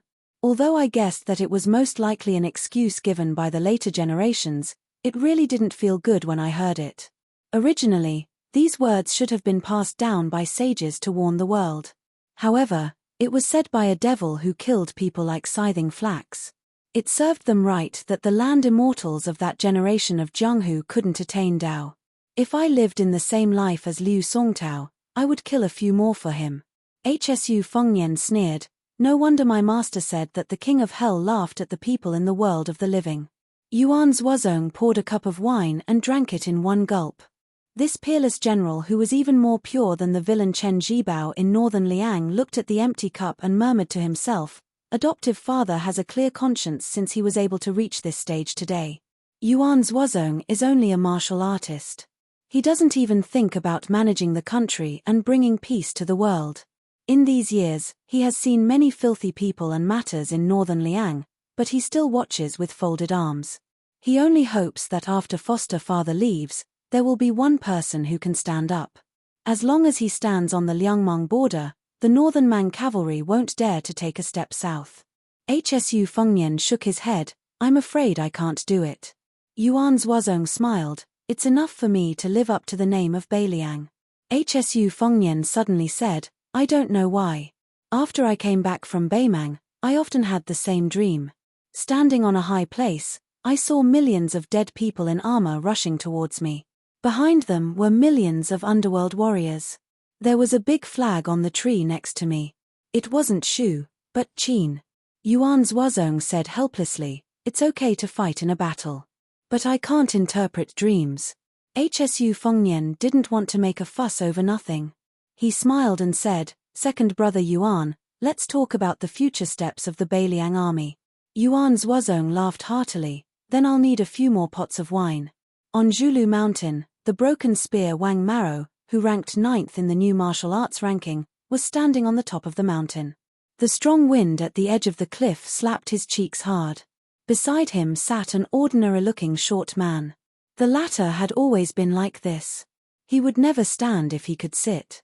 As a young nobleman of one of the 2 royal families of Beimang, he had become a level 1 master at a young age along with the fat lady who was also a relative of the royal family. They had become the top martial artists after Murong Baoding in the royal family of Beimang. The reason why Wang Maro followed the female devil to the central plains of Liang was that he had lost to her. It was not strange that the 9th in the world lost to the 4th in the world who had fought with Ng Tai and Tuoba. However, if he were Wang Maro, he would definitely not admit defeat. The reason why he had shamelessly come to the south was because he had heard that there was a young man younger than him who had made a trip to their northern Mang, and had even slaughtered the 5th raccoon. He felt that no matter what, he should kill a finger-profound realm expert in Li Yang to vent his anger. That bloated woman who was fatter than him, and even more damnable, who was 2 heads taller than him, always mocked him for only having the ability to be a tyrant at home. He only thought about how to make a name for himself here, so that he could make that woman obediently admit defeat when he returned. The short young man crossed his arms and asked seriously, "Wang Mao, do you think Luo Yang can stop that crazy monk?" Wang Mao exhaled a long breath, 50-50. The young man glanced at Wang Mao. The 6th Jewel Master of Mount Lantuor is only at the Grand Vajra stage, which is not even considered complete. He is still far from Li Dangshan, who is truly at the invincible Vajra stage. How can this monk be so powerful? Luo Yang almost ruined the good thing that Tuoba had been brewing for 20 years in the northern icefield. Obviously, compared to the battle with Ng Tai in Dunhuang City, Luo Yang's strength had gone up another level. For someone like her, not to mention climbing up a level, even lifting her foot would be as difficult as ascending to the heavens. Since she has already reached such a level, how can the odds of victory still be 50-50? Wang Maro smiled. If we can stop her, the demon sect's leader will fight and the world will know. If we can't stop her, we can wait for Wang Shenji to leave the city before we leave Liang. The young man sighed. Then it's better to stop her. Both of them knew that the number 1 demonic cultivator in Beimang, Luo Yang, had become the 10th leader of the demon sect, but they didn't know that the person Luo Yang was going to stop was the former 9th leader. The grandeur of this battle might not necessarily lose to the battle between Wang Shenji and Li Chungang on the Eastern Sea. The muddle-headed young mad monk not only knew his own name, he also knew that he was really crazy. When he killed people, he had no regrets. He only felt that these people deserved to die. When he thought about the cause and effect, he had a splitting headache. It was so painful that he almost wanted to roll on the ground. He knew that he was crazy, so he couldn't help crying and laughing along the way. Every time he passed a place and saw a person, he quickly forgot that place and that person. Every time he wanted to stop and look back, he couldn't do it. It was as if he was supposed to travel to the west, but he went east. The Buddhist country was in the west, but he went in the opposite direction. In the end, he went further and further away. With only a trace of clarity left, he only wanted to know what he had put down in the west and what he had to pick up in the east. A useless song evolved from 4 words to more than 100 words. He didn't memorize it, but he could always blurt it out. Mad Monk might have forgotten, but the Jianghu of the Central Plains was already in a state of panic. Other than the world-famous white-robed monk who tried to stop the young monk, Wu Liuding, the current sword crown of the sword tomb of the Wu family, tried to stop the young monk with a sword. Mad Monk crashed into him and scattered his sword momentum. Then he ran faster than the Wu family's sword. After that, the most outstanding young celestial master of the Dragon Tiger Mountain, Zhao Ningxian, also made a move. The monk and the celestial master faced each other face to face, but they didn't collide. The monk kept his head down and ran forward. Zhao Ningxian, who was rumored to be the reincarnation of the first celestial master of the mansion of the celestial master, retreated at the same time. After 80 miles, Zhao Ningxian stepped aside and let the mad monk continue to move forward while laughing. Zhao Ningxian quickly sat cross-legged on the ground, bleeding from his 7 orifices. The whole Jianghu was afraid of the monk's imposing manner. At the bank of a big river, the mad monk stopped. Just like when he sensed the white-robed monk Li Dangxin, he grinned and then squatted down. He scooped up a handful of water and lowered his head to stare at the muddy water in his palm. He was like an ordinary person who held boiling water and hurriedly sprinkled it on the ground. He stood up and looked around blankly. At that moment, the young monk's face was full of tears. He asked himself, "I'm here. Where are you?" Chapter 809. This north-south river was called the Green Crossing River. The river water was noisy and the surface of the river was 20 zhong wide. According to legend, the ancient Taoist immortals once rode a green reed here to carry people across the river. The young mad monk's straight line to the east allowed the people of Jianghu to figure out the general route. A group of spectators had been waiting here for a long time. At first they were scattered, but later they involuntarily gathered together. They were really afraid of the monk's irresistible force and were afraid of being killed by an innocent person. They felt that if they were in a group, their chances of survival would be higher. Even if they were unlucky enough to step on that straight line, they would all die together and be companions on the road to the netherworld. Therefore, 50 to 60 people gathered together. The fish and the honest people were mixed together. There were Jianghu heroes who had been famous for a long time.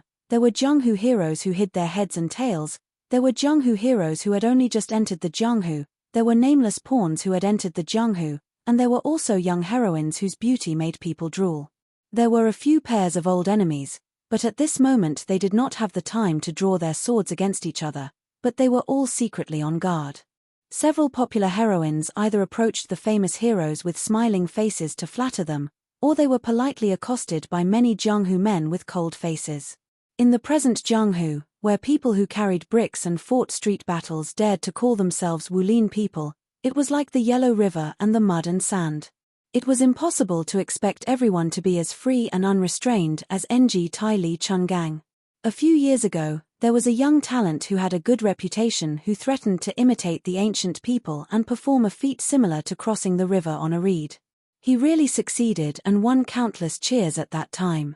It was a pity that within a few days, he was exposed by his Jianghu peers, saying that the reason he was able to step on the water and float across the river was because of an iron chain that hung a few feet below the surface of the river the night before. He had no choice but to retreat from Jianghu dejectedly. And this was where the brilliance of Jianghu lay. You would never be able to guess what kind of magnificent feat a true genius would achieve, and you would never be able to predict what kind of joke the next person would be. The sudden stop of the young monk, who had already made a name for himself, made those onlookers who thought that the useless monk would directly cross the river tremble. They were afraid that he would be like a pedestrian who saw an eyesore and would stretch out his foot to crush the nest of ants. However, what happened next not only relieved the onlookers, but also gave them a great surprise. They saw a stranger in white coming from the opposite bank of the Qingju River. The stranger's vision was blurred, and it was hard to tell whether the stranger was a man or a woman.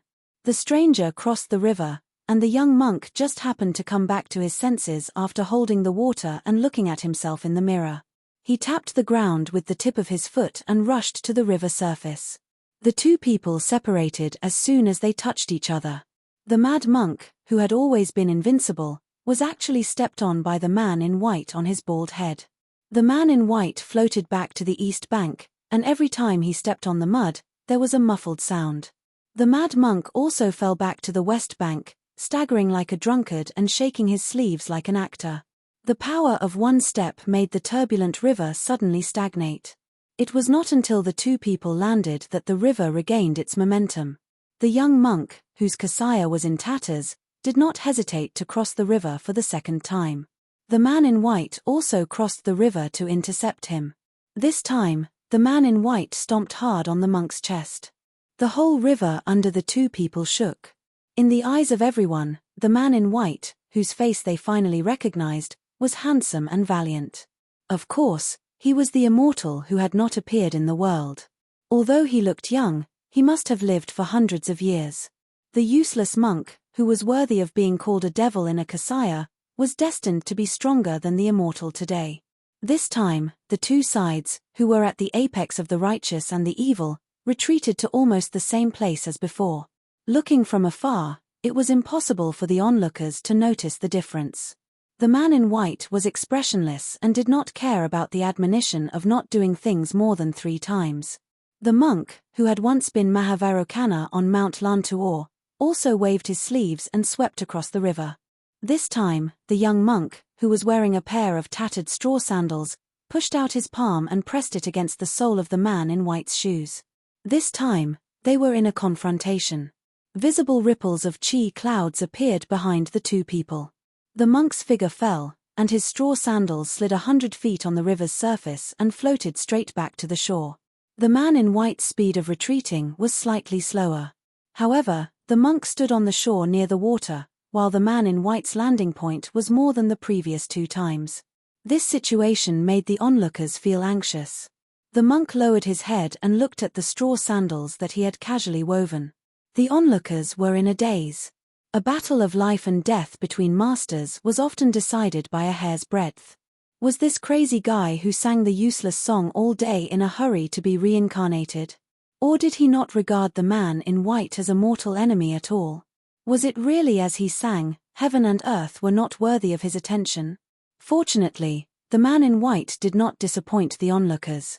After retreating 3 times, he did not show any signs of fatigue. This time, he did not cross the river in 1 step, but jumped to the center of the river. With the tip of his foot, he picked up a water column as thick as a bucket. The water sword pierced forward fiercely, and the man in white followed behind it. The nameless monk with tattered straw sandals and a torn kasaya gently raised his head and raised an arm to cover his hand.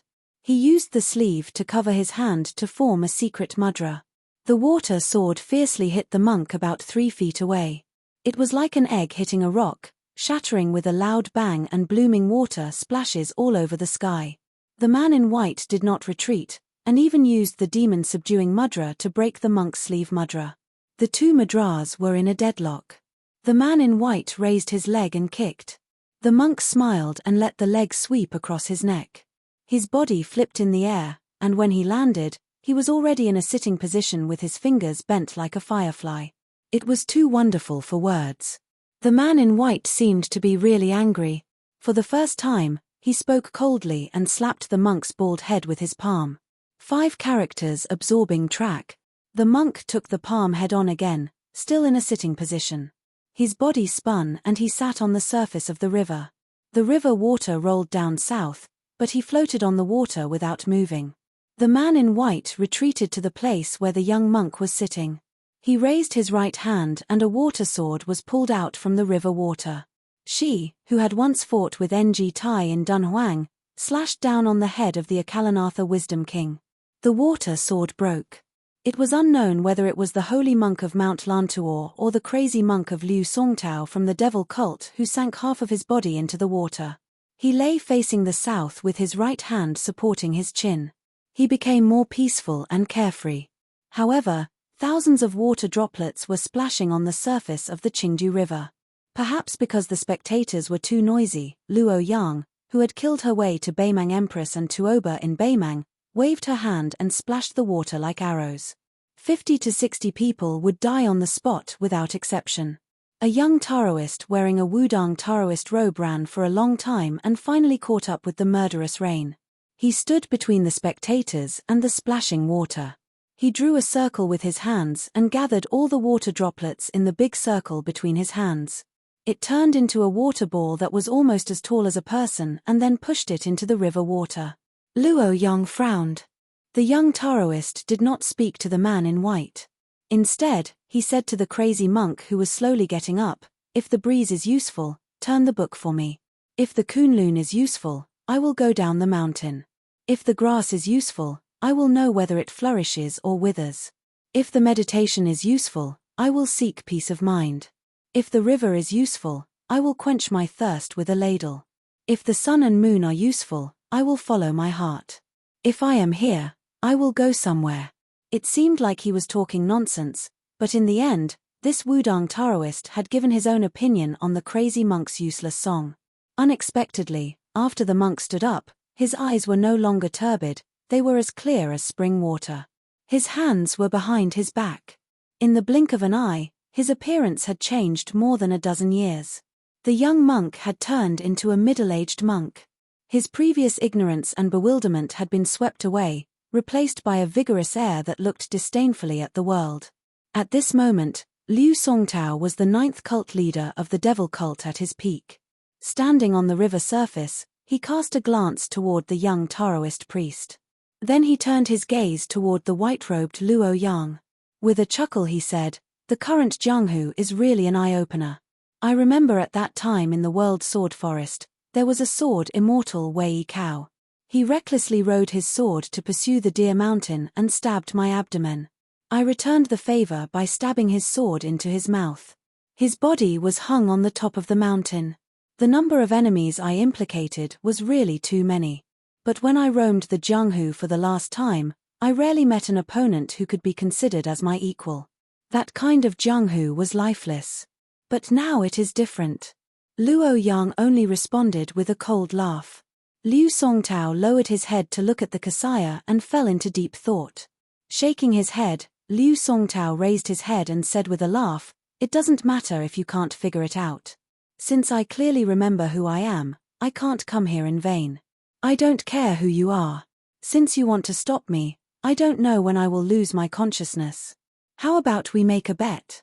Let's bet if I can make it 300 li to the east. If you lose, I will go to Zhulu Mountain. If I lose, you will be the cult leader of the devil cult after Liu Songtao." Luo Yang calmly said, "If you hide, don't talk about 300 li, you won't even be able to make it 30 li behind her." A big red fish with a carp's body and dragon's whiskers appeared. Liu Songtao laughed loudly and raised his hand to borrow a sword from the waist of a spectator. He held the sword horizontally across his chest and flicked his finger. The sound didn't come from in front of him but from the 9th heaven. The world only knows that Liu Songtao is a devil who willfully slaughters the innocent. He has always liked to kill people with his bare hands. Only one person knows the difference between Liu Songtao with a sword and without one. It's funny that in that generation of Jianghu, including Wei Cao and Wei Cao, there were at least 5 land immortals. After I came out of seclusion, none of them were worthy of Liu Songtao drawing his sword. Liu Songtao looked at Zhulu Mountain 300 li away, his gaze gentle and intoxicated. "You said you wanted to see the elegance of a sword immortal with your own eyes, so here I am. That time, I was late by 6 days. This time, I might be late by a whole 100 years." Chapter 8:10. Occasionally, a huge koi fish would jump out of the water and fall back into the river. The 50 or 60 Jianghu people who survived the disaster did not make a sound for a long time, even if they saw the man in white and the monk in grey leave. They were afraid of the unexpected disaster until the young Taoist turned around and bowed. When they heard that the Taoist called himself Li Yufu of Wudong, it was like thunder in their ears. After Wang Zhongluo and Hong Shixiang, the new chief of Wudong, Wang Zhongluo was recognized as a late bloomer. He gradually entered a good state in the cultivation of Tian Dao until he reached the big yellow court. As for the immortal Hong Shixiang, he rode a crane to Jiangnan, went to Dragon Tiger Mountain with a sword, and drove out of Taiyan City. These were all mysterious deeds that even the immortals would envy. As the youngest chief in the history of Wudong Mountain, Li Yufu's future achievements might not be as high as Tian Men. Li Yufu looked elegant and had a high social status. He was easy to get along with people, which was the opposite of the arrogant Taoist of Dragon Tiger Mountain. While he was talking with someone, Li Yufu looked happy and apologized. He turned around and greeted a middle-aged Taoist who had landed on the bank of Green Crossing River. "Why are you here, Junior Uncle Wang?" Sword maniac Wang Xiaoping looked to the east and said seriously, "The killing intent of this crazy monk is too strong. It's like Liu Songtao of the devil cult mentioned by senior brother Song. I want to confirm it.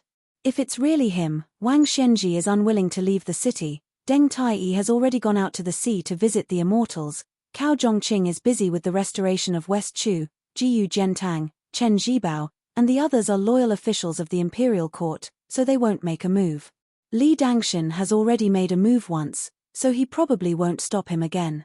Shangyin Academy is 260 miles ahead, so I have to come." Li Yufu said guiltily, Yufu overestimated himself and made martial uncle little Wang worry. Wang Xiaoping, who was also unapproachable on the mountain, smiled for the first time. He walked slowly along the bank of the river and said to the young chief beside him, "It's okay. This is the responsibility of Wudang Mountain." Back then, little junior brother said that ordinary martial artists strive to be alone in the world when they cultivate. However, for us Taoists, cultivation is like carrying a burden and climbing a mountain. That's why little junior brother can carry the martial Tao and the heavenly Tao with one shoulder. Sect leader, your foundation is not bad, you are similar to Xiao Shidi's, your temperament is even more similar to his. It's just that you need to think more about the true meaning of these words. Right now, Mount Wudang is flourishing with incense, almost catching up to the scene of several hundred years ago. Headmaster, the more you can't just raise your head and look at the people in the sky. After all, youngest Shidi's cultivation is indeed profound and unfathomable. But where the cultivation came from is even more important. Li Yufu said warmly, "Junior Wang, I will remember your words." The breeze on the river made Wang Xiaoping's simple and unadorned Taoist robes flutter in the wind, making her look even more like a swordsman. The sword maniac stopped in his tracks and said with a smile, "If junior apprentice brother listens to my nagging, he will definitely have to flatter him a little. Only then will he have the face to steal winter bamboo shoots from my purple bamboo forest. Otherwise, he will chop bamboo to make a fishing rod. Chief, you should learn more from your junior apprentice uncle's laziness and rashness. Although the heavy burden of Mount Wudang is on your shoulders, you can do whatever you want as long as you don't go against your heart. As martial uncles, we don't have great abilities. We have the will but not the strength. We can only ask junior apprentice brother to bear more with you. In fact, although we don't say it out loud, we have been feeling sorry for all these years." Li Yufu's expression changed slightly. Taoist cultivation originally pursued the concept of knowing the autumn of the world when a leaf fell and the spring of the world when a bud sprouted. Wang Xiaoping went straight to the point and said, "Although I'm not strong enough, I should still use some of my strength to shoulder some of the burden. This is also going with the flow. If that white-robed man can't stop Mad Monk, he will most likely run into that man. Since I promised junior brother, I should also go and stop him. I've been obsessed with the sword all my life, but I've never felt that I could use my sword to my heart's content. Last time outside the divine martial arts city, I had a lot of enlightenment.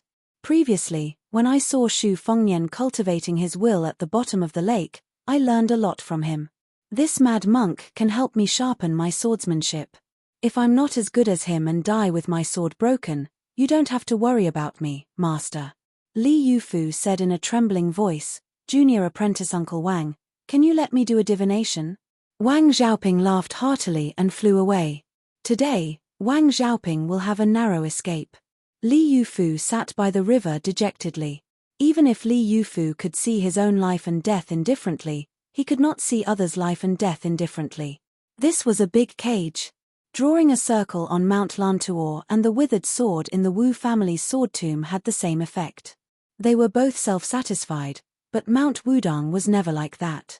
The great hammer of Buddhism was used to break through obsession.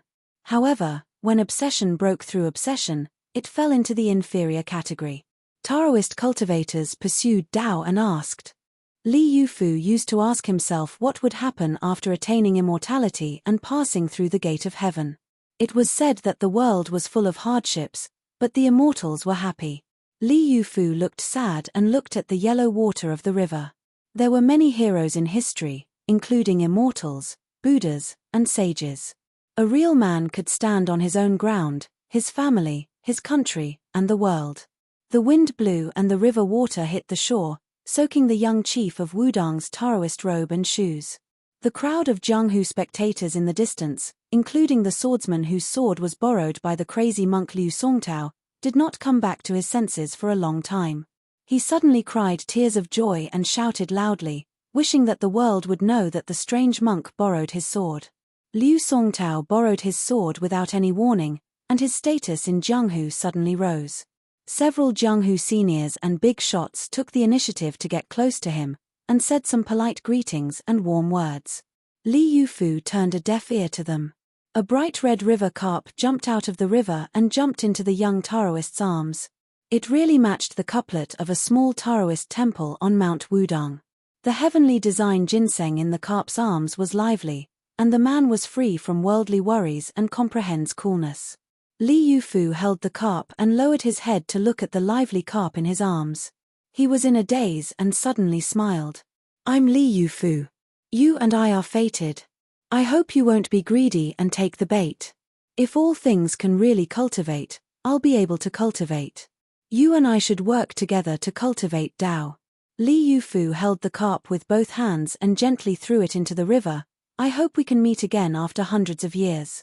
The computer beside Qingju River was mysterious. The man and the carp made a promise of hundreds of years. The collision 30 miles away was full of the smell of blood. Chapter 8:11.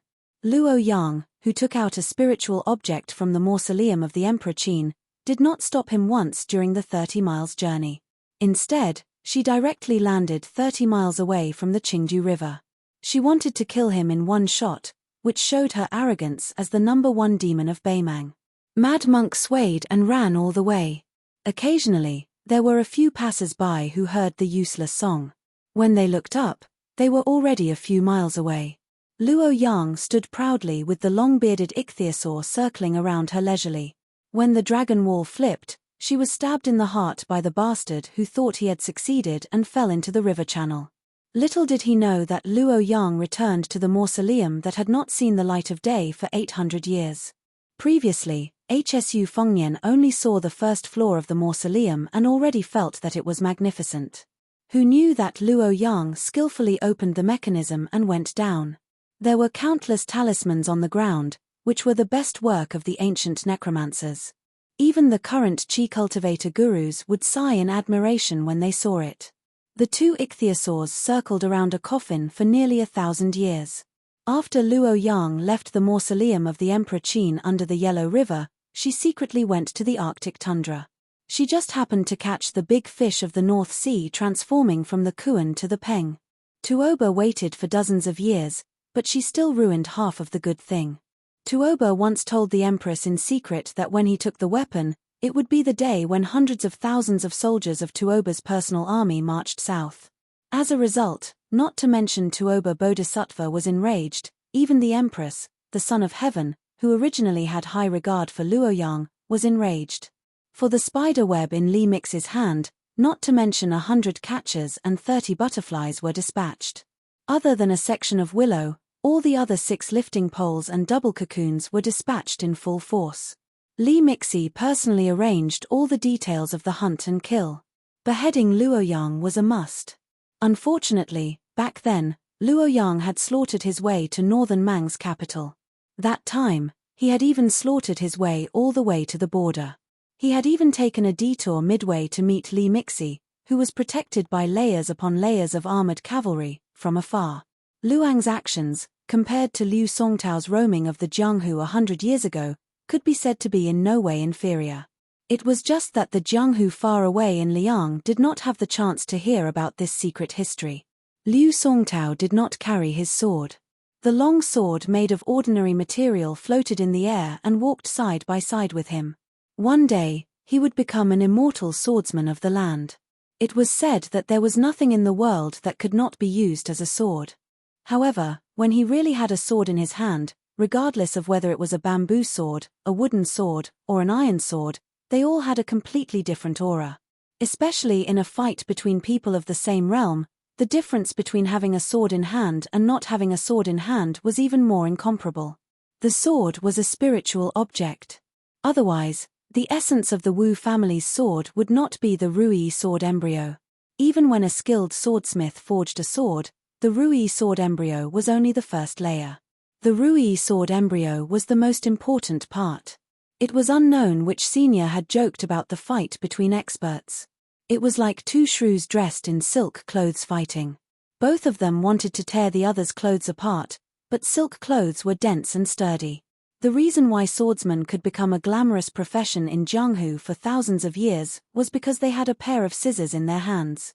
They could tear the clothes apart with half the effort.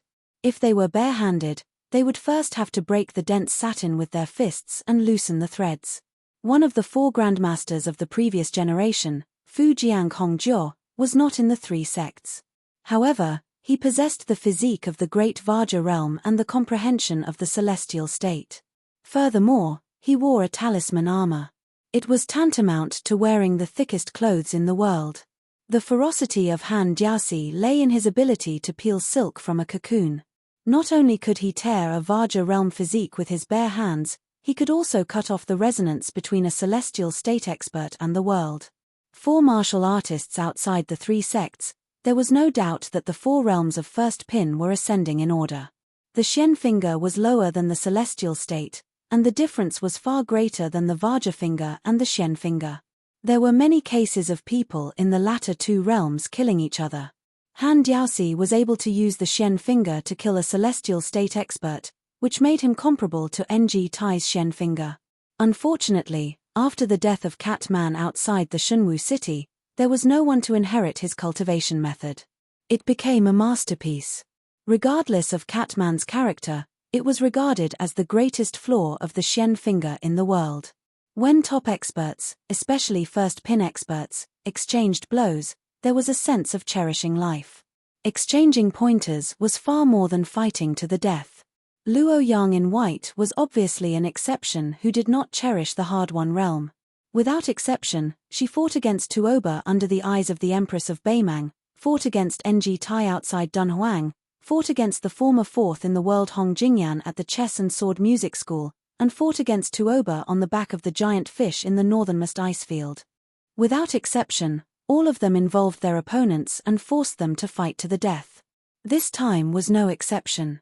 The 2 of them collided. Luo Yang allowed Liu Songtao's sword to pass through her palm. She slapped Liu Songtao's forehead with her palm. The 2 of them each retreated several zhong. Luo Yang's arm, which she used to block the sword, drooped and dripped blood incessantly. Liu Songtao was bleeding from his 7 orifices. He was not feeling well either. The long sword shattered. The spiritual aura of the dragonfish beside Luo Yang also collapsed. Luo Yang shot a glance at the middle-aged monk who was no longer crazy. She retreated and swept away. She said indifferently, "I'll take another blow from you 100 li away." Liu Songtao smiled and sucked in a breath. The blood flowed back into his orifices like a sword returning to its sheath. He took large strides forward, stepping over the scattered broken swords on the ground. He condensed a complete sword. This time, he held the sword in his hand. There was a city 100 li away. Luo Yang in white stood below the western city wall. The person came and the sword came. A sword aura as thick as a mountain peak. When Luo Yang stood still, she was already outside the eastern city wall. The city was forcibly torn into 2 halves by the sword aura and Luo Yang. The city wall was split. On this line, dust flew everywhere. A shopkeeper selling rouge and face powder stared with wide eyes at the messy shop that was split into 2 halves. Another shopkeeper was pretending to be cultured with a good friend in the backyard of a private house. They were boiling wine and enjoying the lake scenery. They saw the lake water churning, the courtyard wall breaking, and the pavilion collapsing with a loud bang. Everyone's mink hats were blown to the ground by the strong wind. They looked at each other in dismay. A young master who was strolling on the street with a servant fell into the ravine that appeared out of nowhere with his horse. The man and the horse howled. The servants thought they saw ghosts in broad daylight. They shrank back, not daring to go into the ravine to save people. Liu Songtao outside the western city wall laughed loudly. He ran forward along the crack in the wall. Destroying a city with 1 blow is not enough. Let's destroy a country with 1 blow. Luo Yang stroked the dragonfish's body that appeared out of thin air and smiled slightly. They entered the city again. Get out. She kicked Liu Songtao, who entered the city with her, back to the western city wall. Luo Yang stood still in the center of the city, her white clothes fluttering. Liu Songtao's body was bent like a bow outside the western city wall. He straightened his back and slowly stood still. His eyes were a little cloudy, like a jar of white wine that had been stored in the cellar for many years. When someone shook it hard, the dregs at the bottom of the jar floated up. Liu Songtao shook his head and rushed into the city again. He came to a north-south street that was cut by something in the middle of the city. Near the bottomless ravine, a plain-looking woman sat on the roadside with lingering fear. She looked around and found a small hairpin that fell to the ground from her hair. She was about to bend down to pick it up. She came from a small family and the hairpin was her favorite item that she had saved up for several months to buy. If she lost it, she would be distressed for a long time. She suddenly saw a hand pick up the hairpin for her. She looked up and saw a man in a monk's robe. His cassock was tattered and he was so poor that he could not afford shoes. She was timid and shy. She blushed and did not know what to do. The monk smiled and handed the hairpin back to her. He whispered, "That year, she put her hairpin in my hair bun and made fun of me for having a small hairpin in my hair bun." The strange monk in the woman's eyes stood up and said blankly, "It's a pity that you are not her and I am not me." Liu Songtao, who was in a trance, exhaled a long breath and lowered his head. There was no sword in his hand. That year, he saw her too late and put her naked body in his arms. He took off his clothes and wrapped her up, then carried her back to Zhulu. Liu Songtao tore off one of his sleeves and shook his wrist. A sword appeared in his hand. He smiled at the woman and said, "Take a look at this sword for her." The woman, who had never experienced such a thrilling scene, was frightened. She nodded blankly and was about to cry. Liu Songtao's face was full of tears. He said with a hoarse voice, "That year, the three of us were free and unfettered in Jianghu. Zhao Huangchao betrayed you but not the country. You betrayed Liu Songtao. Liu Songtao betrayed Zhulu Mountain but not you." Chapter 8:12. Liu Songtao raised his arm and lifted his sword. His two fingers on his other hand gently brushed the sword with a determined gaze. In the city, Luo Yang broke off a strand of dragon whisker from a dragonfish. She twirled her fingers and the dragon whisker wrapped around her arm. It was obvious that even she did not have much confidence in blocking the sword with her bare hands. At this moment, a person appeared at the end of the street where Liu Songtao was standing. He dashed into the city and slowed down when he saw the grey-robed monk. He walked forward slowly and stopped 10 feet away from him. He sneered, "Is it really the devil cult leader Liu Songtao? Why are you getting worse and worse? What kind of hero are you to compete with a woman?"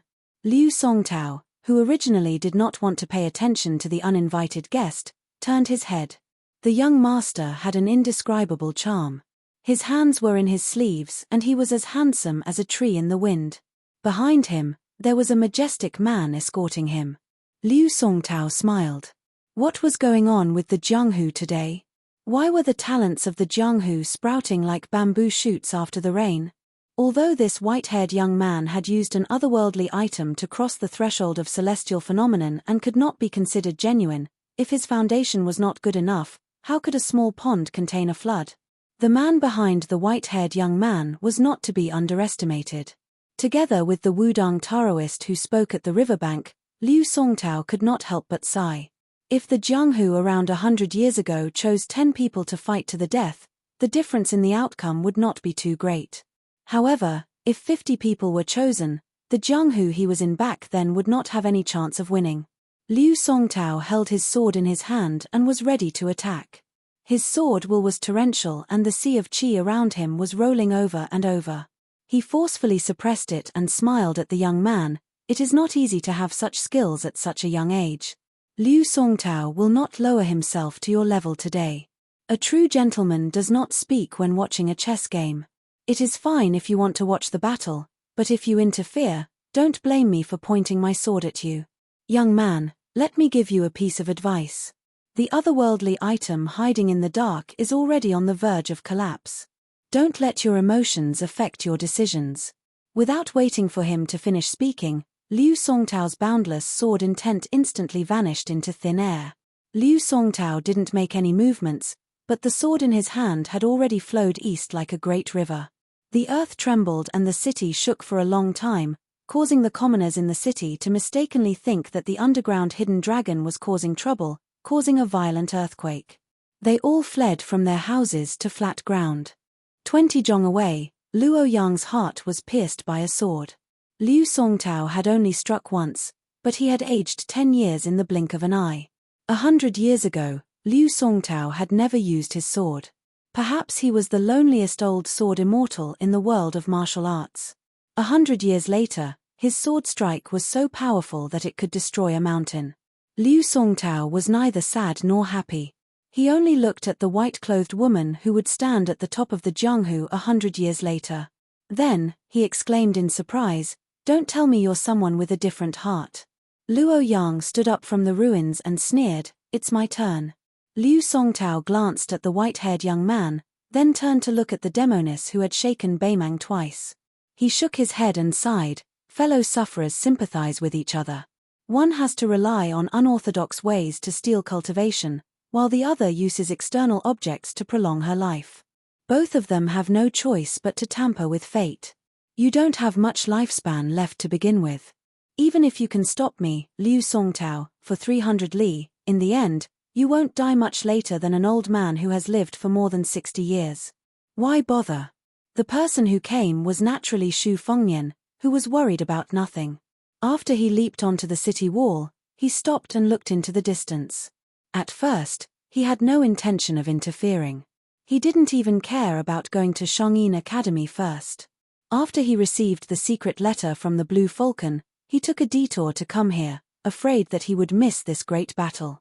Even if it wasn't a once-in-a-century battle, after all, the battle between the old man wearing the sheepskin fur coat and Wang Xianji in the Eastern Sea was a battle between two cult masters of the devil cult. No matter how you looked at it, it could be considered a great battle that was hard to come by in decades. However, he didn't expect that the so-called white-clothed man from Zhulu Mountain in the letter was the Luoyang woman who died in the Dragon Wall River channel in the northern Mang. When he approached the city wall, the connected otherworldly item let Hsu Fengnian know that Luoyang had sensed his presence. Hsu Fengnian didn't want to run away. He was a little scared when he saw Liu Songtao raise his sword. He jumped down the city wall in a hurry and tried to boost his courage. Anyway, he had a half-baked celestial state cultivation with him. If he joined in the fun and spoke some words of conscience to the old leader, he wouldn't be killed on the spot. "You, Liu Songtao, are the former leader of the devil cult, busy competing with the whole world. Why do you have to make things difficult for people like us who don't mingle in Jianghu? Besides, I'm used to the bitter days of being despised by everyone in northern Mang. Once things get tense, I'm not that slow either." Chapter 8:13. Luo Yang, who had been moving forward, did not even look at Hsu Fengnian. His flirtatious glances were wasted on a blind person. If Luo Yang was a woman who could be judged with common sense, she would not be Luo Yang. Even Liu Songtao, who had experienced many hardships, felt somewhat puzzled. This woman clearly did not need to destroy both jade and common stone. She was too lazy to determine the winner and loser. So, did she want to directly fight to the death? Liu Songtao raised his head and laughed loudly. He actually had a joyful feeling as if he had finally met someone who understood him after 100 years. He tore off his remaining sleeve and a second sword appeared in his hand. Perhaps it was because of the existence of the sword immortal, the devil, and the otherworldly item, but due to the resonance between heaven and man, it caused a strange phenomenon. Some snowflakes seemed to be drifting down sparsely from the sky. Hsu Fengnian raised his head and looked. It was a gloomy evening when the sky wished for snow. Could he drink a sword without a sword? Liu Songtao seemed to have exchanged 10 years of his life for a sword. However, compared to the first sword, this time even Hsu Fengnian suspected that the sword would weaken again. The next moment, Hsu Fengnian did not even have the time to curse. No wonder Liu Songtao's sword was slack. The tip of the sword pointed at Luo Yang at first, but when it was only a few feet away from her hand, it turned around and rushed towards him. Yuan Zhuozong moved even earlier than Hsu Fengnian. He grabbed a wooden stick from the street to make a spear and ran forward in big strides. However, the flying sword was faster than thunder. Several of Hsu Fengnian's 12 swords were destroyed by Han Diaosi, but it was not difficult to build a sword formation thunder pool. Before Yuan Zhuozong arrived, Liu Songtao's fast invisible sword had already broken the thunder pool that was said to be insurmountable.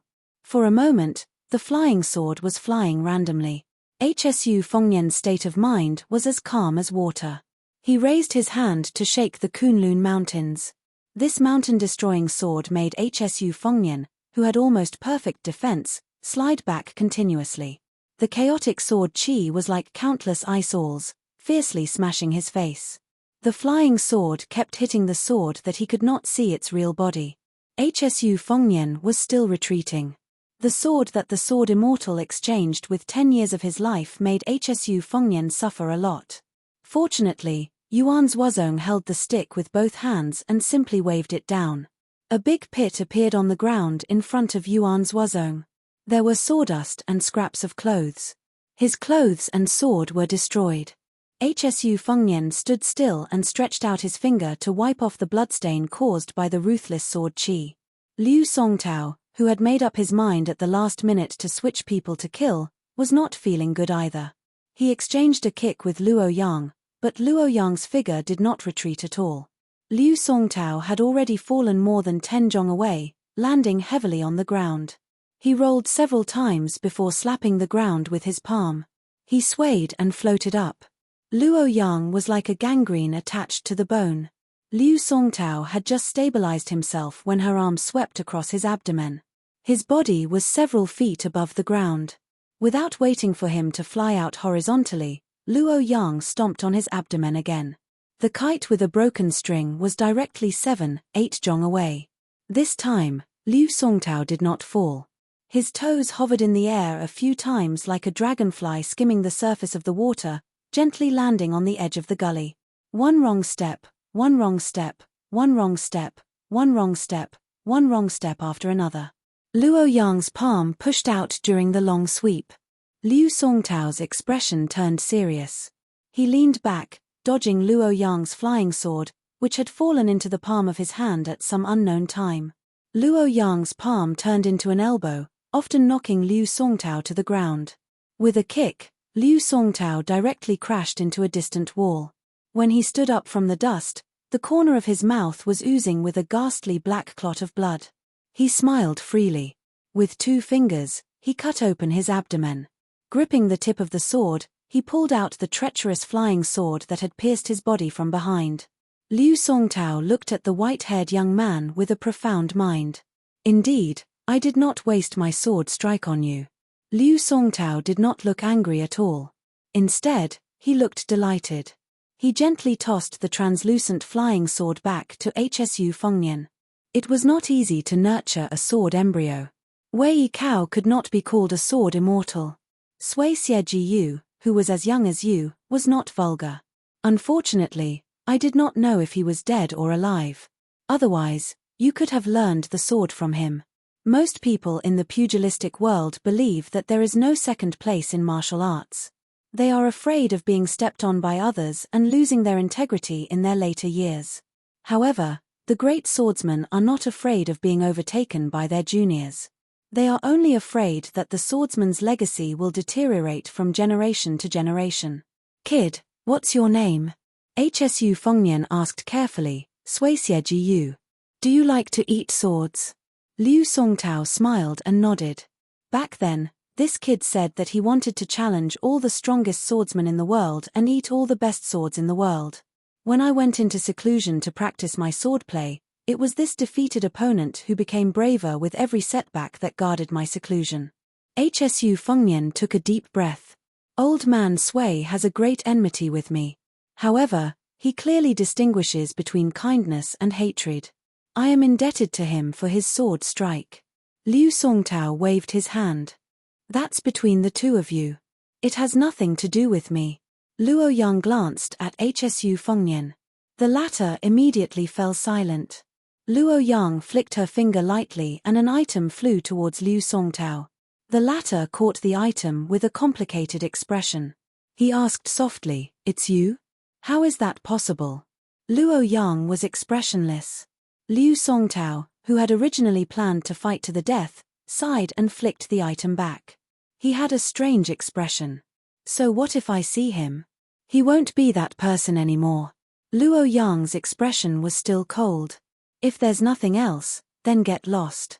Liu Songtao clutched his stomach and laughed. Then, he disappeared in a flash. As he left the city and headed east, This demon who had stirred up a reign of terror 100 years ago muttered to himself, so there's someone more foolish than me. Luo Yang put on a fake smile and stared at Hsu Fengnian. Woman. You really hold a grudge. Why don't you say that I took Liu Songtao's sword strike for you for no reason? Hsu Fengnian was thinking about how to escape when Luo Yang opened her mouth and said with a smile, the Yellow River Strike. This little girl will engrave it in her heart. Hsu Fengnian's hair stood on end when he heard the words little girl.